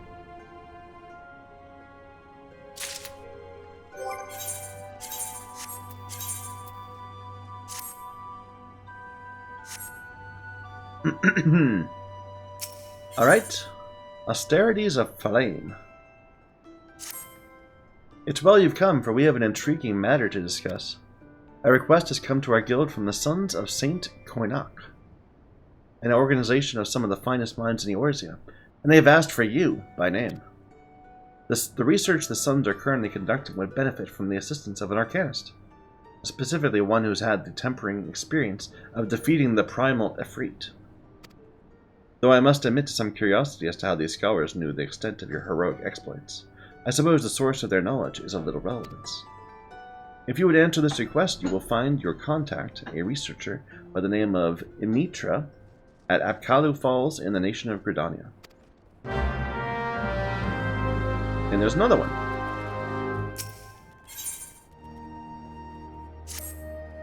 Have you any interest in history? If so, I would share with you an opportunity to study the way of the ancients. A curiously refined and well-read marauder visited the guild the other day in the hopes he might meet an arcanist of exceptional skill. He claims the assistance of one such individual will be invaluable for the success of his archaeological research. I say claims because despite his eloquence, the thought of a marauder with academic ambitions still strikes me as odd. I'm a marauder. I mean, that's just mean. You are, of course, free to formulate your own opinions. His name is Alka Zoka at the Marauders Guild. Let's do that first, because it's just down the road.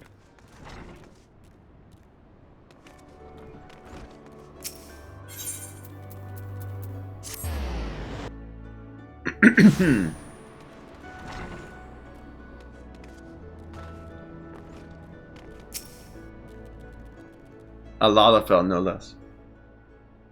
Thank you for setting aside your preconceptions. I'm acutely aware of how unusual it is for a marauder to conduct research, as it were. You shall soon understand that I am not at all like my more muscular brethren. Rather than rush blindly into the enemy's maw, I formulate and execute stratagems to great effect. My archaeological pursuits are but an extension of this practice, for at present I am researching the military tactics of ancient Nim. It would not be surprise me if you're unfamiliar with Nim. The civilization flourished 15 odd centuries ago, during the 5th astral era. The Nimians lived during an age of wonders, when the magical arts flourished, but magics can be wielded for weal or for foe, and this period of peace eventually gave way to the Great War of the Magi. The nations of that bygone era brought earth-shattering magics to bear against one another. Nim, with only a handful of mages to support its army of mariners, repulsed would-be invaders time and time again. Precisely how a military force of this composition could defy its stronger neighbors is a mystery which has long puzzled military historians. By translating extant Nimian tablets, which I have recently purchased, I mean to solve the riddle at long last. As my knowledge of Arcanima is cursory at best, I require an experienced arcanist to assist me. Will you be that arcanist? There is a complication. The Nimian tablets and other assorted relics, for which I paid an exceedingly large amount of money, were stolen en route to Limsa. The information inscribed upon those tablets could be of untold significance. I will not allow thieves to sell it to some rich old Dawn collector for a pittance. Pray accompany me to Raincatcher Gully, and help me reclaim my relics. I have strong reason to believe the perpetrators can be found there. Raincatcher Gully in eastern Lanoskia.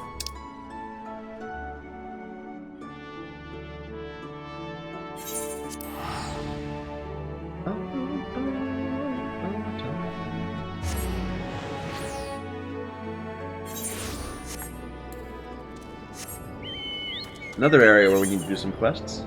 What are these? Level 32. That's leaves. 35.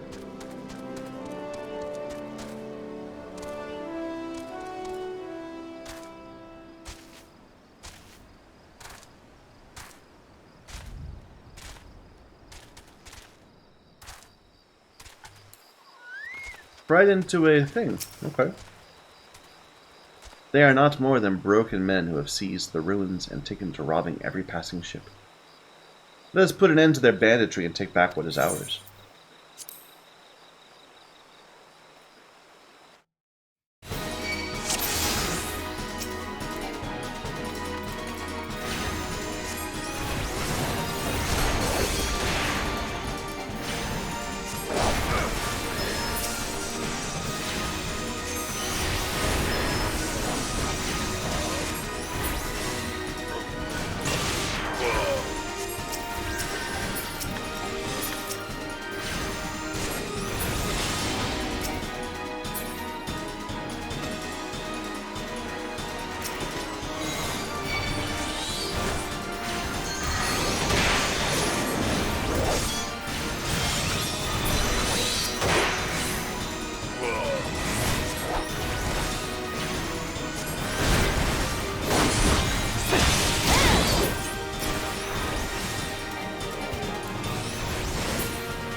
I gotta admit, this targeting is so much easier.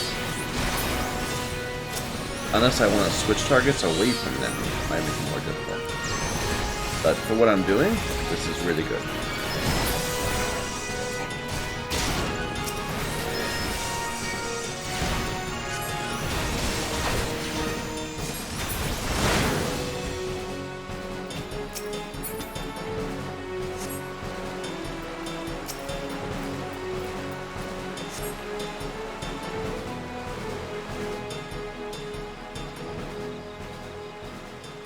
This is it!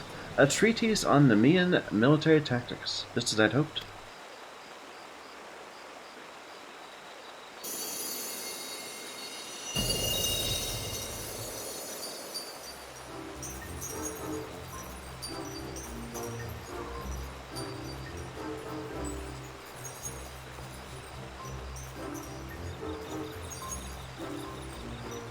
Hello there.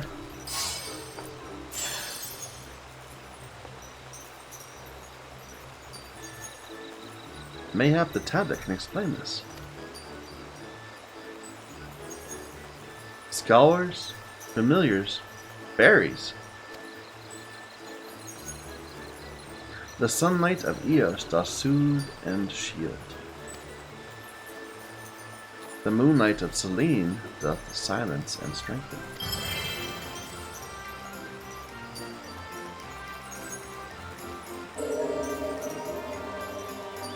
Yang.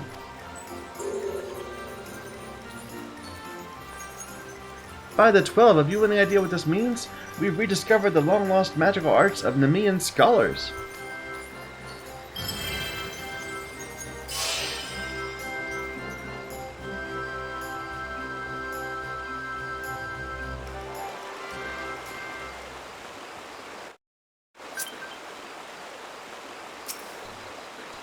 Fairies. Honest to God, fairies. Now I've seen everything. Anyway, I shall return to the guild and begin translating the tablet. I cannot wait to see what other secrets it contains. Okay, well before we go back, let's go ahead and do the other one. In Gridania.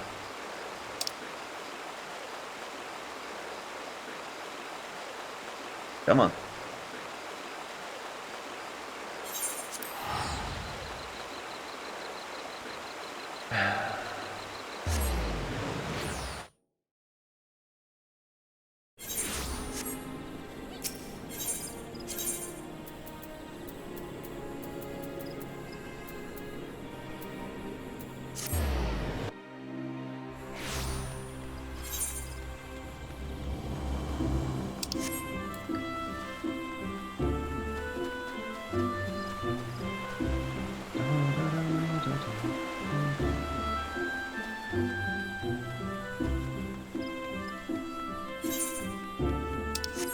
Everyone wants to play Triple Triad.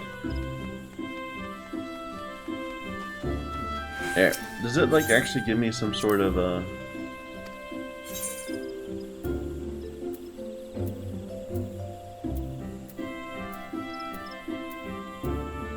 You know what? No. Just no, not yet. At some point, maybe we'll get into Triple Triad. But right now, we don't have any good cards. We have to go back to the saucer and like, actually learn how to play all the different rules and that sort of thing. Emitra!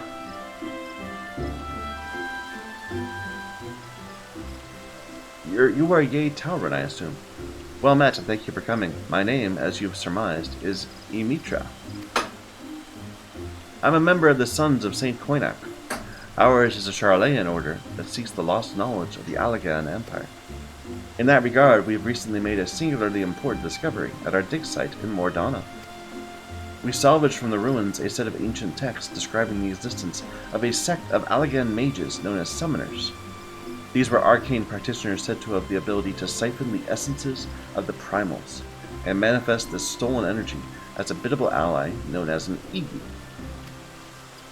Should we succeed in resurrecting such arts, we might well hold in our hands the power to bring this age of conflict to an end. There is, however, as there always must be, a monumental obstacle to realizing this reality. In order to manifest these obedient incarnations of the Beastman's savage deities, one must first defeat a primal and capture its etheric essence. Only one who can boast such a daunting achievement under her belt may even begin on the path to becoming a summoner. You understand now why I called upon you. If you wish to contribute to my research, come to me in the west of Birgot's Strike, in southern Thanalan.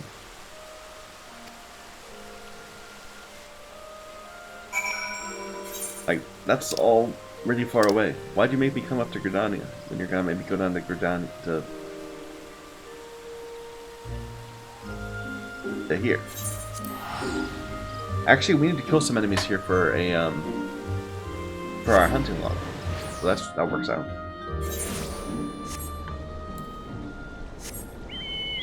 And what level are these quests? 31, 31.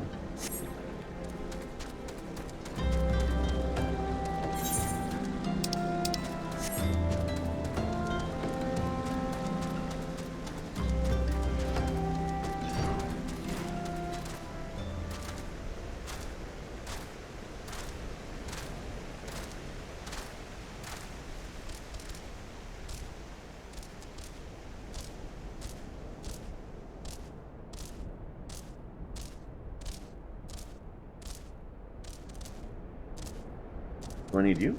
No.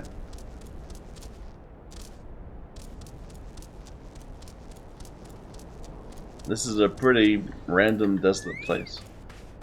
Well, whatever. Greetings to you once more, Ye. I had a feeling this unique opportunity would be nigh impossible for you to ignore. Let's proceed directly to the ritual, shall we?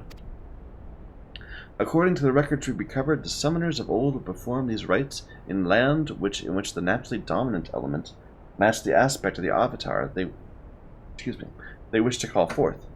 Only in such a place might one sufficiently shift one's etheric balance in the desired direction. The element of fire is strong here in the Sigali Desert. There is no land more fitting in which to summon an incarnation of the Lord of the Inferno. Before we begin, I must insist you accept this gem. It might be of little worth, but within its faceted depths dwell the memories of long-deceased summoners. Now focus. Visualize the ether flowing through you, a vibrant current of energy, transforming into a living fire. Hold this image in your mind. In the raging heat of your life force shall spawn an Igi, wreathed in flames. This nascent entity will appear before you unbound and hostile. It is your charge to overpower the avatar and establish yourself as its master. The path of the summoner is not, if not fraught with peril.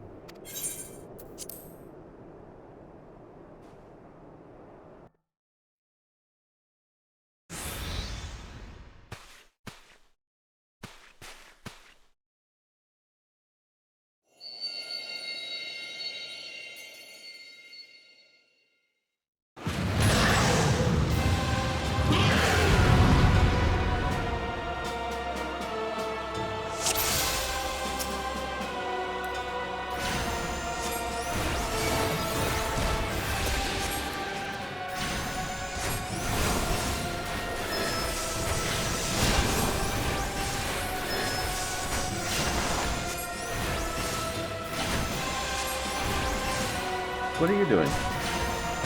Oh, you're killing an ad.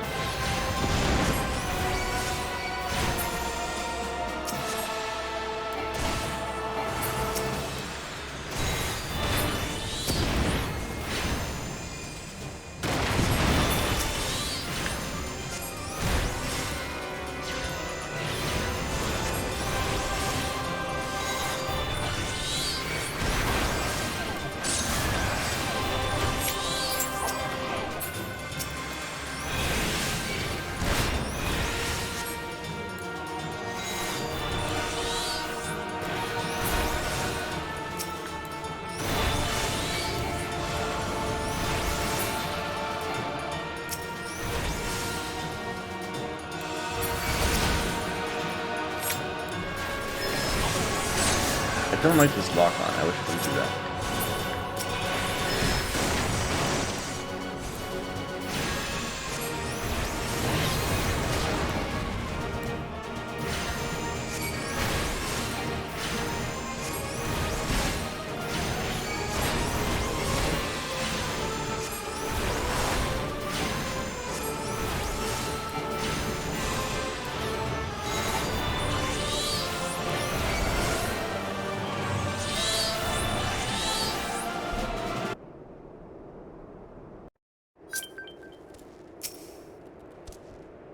Most impressive.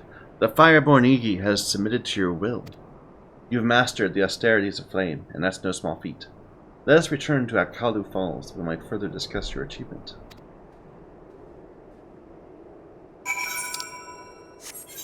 But before we do... What level is that? 31? I don't really want to do these quests right now, so I'm just going to go ahead. We need to find the enemy type that we need. Not sandworms.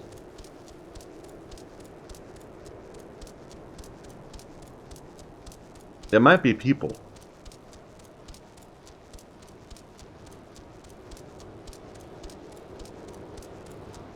Not smoke bombs. Might be Ixal. Or Amalja or something. Fallen.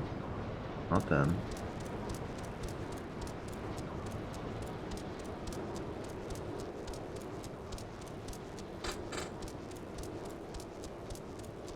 So we're unlocking 2 classes, and they're both classes from... There it is.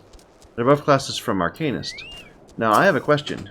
If we, like, level up as a summoner, are we also leveling up as a scholar?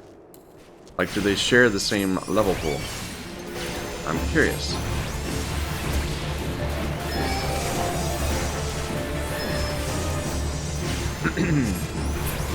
Because that's pretty odd if they do. You're fighting level 50 ogres. Have fun with that.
Let me just look up the Amalja up there.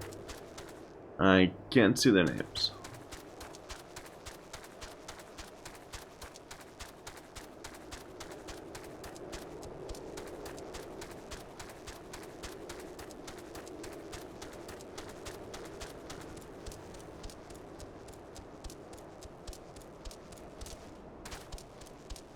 Sniper, halberdier, sniper, halberdier, sniper, divinator.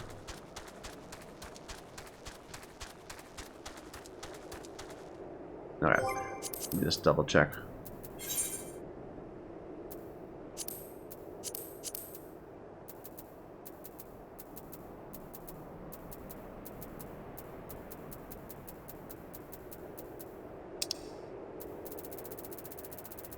Oh, I need to go and talk to someone to get the next one. Yeah. Okay. Back to Gridania.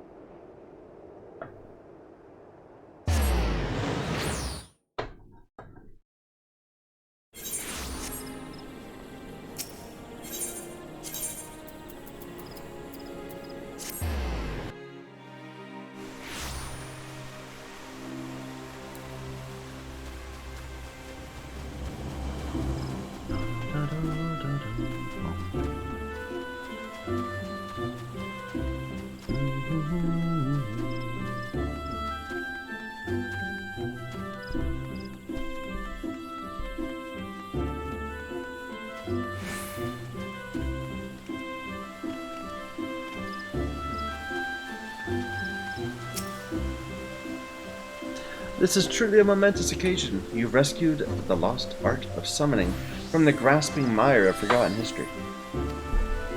But you must know more of the avatar you have bound. In the ancient tongue of the Algan Empire, it would be known as Ifrit Igi, where Igi translates approximately to pure, or the essence of. You've tamed a willful manifestation of Ifrit's raging fires. So I'm summoning part of a primal? That doesn't seem like a good thing. That feels like the opposite of what we're trying to do. As you might expect from an entity born of the Lord of the Inferno, this avatar and its capacity for destruction should serve you well in your battles to come. With such an ally at your command, it's not too soon to take upon yourself the title of Summoner. Be that as it may, the road before you is long and arduous. If you would triumph in this age of conflict, you must needs master more than just the Igi of fire. I suggest you next fix your gaze upon claiming a servant of the unyielding stone. You once seized victory against the primal titan, did you not? I did, but I didn't need to have been level 30 here. So this is dynamic quest text. I'm eager to progress directly to the austerities of Earth. You must be careful not to overtax your reserves of strength. Rest well. Spend time growing accustomed to your newfound abilities. Then we'll continue.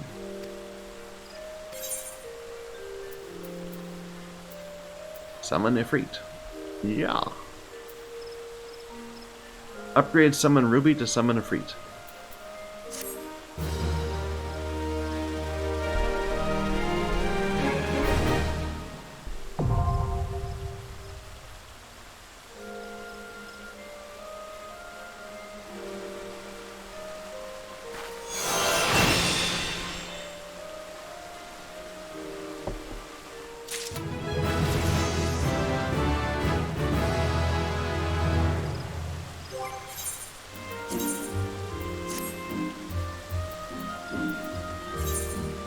So, Soul of the Summoner.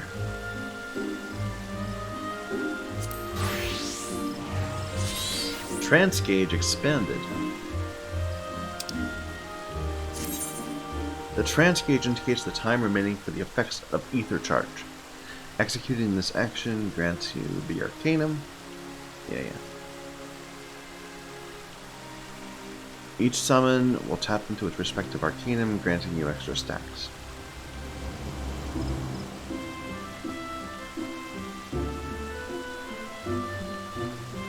Didn't tell me anything new.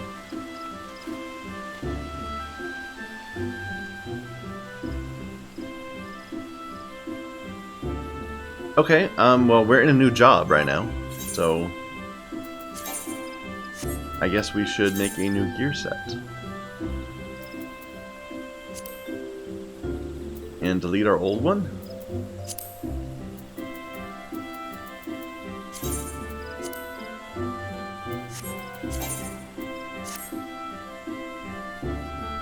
Let's mess with our bars.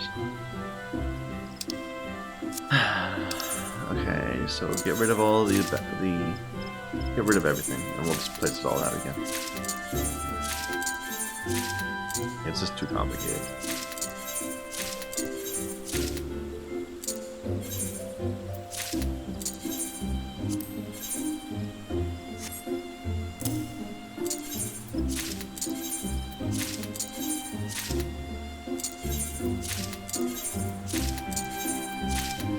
Alright.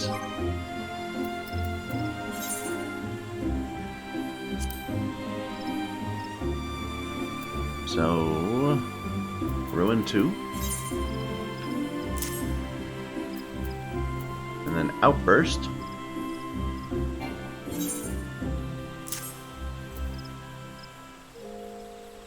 Precious, Brilliant, and Gem Shine. Fester.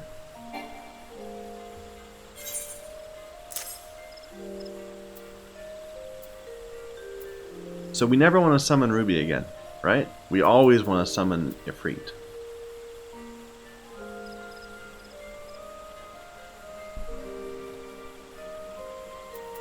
I guess we still have our carbuncle though, so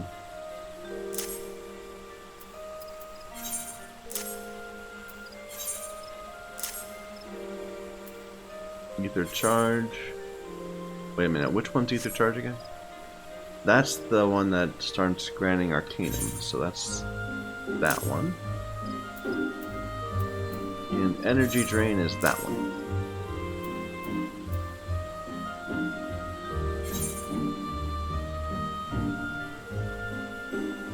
We haven't been using Resurrection before.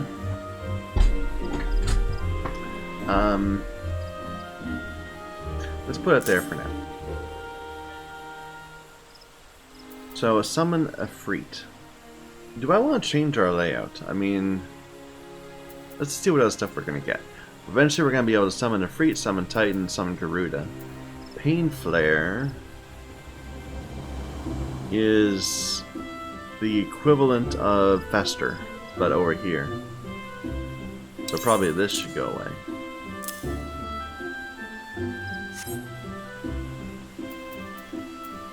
Energy Siphon is... Shares a recast timer with Energy Drain. Why would I use one over the other? Oh, it's an AoE version of Ether Charge. Or of Energy Drain. That seems so minor. Like, that seems like a complete waste. Because, like, we cast it once every 60 seconds, and whether you're casting it on one person or on several people, it seems so trivial. Okay. Ruin 3, this is eventually going to be...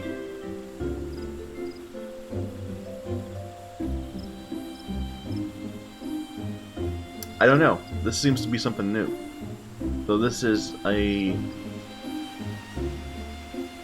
Is that a better form of Ether Charge? No. It doesn't give Arcanum. No, it does give Arcanum. So this might be a better form of the Ether Charge.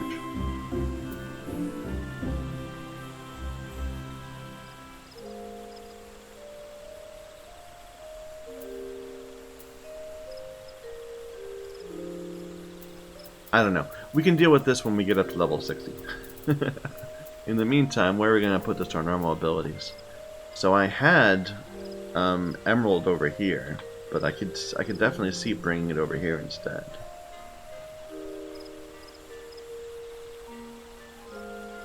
This still only gives me 2 stacks of fire. That's so strange.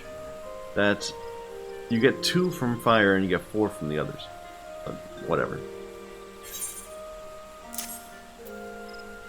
So eventually, we're gonna have this over there, but for now we have Emerald. Oops, not that one. That should still be res. Topaz. There. But I swear, we're running out of space. Well, leave that alone. We don't have anything for our roll abilities.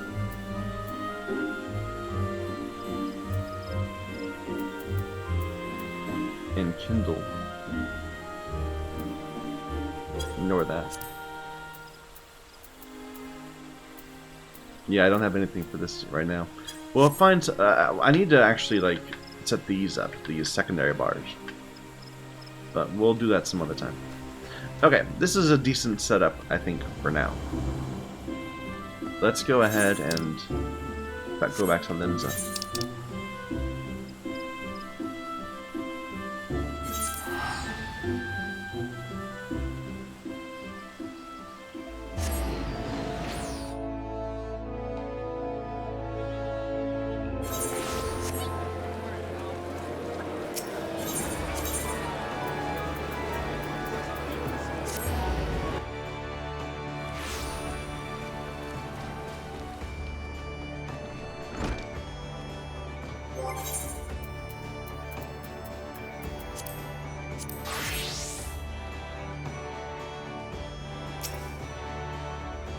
Excellent timing, Ye. I've just finished transcribing a section which will doubtless be of interest to you.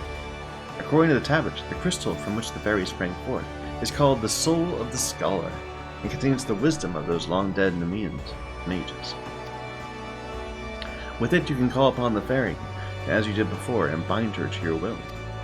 As I said, I have little knowledge of Arcanima, so unless you have some objections, I would entrust the crystal to you. You needn't recompense me. Simply knowing that lost arts are being preserved is enough. I shall devote my energies to deciphering the remaining text. Should I discover anything new, I promise you'll be the first to know. And we gain Ad Loquium. Grants Galvanize, nullifying damage equal to a fifth of it. 5/4 of the damage restored. When critical age, when you crit, also grants Catalyze, nullifying damage equal. Doesn't it basically do the same thing? I'm not sure I understand that.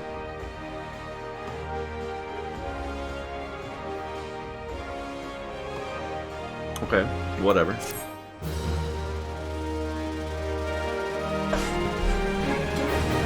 So I have to go to the Marauders Guild to find out how to be a better scholar? I can't help but think that this is not the way things should be.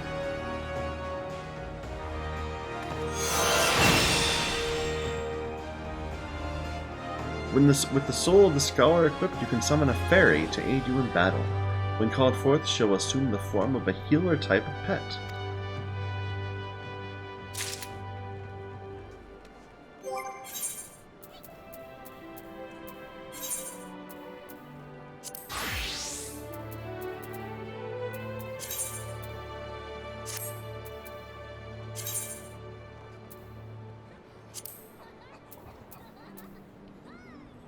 Okay. And our bars are all messed up again, so let's just clear them all out. We'll deal with it in a moment. Looks like this is more dramatic. Like, a lot of things are gone. Or different.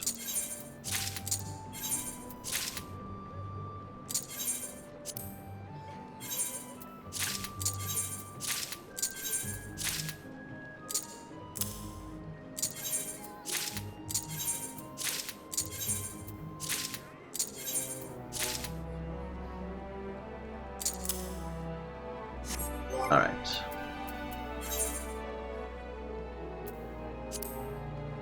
So all I keep from my class is Resurrection. Interesting. Well, we already have that on our bar here, so I don't need to add that. I don't have Ruin 2 anymore. I'll get it later. Okay. I get Bio.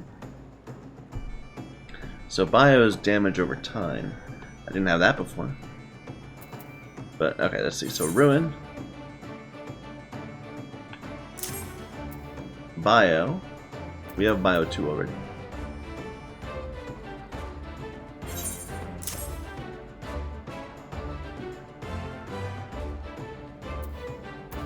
Summon Celine. We don't have our Carbuncle anymore. We have Summon Eos. When set to guard, automatically casts Embrace on party member to suffer damage. When set to guard... Well, how are these different? Is it just the color of them?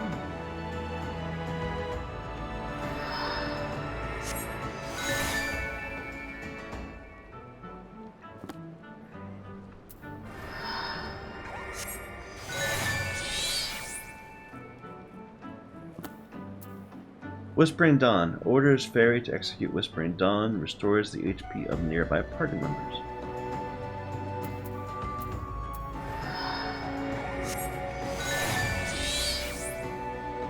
Okay. Let's put Eos right there. Physic we'll put there. And add Loquium. So how does that compare to Physic? The Physic is a quick heal for 400. Adloquium is a similarly quick heal, though a bit faster. It's a bit longer. More expensive, but gives a shield, and it's a weaker heal.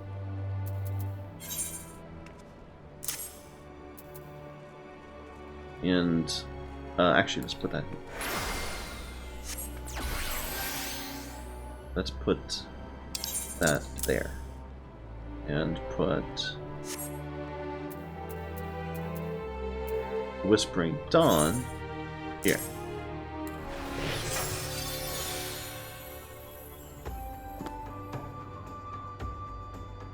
Like, I have so few abilities. Look at this. I've got 2 over here and 3 over here. What happened to my Arcanist had some crazy things going on.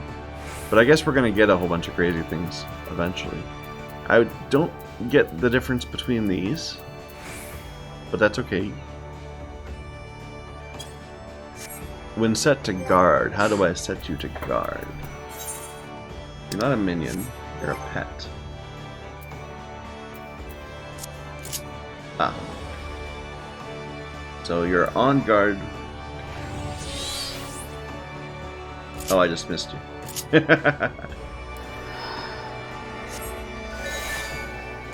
You're on guard by default.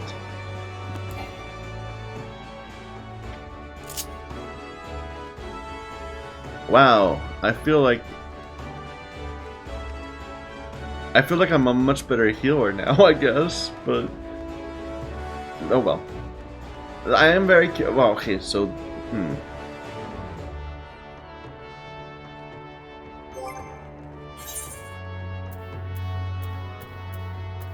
So this is 19804.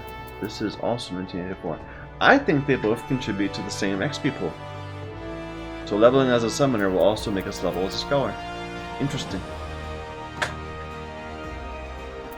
Okay. Well, we have another bar moving.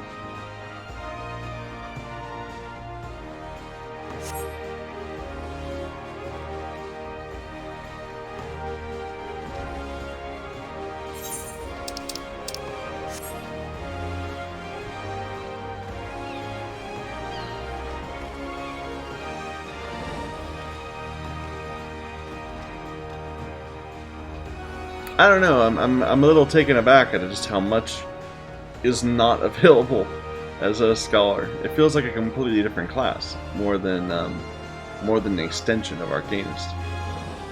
But whatever. Let's not dwell on these things. Instead, let's go to Ul'dah and maybe do a little bit of crafting to finish the day.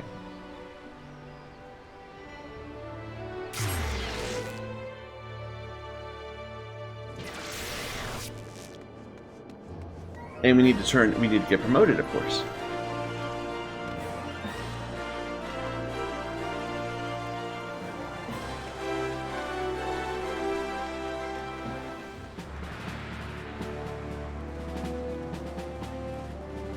Promote me, please.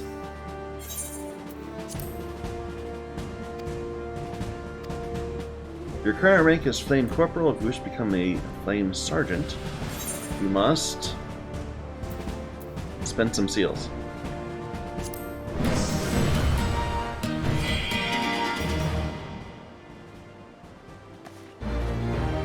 By the power vested in me, I hereby appoint you to the rank of Flame Sergeant 3rd Class. You can now undertake a wider range of company leaves. I haven't done much of those, company leaves.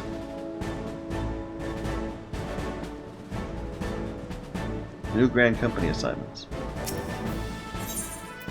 Can I get promoted again? Yep, listed sealed.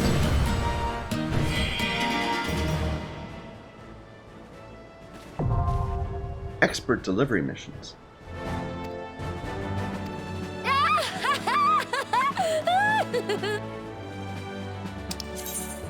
To bolster their strength, the Grand Companies seek donations of rare items. Accepted items are those which are sellable and whose names are not yellow in their help window. Ethereal gear is an example of it.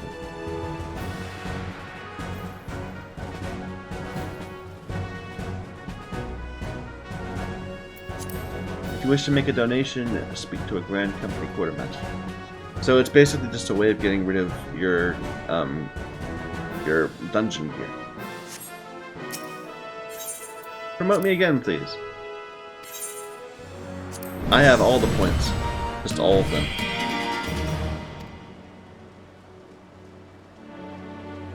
What on earth are you doing?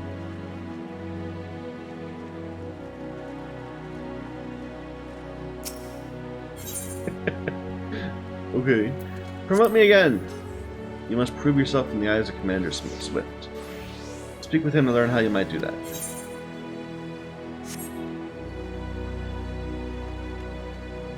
You. So level 44. Gotcha.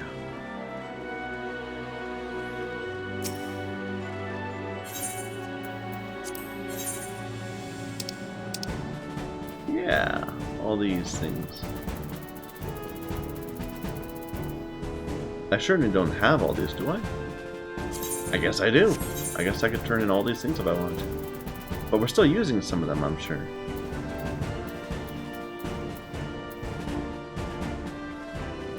Like, I need to find a way to know whether they're part of a set or not. Anyway. What I want to do is at least get this and that. Maybe not that. That might be annoying. But an oak radical. Let me just search for everything so that we can get on our bar.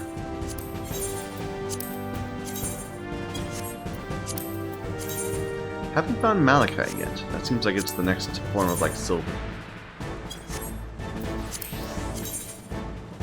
Or maybe electrum is. Electrum is an ore of gold and silver.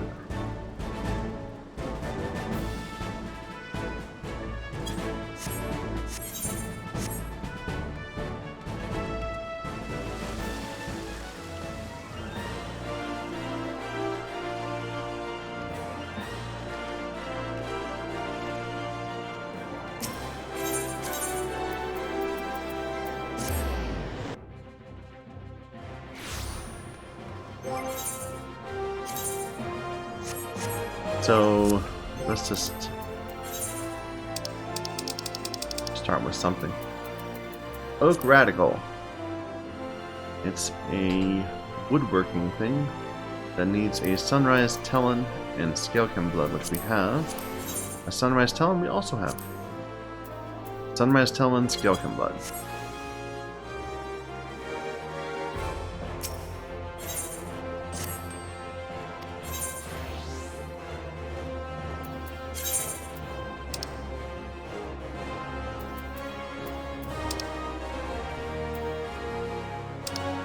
I know we need leather also, or leather. Let's just grab some. I'm sure we'll need something here.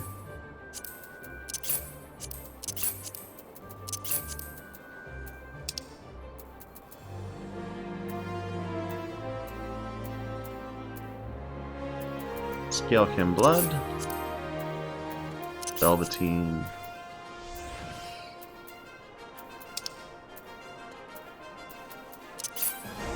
Linen stuff.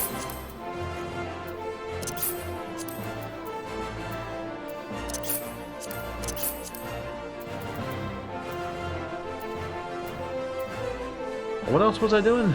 I needed...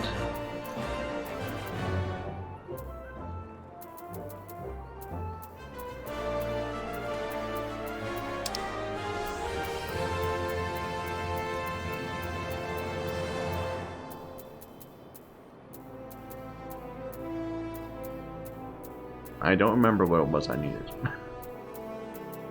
I'm sure I had some, though.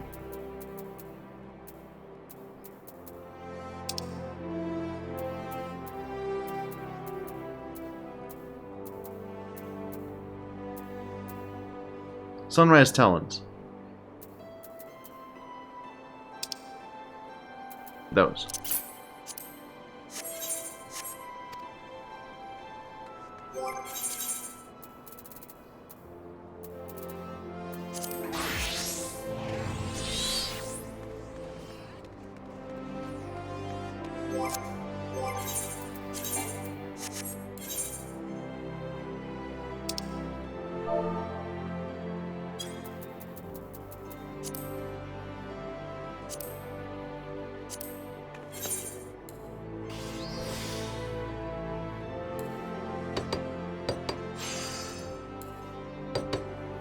We need better carpentry gear.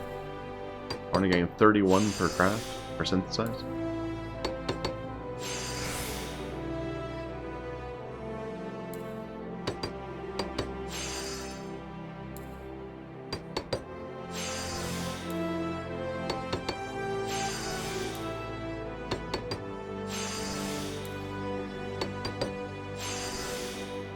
And of course, that's when we get the good.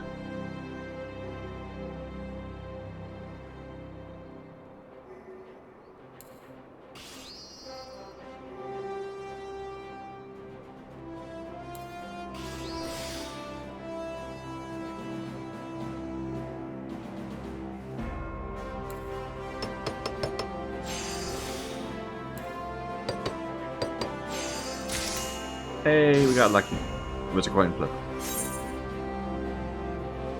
Alright.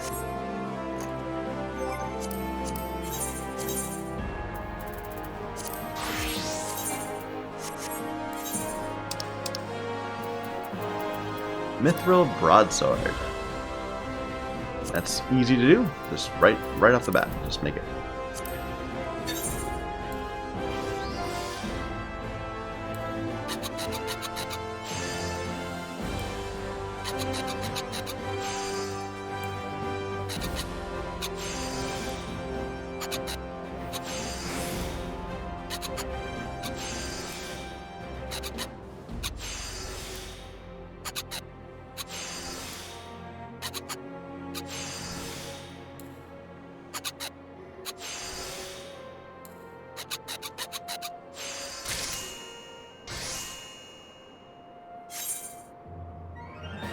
Mithril Elmo needs just a bunch more mithril stuff, but my armor smith can make it all.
Ah, well.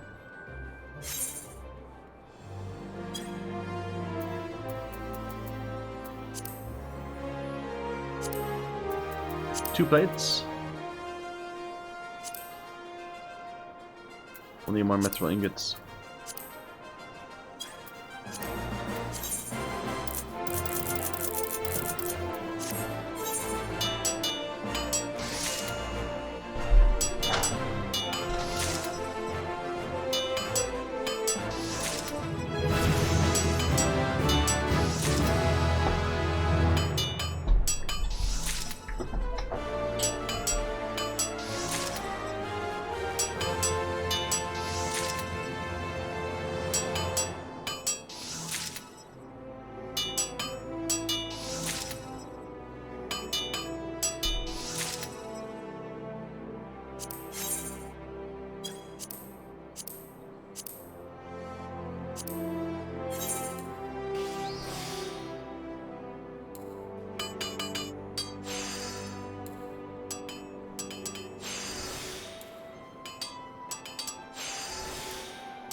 Definitely getting harder and harder to make high quality stuff.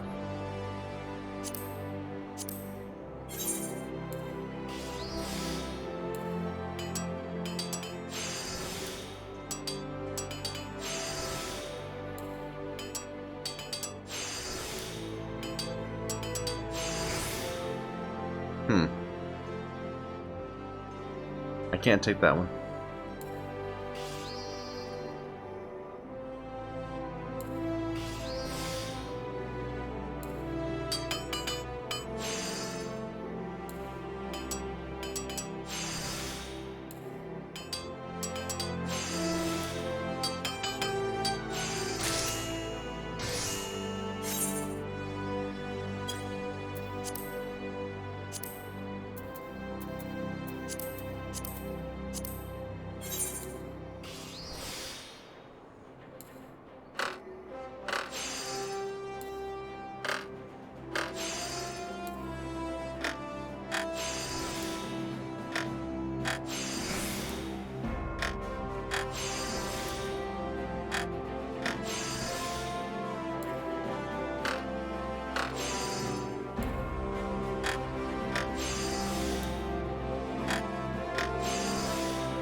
$78 only. Best we could do.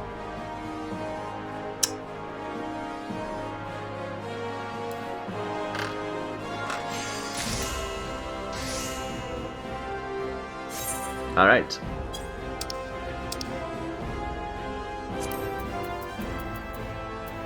So, boarskin wristbands.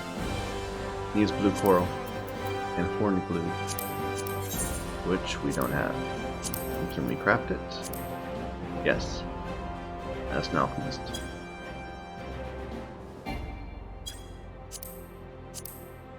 The coral.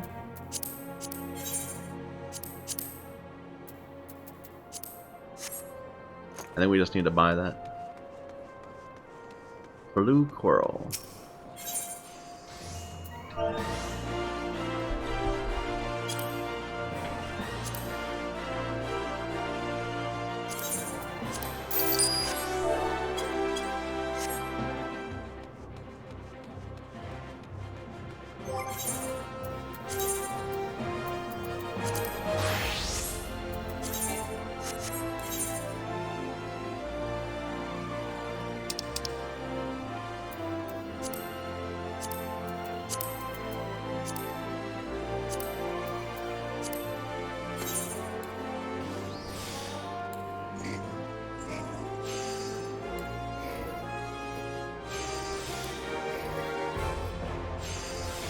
Some of our crafting classes are further behind than others.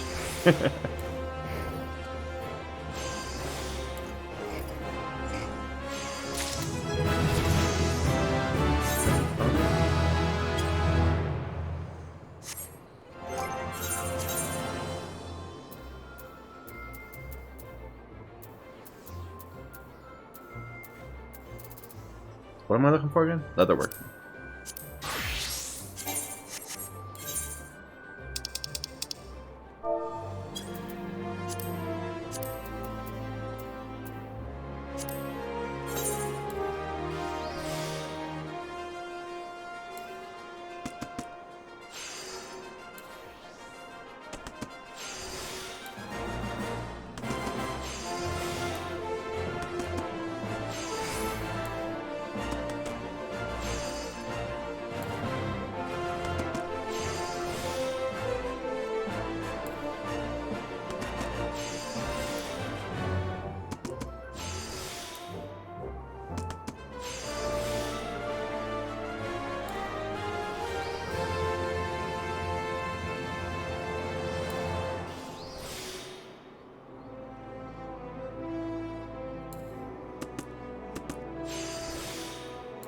Best we could do.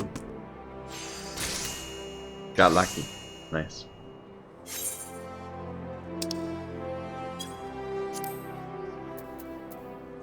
Alright. Linen gaiters. Needs electrum, rubber. Rubber is easy. Electrum, though, we have not yet seen. Maybe we should look at a Malachite Bracelet first. That just needs Malachite, which we get from raw Malachite, which we have a ton of! Perfect!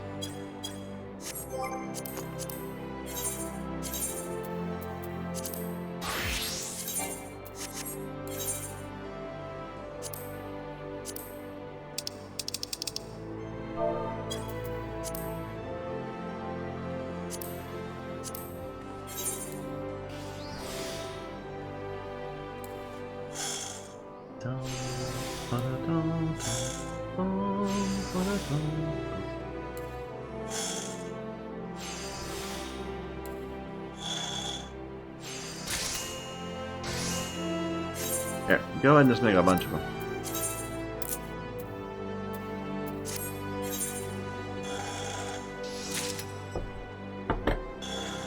Actually, this is giving me like no XP, so why do I even bother? This would have been good like a while ago.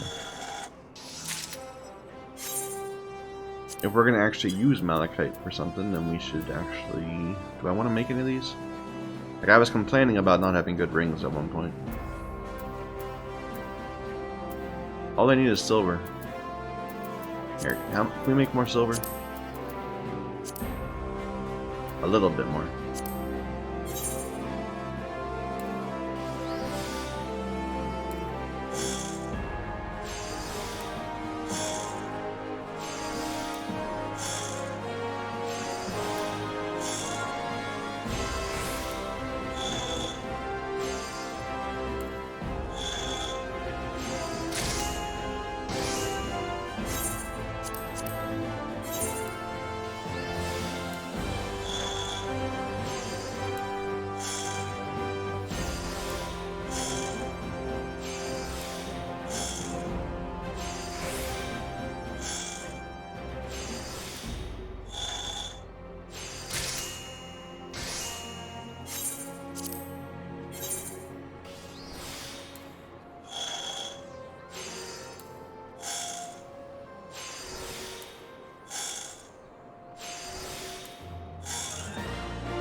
Oops.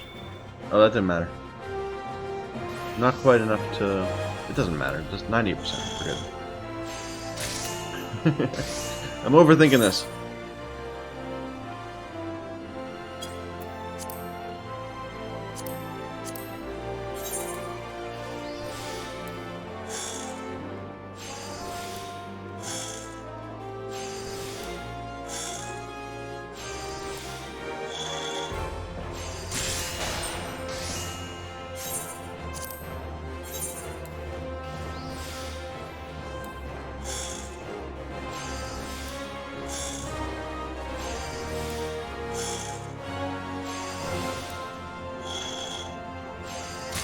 Okay.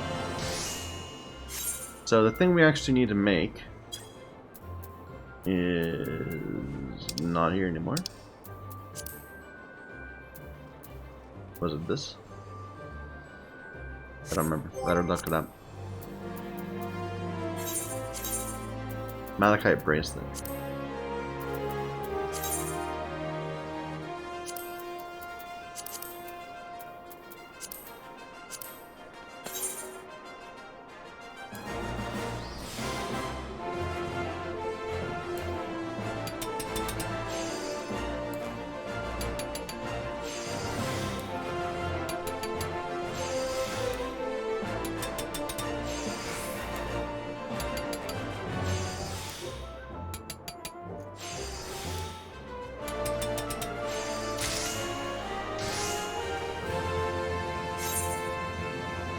Do I want another Malachite Bracelet? I think actually I've got decent bracelets. Like, I can't see from on this character, but it was a ring that I thought might be interesting.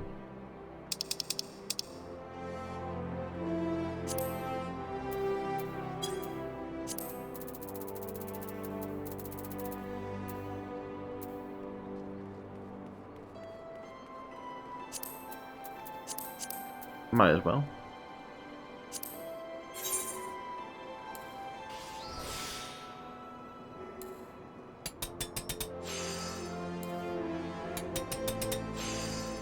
You know, in theory, I could just make like 4 or 5 of each of these items and just put them up on the auction house.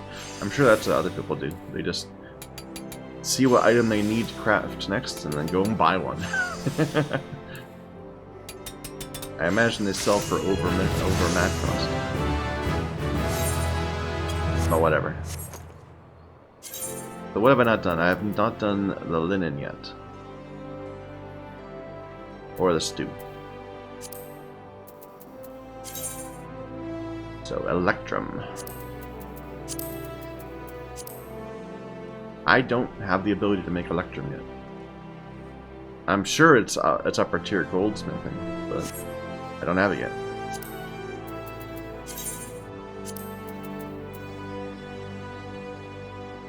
I guess we're just not gonna do that one.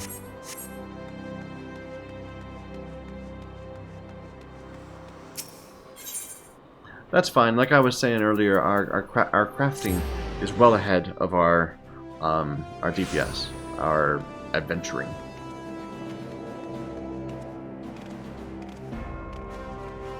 We're gonna get to the point where we need to go to the next zone, to Heavensward, in order to get the materials we need to craft these things.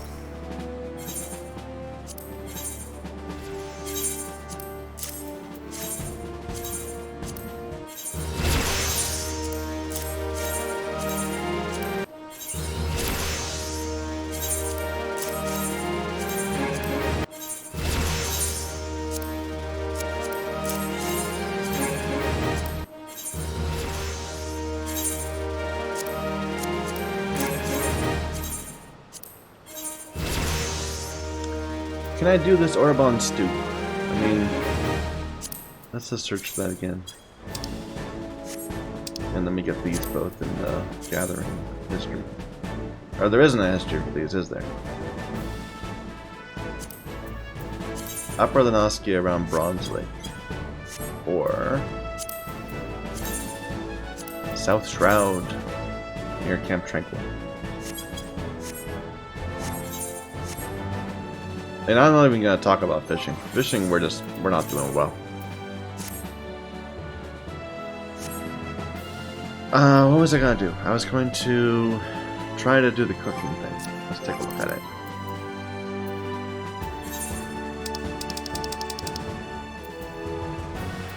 Come on, where was it? Orabon something or other. There, Orabon stew. So, Orabon liver. We've got one. Carrots, we don't have. But we can buy from a shop. Flour we can buy from a shop. Black pepper we can buy. Chicken stock we can craft from. With carrots and onions that we can buy. Yeah. And sweet cream we have to craft from buffalo milk, which we can purchase. So this is actually not that complicated a recipe. It's got a lot of pieces to it, but it's just a whole bunch of things that you can purchase.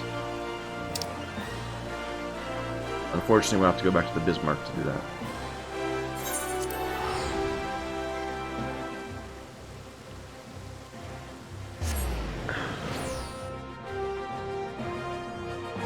The one item we needed to supply was the meat. Where is it?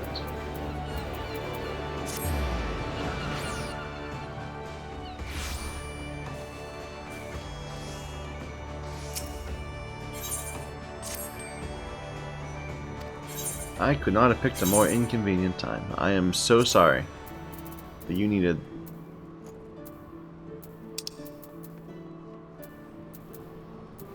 this Orabon liver.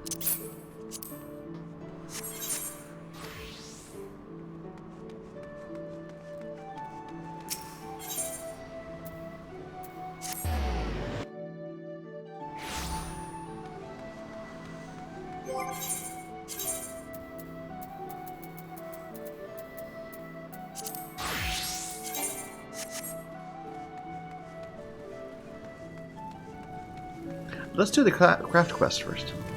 Plastic quest. And we'll get better tools.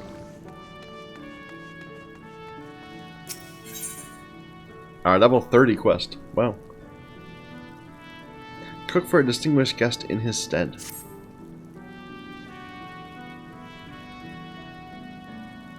How in the seven hells am I meant to cook with one bloody hand? Of all the bloody times I could have heard it, why did it have to be now? Forgive my language, lass. Don't worry, it ain't serious. Well, it is a bit serious, to tell the truth. I've gone and knackered me and trying to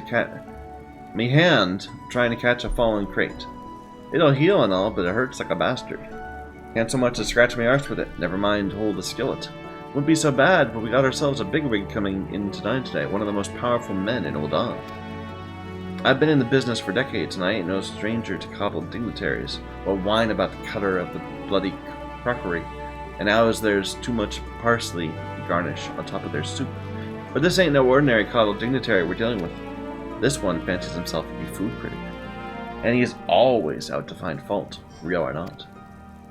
Ain't the worst of it. Owing to his influence, he's driven more than a few respectable establishments into the ground. For this, he's earned himself the name of Chefsbane in culinary circles. Each time the man's dined at the Bismarck, I've personally done the cooking so as to avert disaster. Don't get me wrong, I've got complete trust in all my chefs, but if the Bismarck goes under, the guild goes with it. That's not a burden I can put on anyone's shoulders. But this time, someone else has to fill in for me, and I want that someone to be you. You've proven yourself to be more capable, and in high-pressure situations besides. I'm confident you won't let us down. You do well to begin by talking with Dive and Dove. I'm aware of the situation. Don't panic. Though the Guildmaster is indisposed, all is not yet lost. In case you're unfamiliar with our distinguished guest, he's the head of the East Aldenard Trading Company.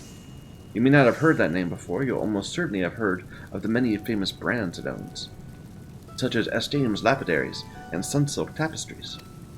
Lord Lolorito's countless successes have made him the wealthiest man in Ul'dah. I've heard of Lord Lolorito, of course. It goes without saying he has a seat on the Syndicate, the cabal that rules the Sultanate. Lest you wonder, Ul'dah is only notionally a sultanate these days. Anyway, as is often the way with men of means, Lord Lolorito is a lover of fine cuisine. As the guildmaster doubtless mentioned, he's made a name for himself as a ruthless food critic. The man has a penchant for making life miserable for us chefs.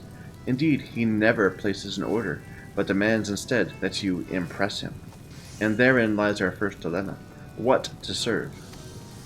Lest you think the fates unduly mischievous, I'm happy to report the odds are not wholly stacked against us. It happens that Lord Lolorito's butler, a fellow by the name of Nonopesa, is dining at the Bismarck at this very moment. A golden chance to learn what manner of dish Lolorito craves. Go to Nonopesa on the terrace and coax information out of him.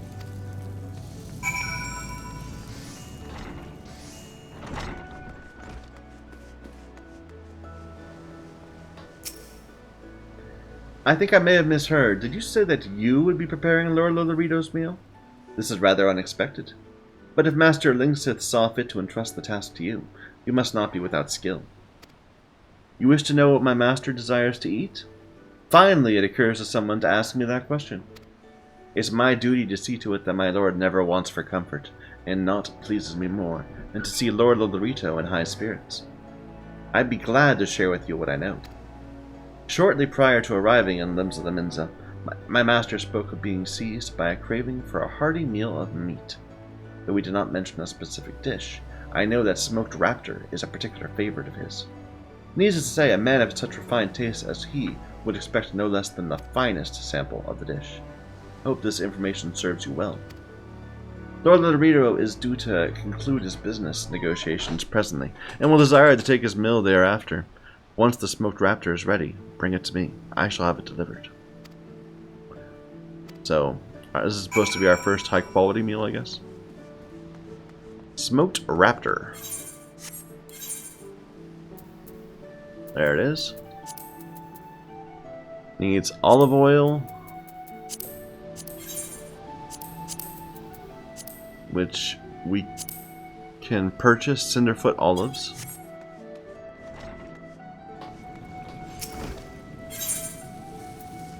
Here, let me just buy a few things.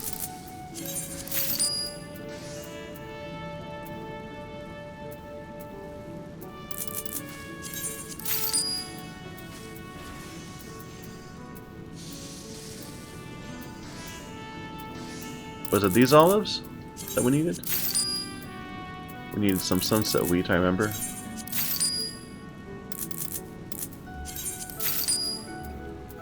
Pepper? We needed pepper.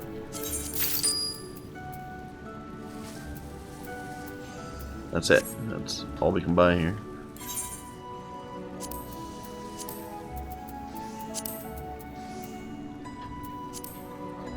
Needed one more olive.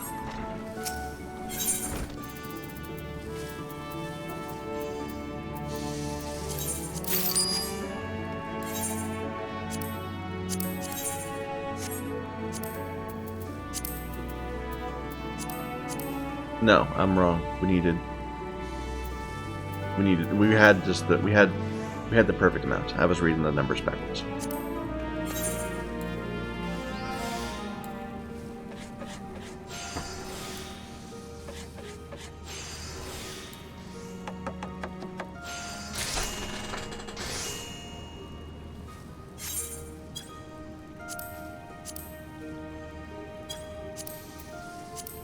No, wrong one. Table salt. I can just buy some rock salt for that. A sun lemon is purchasable. Restricted.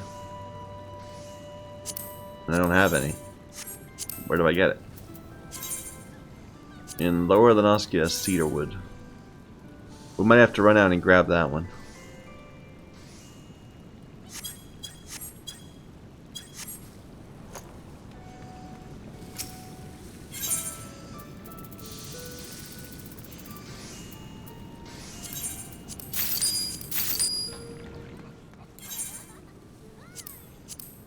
And I need more black. No, I've got plenty of black pepper. I'm keep reading the numbers backwards.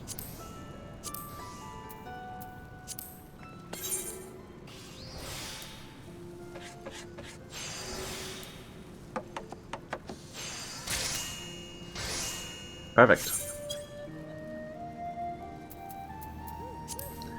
Now the lemons. I think we need to go and grab them.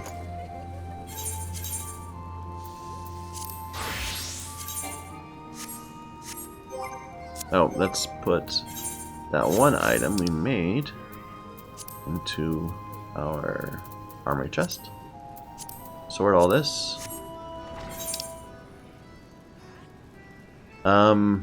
Probably faster just to exit the city rather than warp.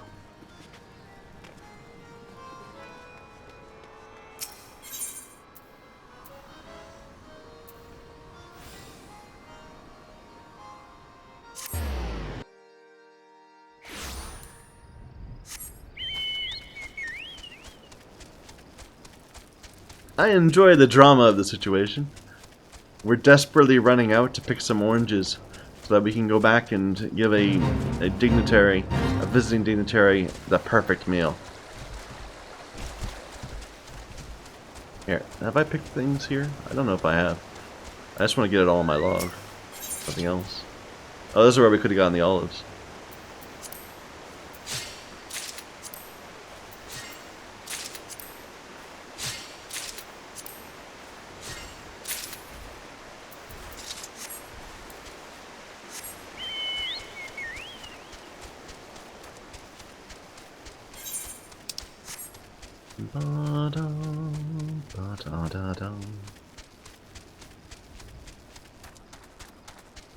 This is an example of a time where it is quiet.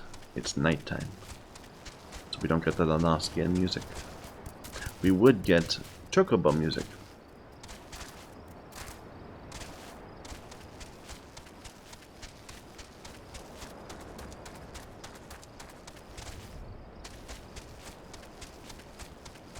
Yeah, I haven't done much in Lanoskia at all in terms of this, because we did, here's the oranges we need. We did most of our mining in Thanalan, and most of our gathering in the Shroud, in the 12's Wood.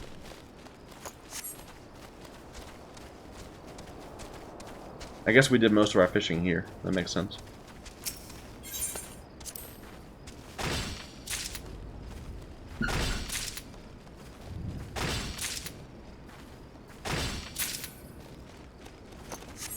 And that was what we needed, right? Not hunting log. Crafting log. No, it's sun lemons.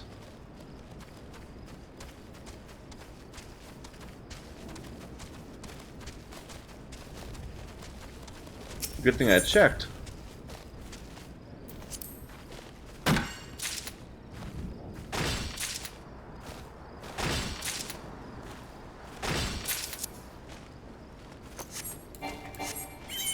Yeah, it's just a little bit over this way more, if I remember on the map.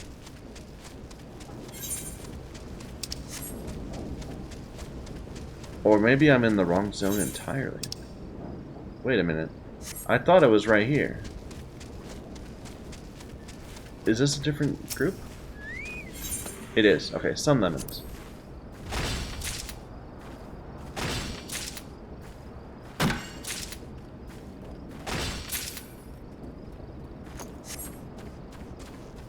While we're out and about,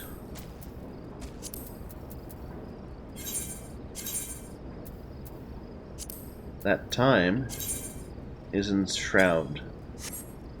Turquoise is in Upper.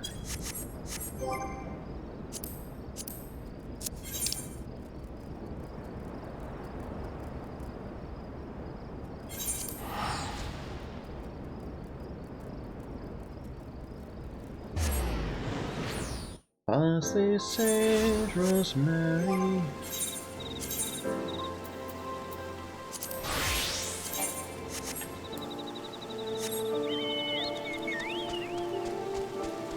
That's almost in the settlement.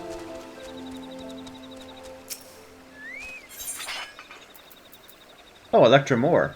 Wait a minute, there's no such thing as Electromore. That's ridiculous. Electrum's an alloy.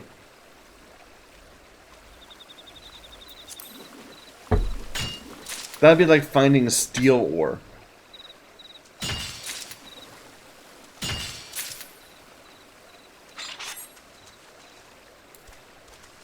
getting your food off of a peanut butter and jam sandwich tree.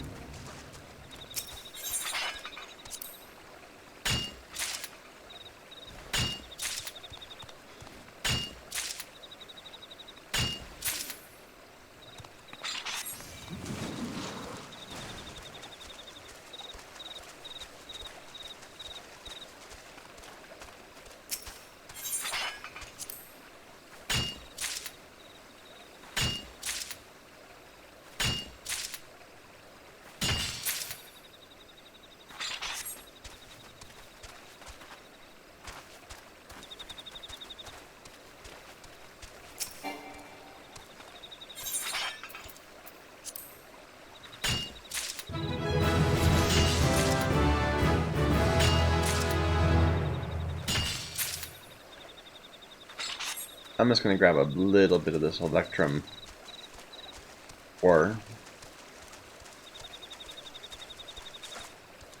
Even though we can't use it yet, we will be able to in the future.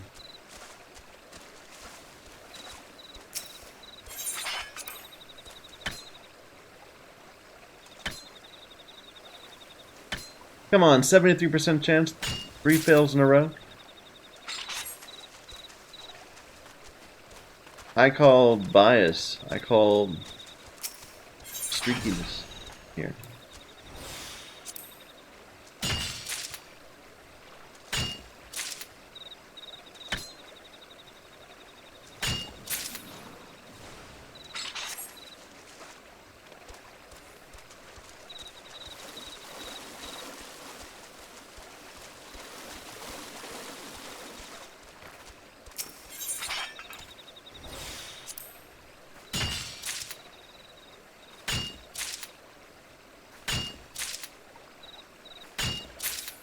Good XP though.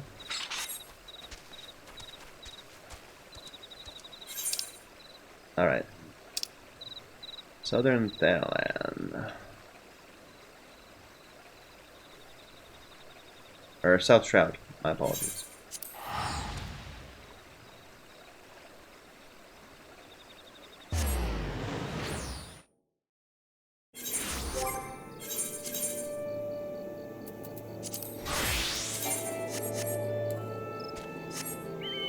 We were just here for quite some time, farming a whole bunch of flax. Apparently we should have wandered a bit this way.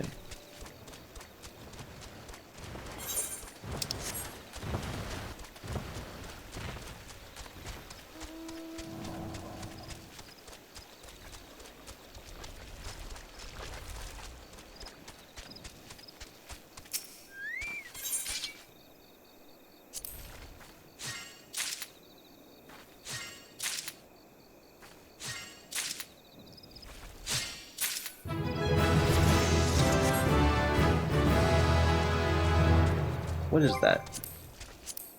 Both of our classes just got that. The trait. Namia's Ward. Usually increases yield for certain items, including crystals. Cool.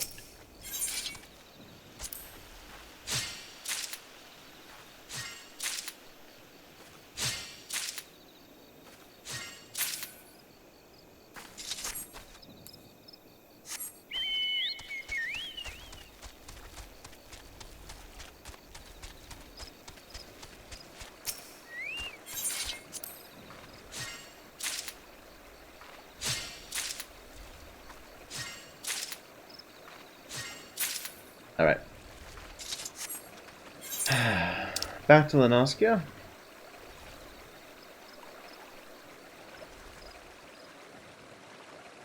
Or was there something we needed to farm?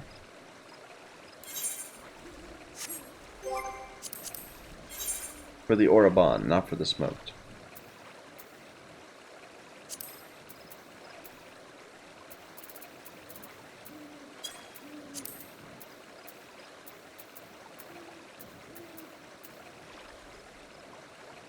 Nope. Oh, it's the sweet cream. Nope. We're good. As soon as we go back to Bismarck, we can make that.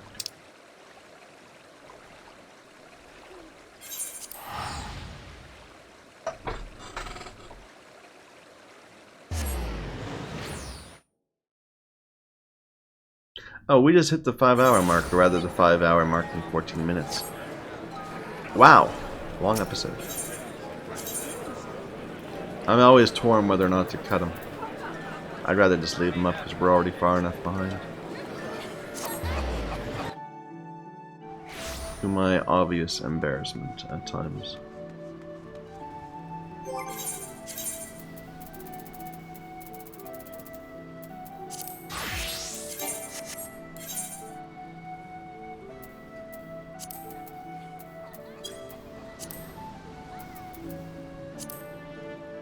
Alright. So.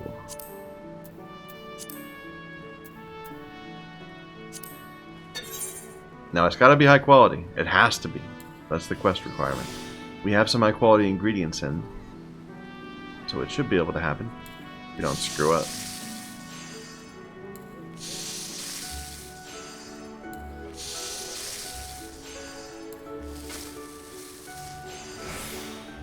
And excellent. There we go. They made it easy for us.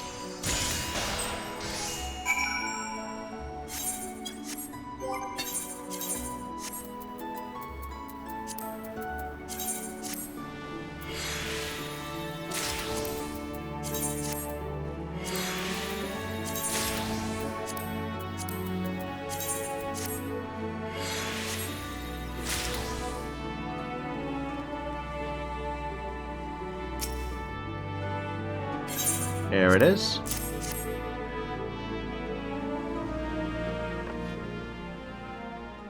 The smoked raptor is ready. Good. Now I trust you won't object to an inspection.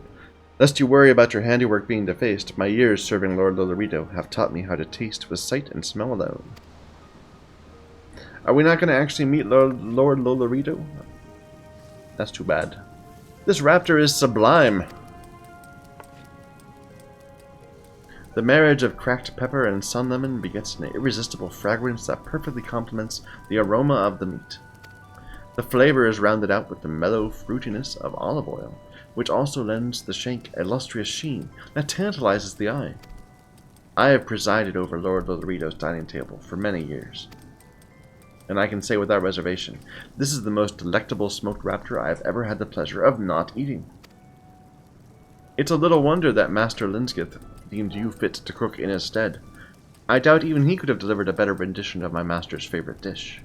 You, madam, are quite a culinarian. But I sense you're more relieved than flattered. Hardly surprising. Much and more is said of my lord's uncompromising approach to cuisine. While I'll not refute the rumors, you may rest assured the Bismarck has no cause to worry. If you'll excuse me, I must see my lord's meal delivered to him. You may look forward to hearing his judgment anon. And entirely without trepidation, if my senses do not fail me. Send Master Lingsith my compliments.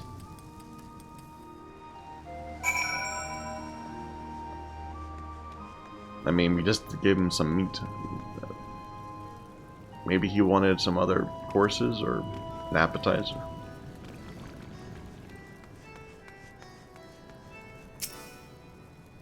You did it! You impressed the pants off of Lolorito's butler.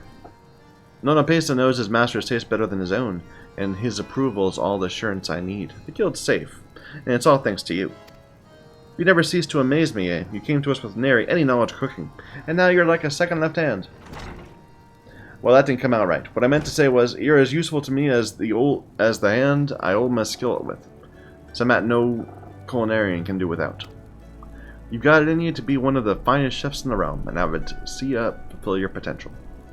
Keep at your cooking.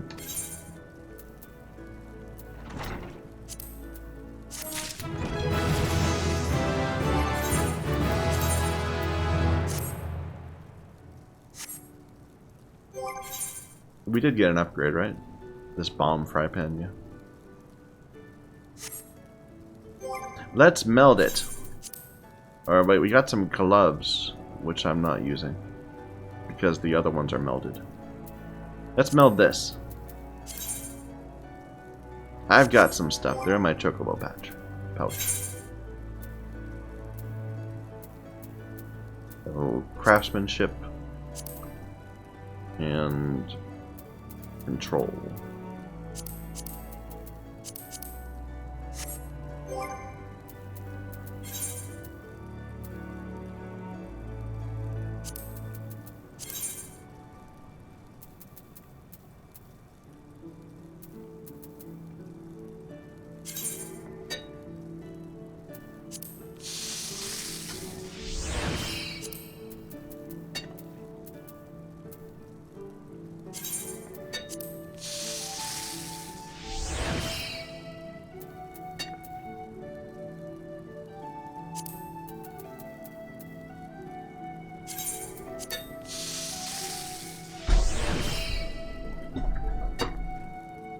Can we overmeld this one? 90% chance.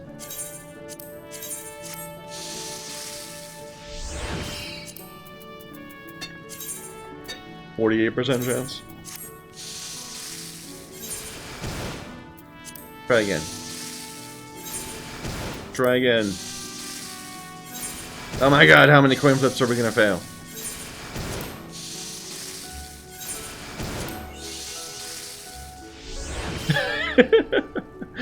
Wow, that was like a 48%. Failed 5 times in a row. That makes me sad. Let's not try for a 4th.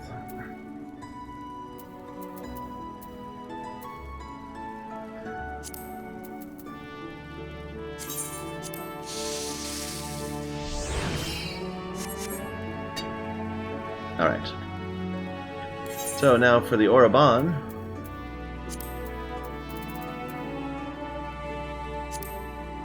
We need to make some flour first of all.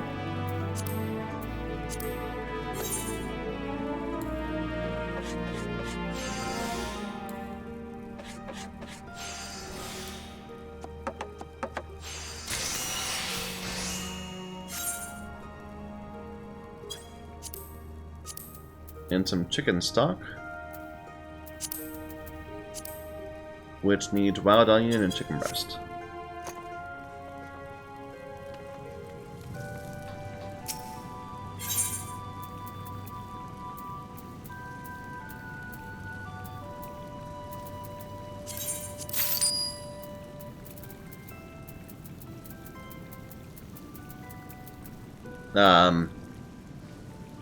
Is it not craftable? Is it not purchasable?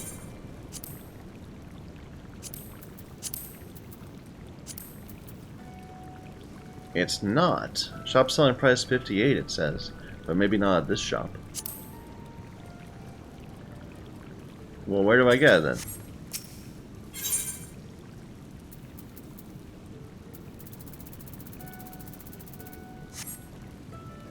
Let's make the other part first. The sweet cream.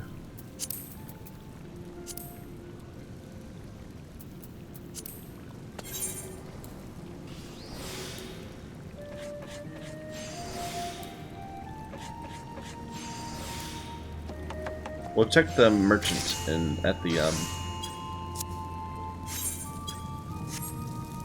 at Hawker's Alley.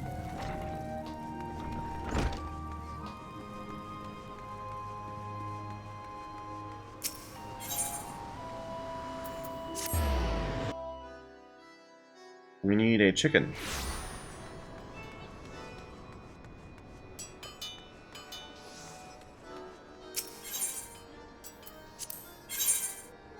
No, this is just bait.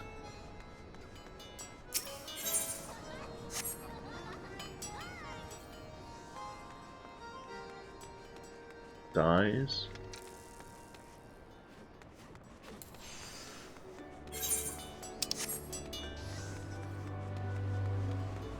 Where would we get chicken? I mean, there's dodos around, but not chickens.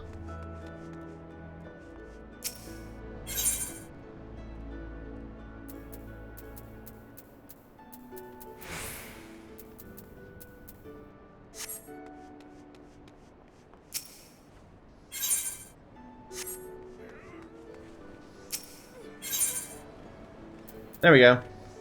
Chicken breast.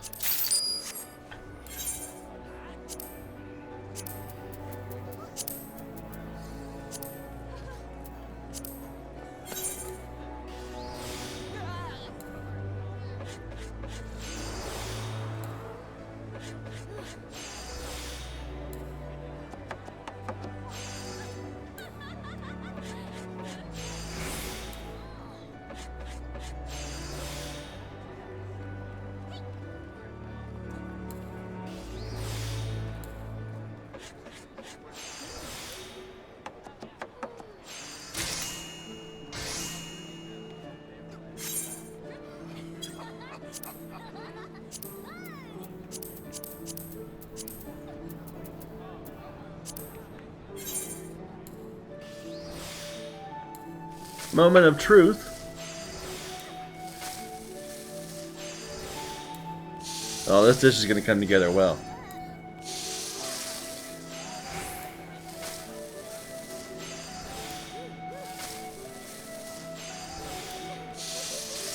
It took some time, but we got it done.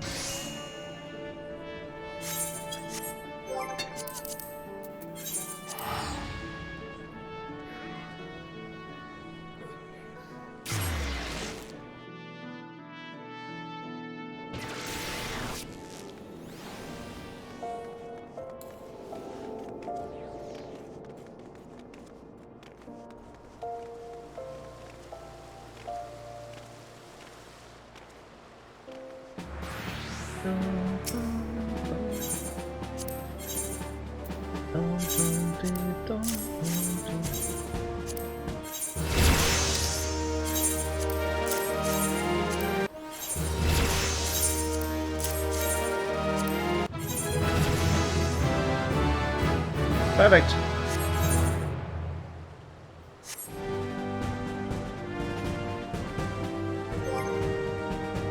So the only thing we have is we still can't make Electrum. Did I, by chance, learn the ability to make Electrum?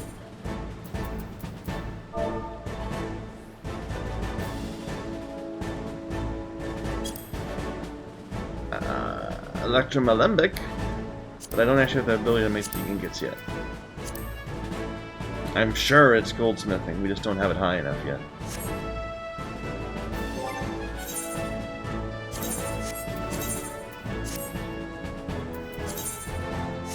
What is our class level? So our goldsmith is 33. Probably if we get up to 35, it'll be good. Alchemist is so sad down at 29. We need to get our alchemist up. But that can wait. For now, I think we are going to take a break. So thank you everybody for watching. Hope you're enjoying. Until next time.